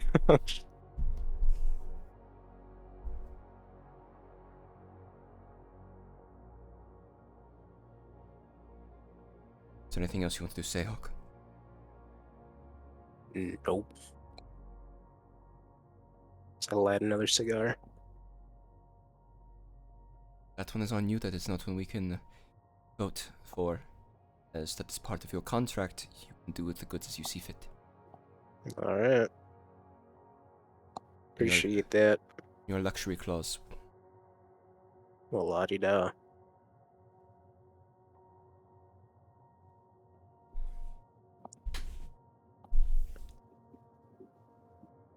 Hawk's not like... How do I phrase this? He's not like shaken by what just happened, but he's definitely just like...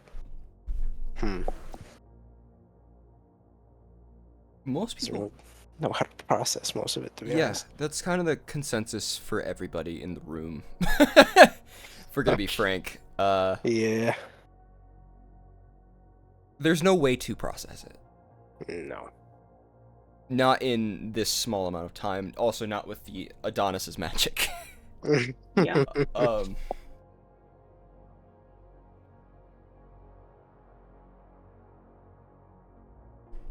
I'm also deep in thought on the ceiling. Like I'm at this point I've stopped even looking up. I'm just on the ceiling looking, thinking.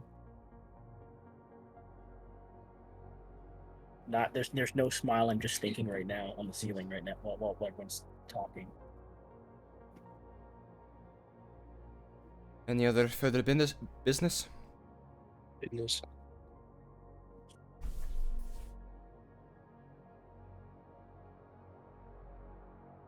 Yes, silence. In that case, meeting of the echelons is agenda. People just begin to silently stand up and walk out, but there's a good chunk who are just sitting there.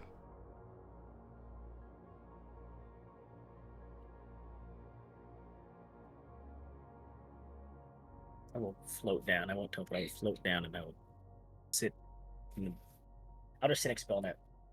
I'll have arms crossed. Belanet is also going to turn to look directly at her parents as they stand Your parents and are just like look at them. quickly trying to get out of here. I watch them go. Eyes just follow. Very surprising for them because most of the time they're trying to, for lack of a better word, suck off the rest of the aristocracy. Mm-hmm. They're trying to get out.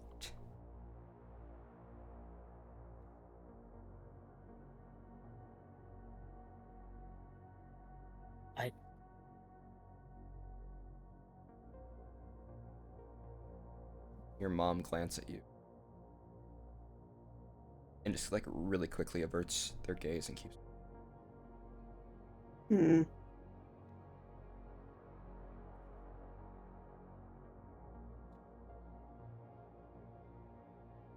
What should we do now, Belanet, regarding civil things?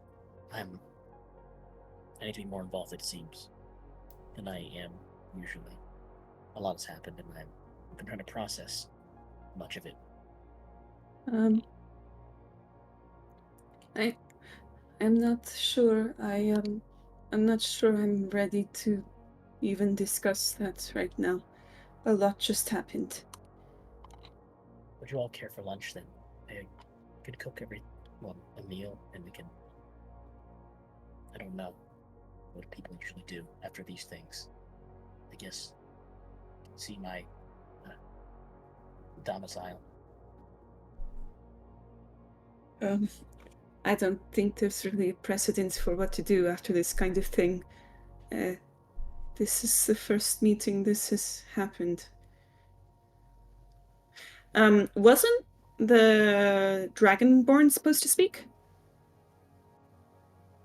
He was. He didn't step up. Can't blame him. All that shit happened. I was gonna say that's a lot.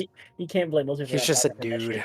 Yeah, you can't blame most people. If that was any other character but Adonis, I probably wouldn't have talked either to be after that. He does come down to you though, Bellin. The Dragonborn guy. And he just goes,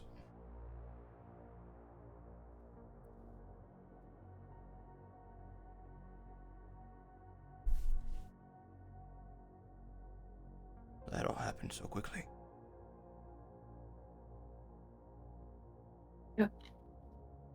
You didn't talk.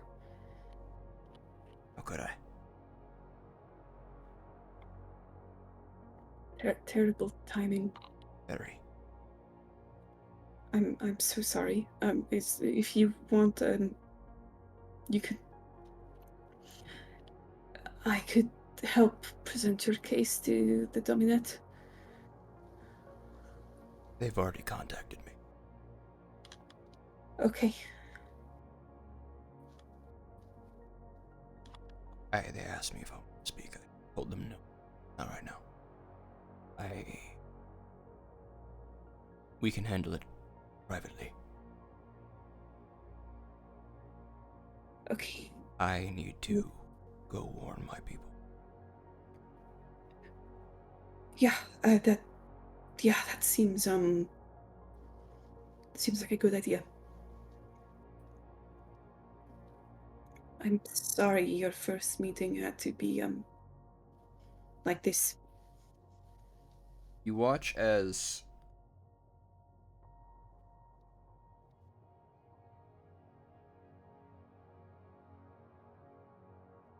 the Amethyst Dragonborn's arms and like neck and chest begin to slightly move and transform and adopt a more grayscale color.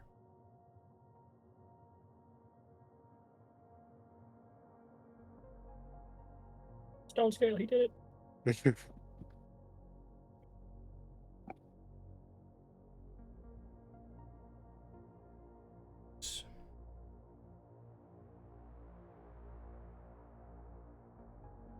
You watch as his arm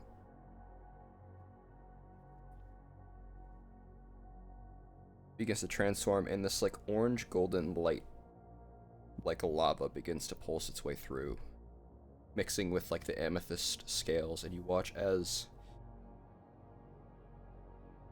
a sword, a massive sword begins to build in his hands.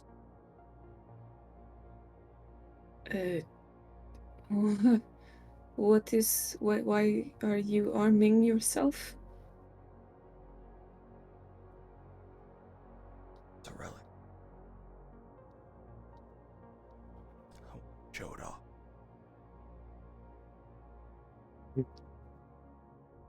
Chance to. Okay.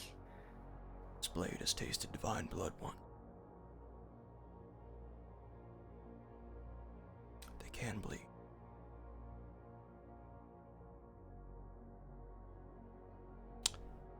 Some of you would know, seeing the magma go into this massive sword. You would recognize from Bellamar that this is Shaft. Yes, sir! It is! I knew it! I knew it! Amen. Let's go! But it looks slightly different as it is still in its awakened state at this point. Yeah. And you watch as the blade like kind of melds to his hand. And it's like his arm, almost like prototype. His hand is the blade. Fuck yeah. Dark Shaft needs to get like that, guys. I can.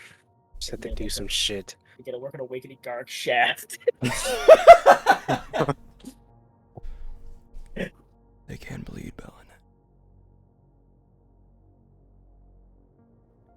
Bellin. Yeah. Adam we'll fight them if we need to. Yeah.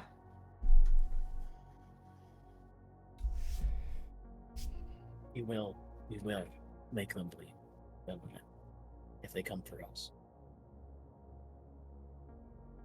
I'll use everything in my power to ensure that.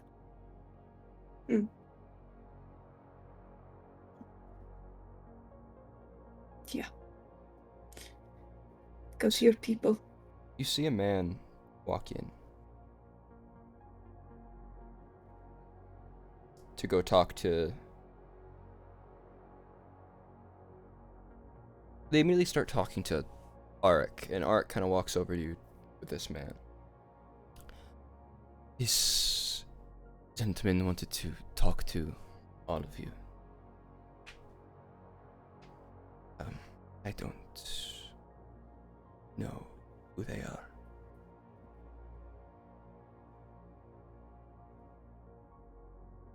But they said they really wanted to speak with the Keepers of Humanity.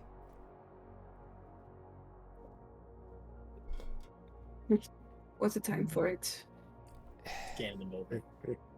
True sight scanning. First, let me describe the man. You see an older man. Kind of a human, older monk-looking guy. Walking up to you and just goes, Dire times. Very dire times.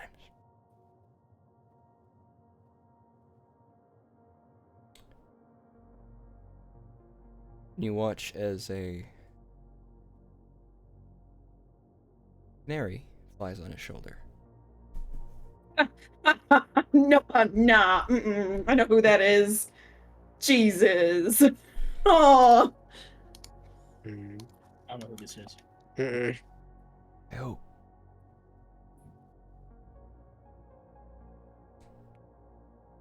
I'm sorry for the display that you saw earlier.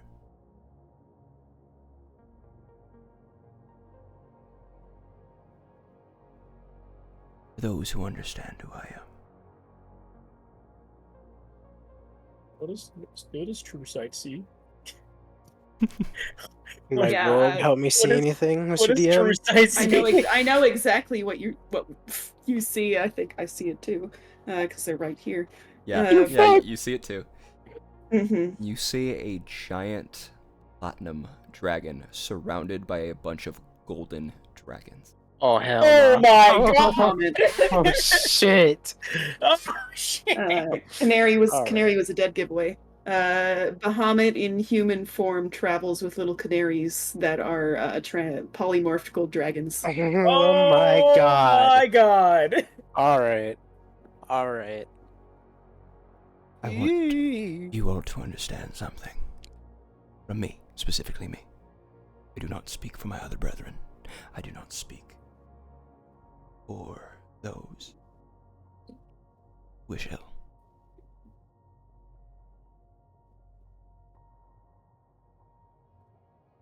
I tried my best to prevent everything that's happening. Everything. And you all getting wrapped up in what I felt. His presence here. I wanted to come speak with you all.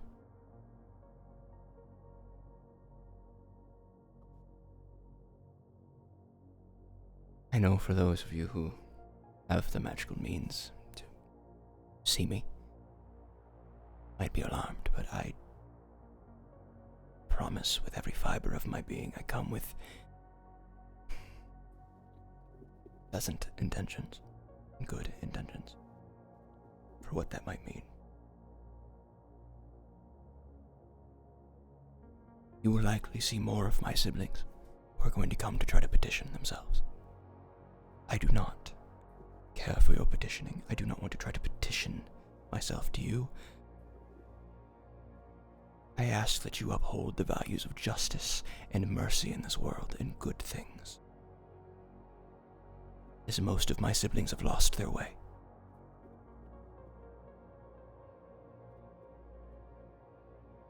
I am doing what best I can to unmake the destruction that my sister and myself have caused cross-continent.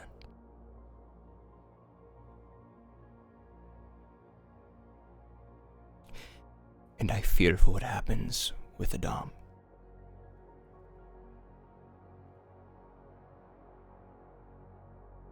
But I also implore you that more death will not help.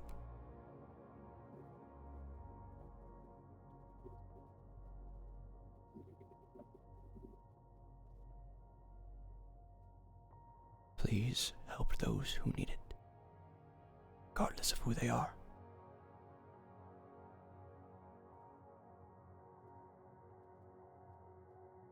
Please. I cannot be here to help. But I will do what I can to try to heal those once they fall.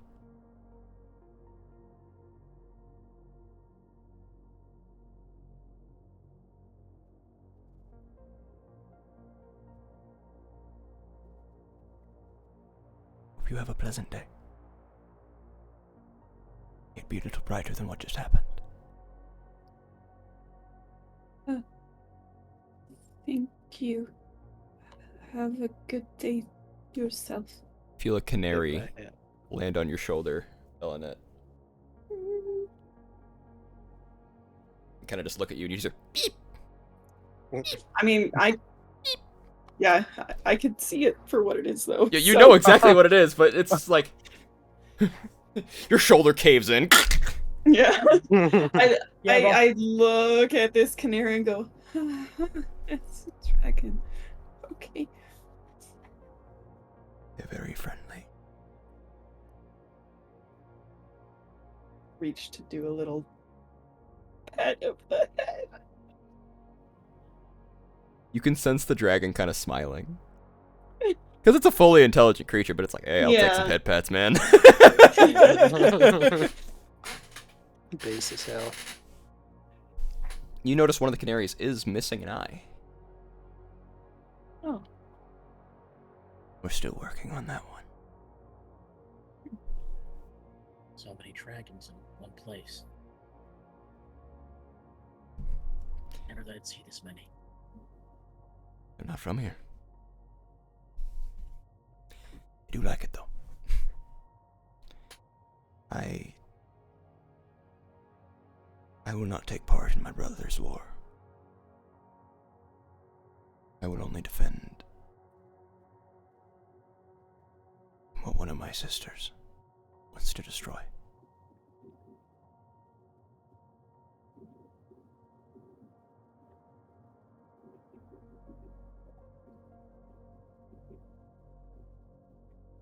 Slightly off topic, but where's a good place to get a bite to eat around here? Oh, I was just offering from lunch today. I'm going. You're hungry? My form is hungry. And I wouldn't mind spending a little time in the city and helping out where I can, as I heard some healers might be needed. I suppose you could join us for lunch then. I was going to cook for everyone that wished to be there. Sure. This is peculiar to me. Inviting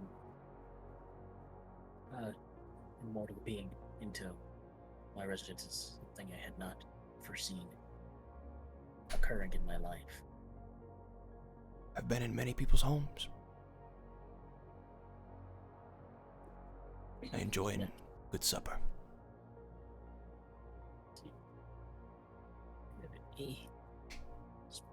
Can my canaries come in as well? Of course.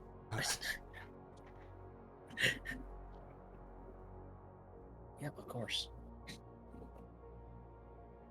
You know what? Let's see, how many? Why not do it? I'm gonna use my once per day card, I guess, I have, and whenever everyone tried to leave, I can make a magnificent mansion for you all, and then cook us up some food. whenever you're all prepared to leave, I can conjure a small mansion of sorts, arcane one, by a spell we can all reside in, and I can make us a wonderful meal.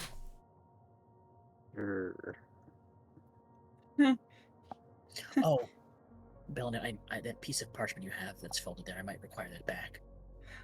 Oh, of course, I forgot I was holding it. Here you go. Unless you wish to trade it for the wish scroll you have, they are equal value in my opinion. It's okay. Take your scroll back. No, you can choose one. It was a housewarming gift. You can choose whichever one you'd like to keep. Both of equal value in my opinion. What is this one? That one is a surprise. I'm not going to surprise it. I'll be very honest. It'll conjure a second version of myself, unrestricted by anything. Oh, I see. Hence why if we were going to fight, I'd said to use that because it would allow that one to use magic. Take it back. I'll keep the wish one that I have at home. Thank you. I take it and I just cast a spell magic on the card and tear it in half. And I'm gonna look back. Is Maria still here? Yes, she is. She's talking with Arik right now. Excuse me. I'll be right back. Just want to make sure that we can have lunch and that I don't suddenly have a mountain of other work to do. That would be... Yeah, okay. I can assist you with the if you have any. We are partners now, after all. Right. Right, I need more details on that, yes. Excuse me.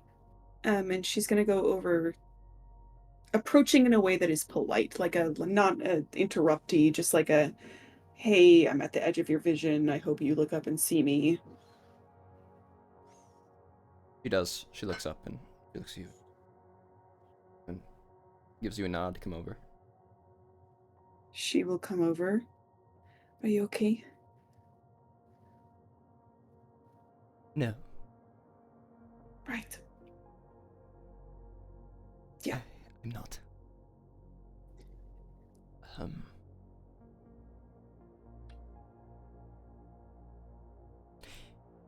He always used to tell us that he was trying to keep us safe. I don't know if he was lying.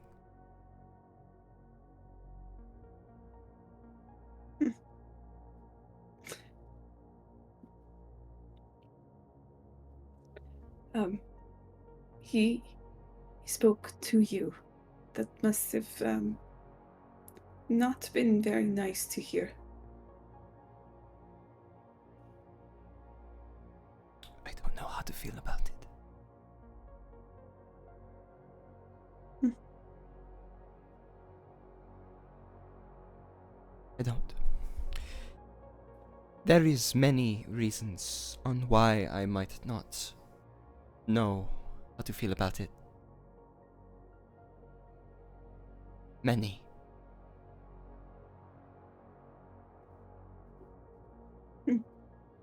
But each one of them has its purpose and use.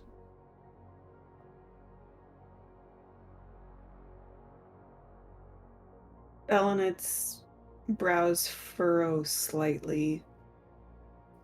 She tilts her head a little bit.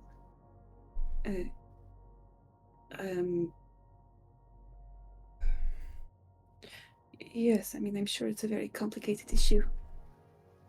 I would prefer to let it go as much as possible. Huh. There are more things that we have to do. Many more things. Right. Right. Yeah.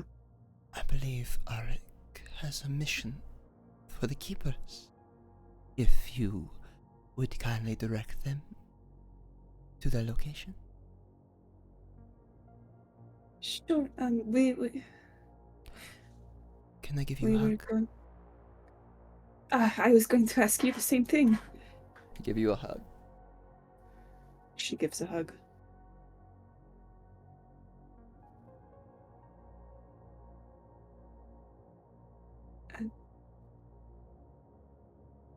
Not of me.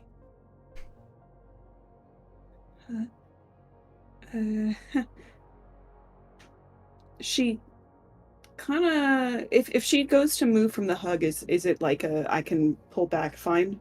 No. Okay, it's keeping her there. Mm-hmm. So she does the little, like, starts to move away, feels that she's being kept there, and goes,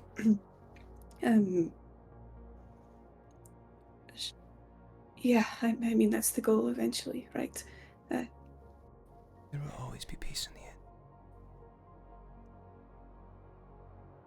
end. Sow the seeds, plant the garden.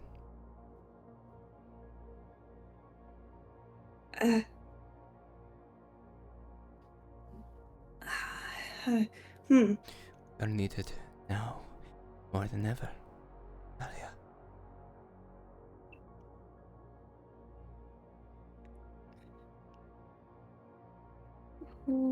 We were going to get lunch. Should I not get lunch?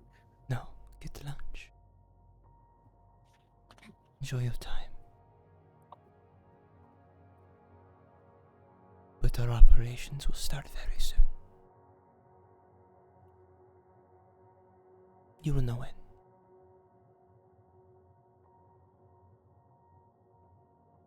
Of course. Oh, I love your hugs. They're so lovely. Do you know that?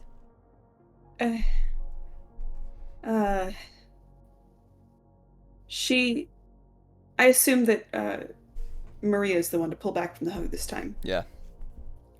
She blinks at her. There is confusion. She looks puzzled. And says, yeah, are you feeling okay?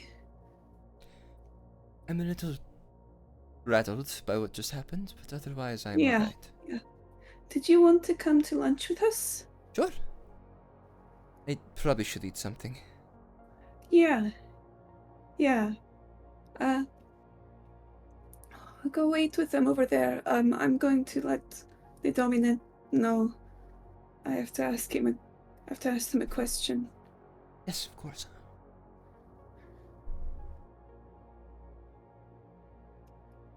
She watches her go. Yes. Turns. Arik is nearby. Mm-hmm. Walks right up to Arik. Dominette. Is that a Belinet? The keepers and a couple of others are going to be going to lunch. I imagine you're very busy, but you're welcome to come if you like.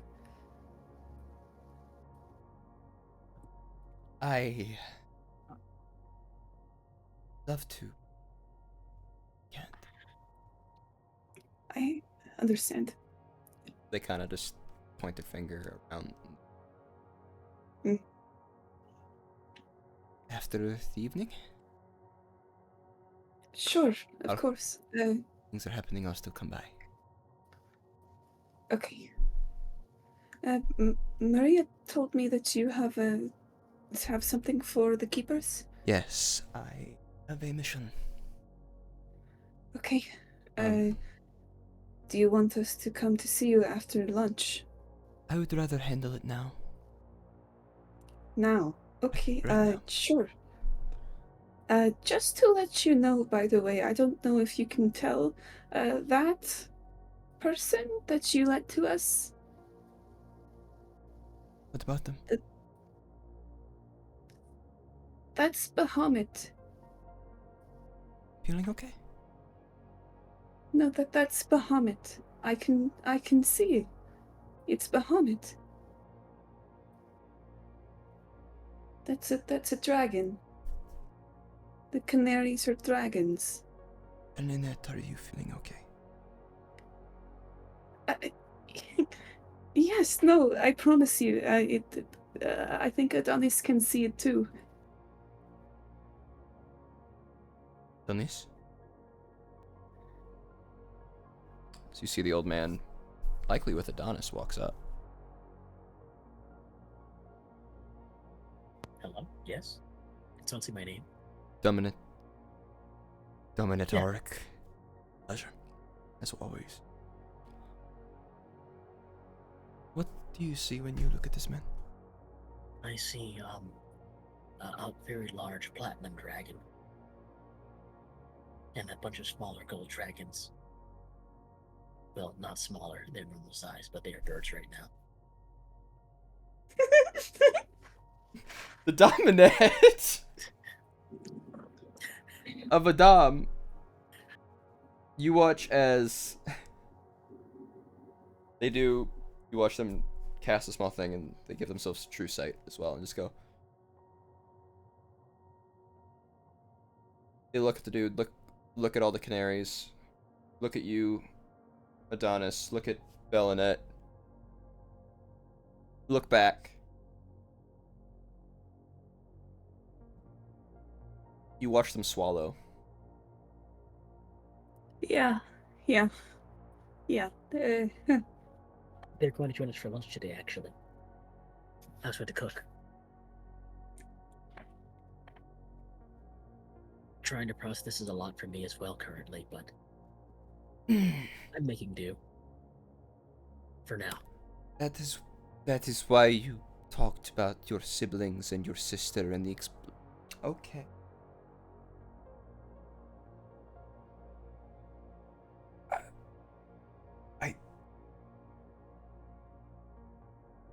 I don't feel like I'm angry. And Adonis, you would have noticed a calm emotions spell has been just kind of sitting up with bottom this entire time. I'm aware. I do not come on. I will even allow you to cast a zone of truth. If you would like. Don't come with any ill will.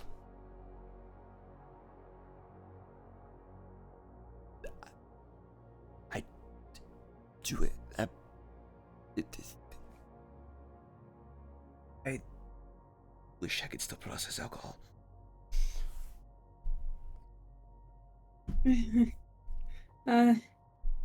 So he's going to be having lunch with us, with Maria. Could we do the lunch in my place? Okay. Is that alright, Adonis? Is that okay? Could we do it in my place? Okay. Absolutely, I can. I would like to be present. I'll bring items to cook with. I'll prepare my own item. I have so many. Do not worry about it. Wonderful. We can cook together.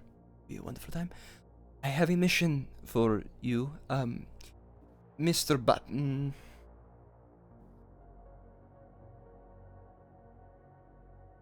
What would you like to be called? Sir?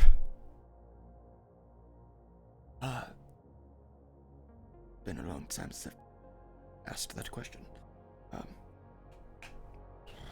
Why would I like to go by,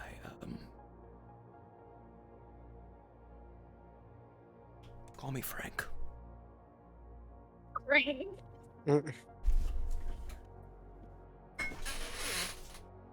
Take it. Fitting. Frank. I don't like it, but I'll say it. Relatively Bahamadanid.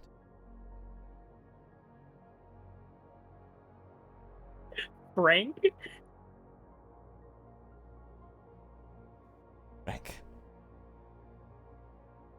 To be frank. That's like me naming myself Joe.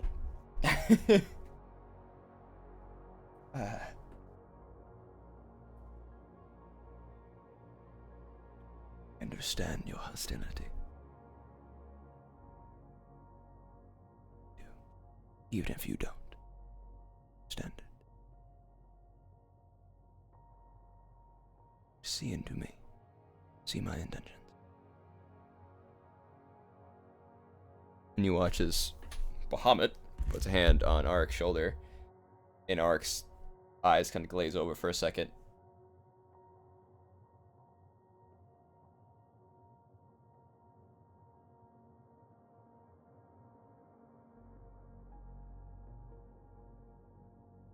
What now?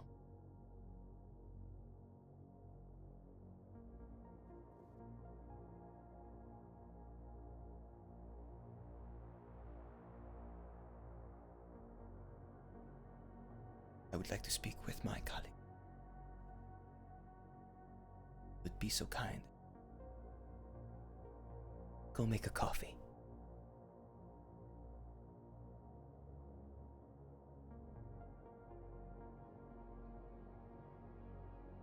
He begins to walk away. Though a canary stays and just sits on your shoulder, Adonis.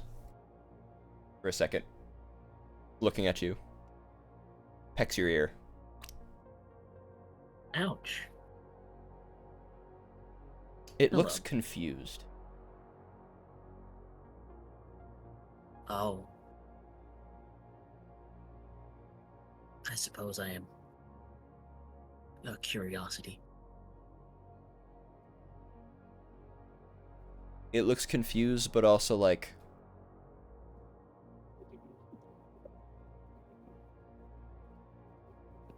And you hear... a voice next to you, but like almost coming from the bird that's like very quiet. It just goes...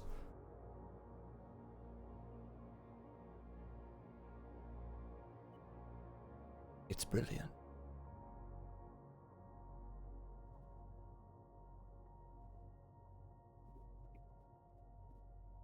Lovely colors. Or flying off. Thank you very much. Wow. Wow, that means a lot to hear. Bro, what? What? A very specific thing. Anyway, keepers. What the fuck? Yeah. What the Right. fuck? Yeah. You are very correct in your emotions right now.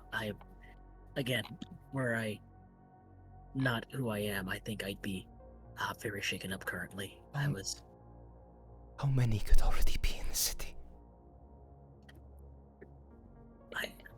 I imagine any of them, to be honest.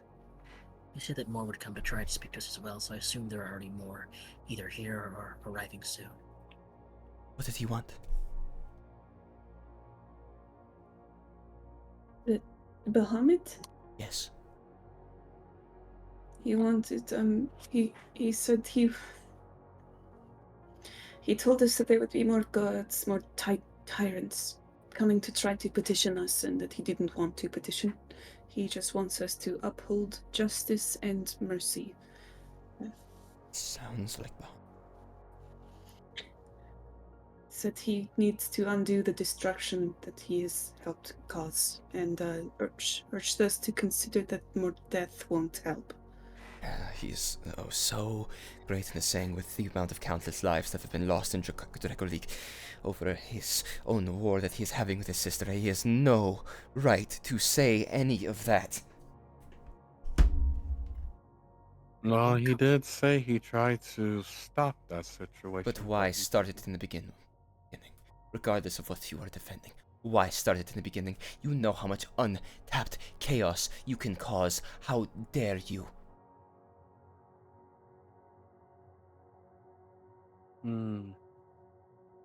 The tyrants are not as infallible and perfect as they maybe seem to those that worship them. They act very much like Platinum and Diamond do in that regard.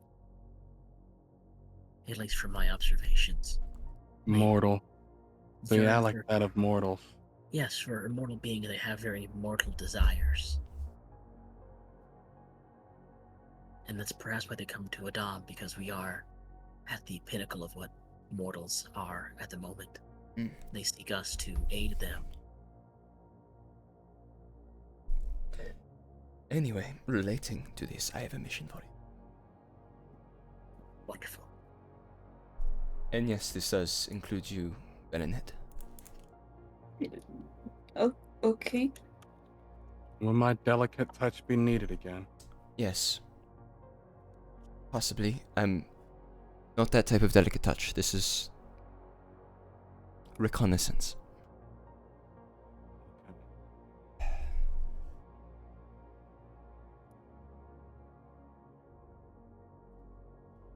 Bennett, the reason why I'm asking no is because you would also know where El Toro fell.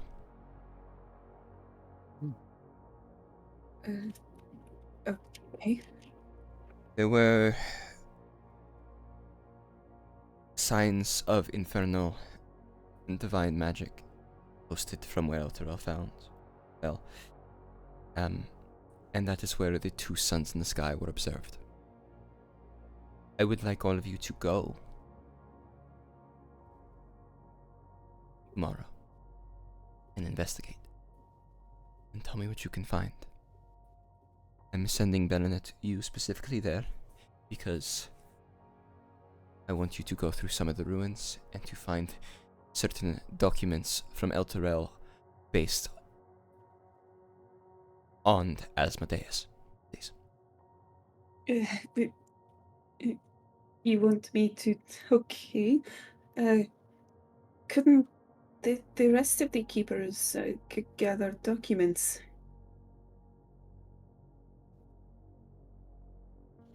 You have, as far as Maria has told me, you have certain gifts.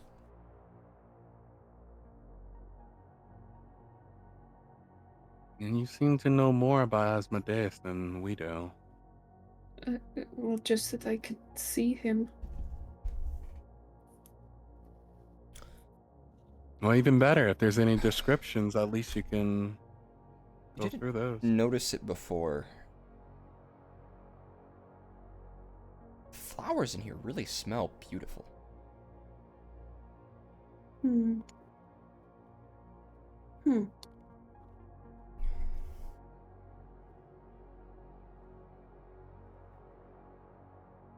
That's just my mission for you.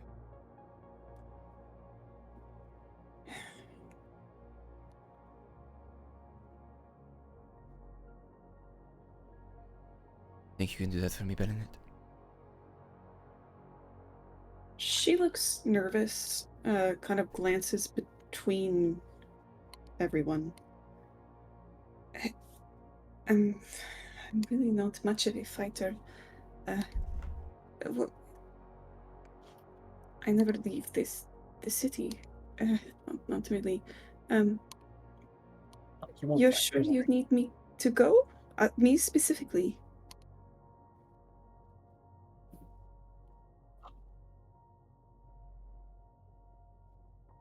Maria wants you. Ah. Okay. Something to do with an origin of a garden. She blinks. Oh.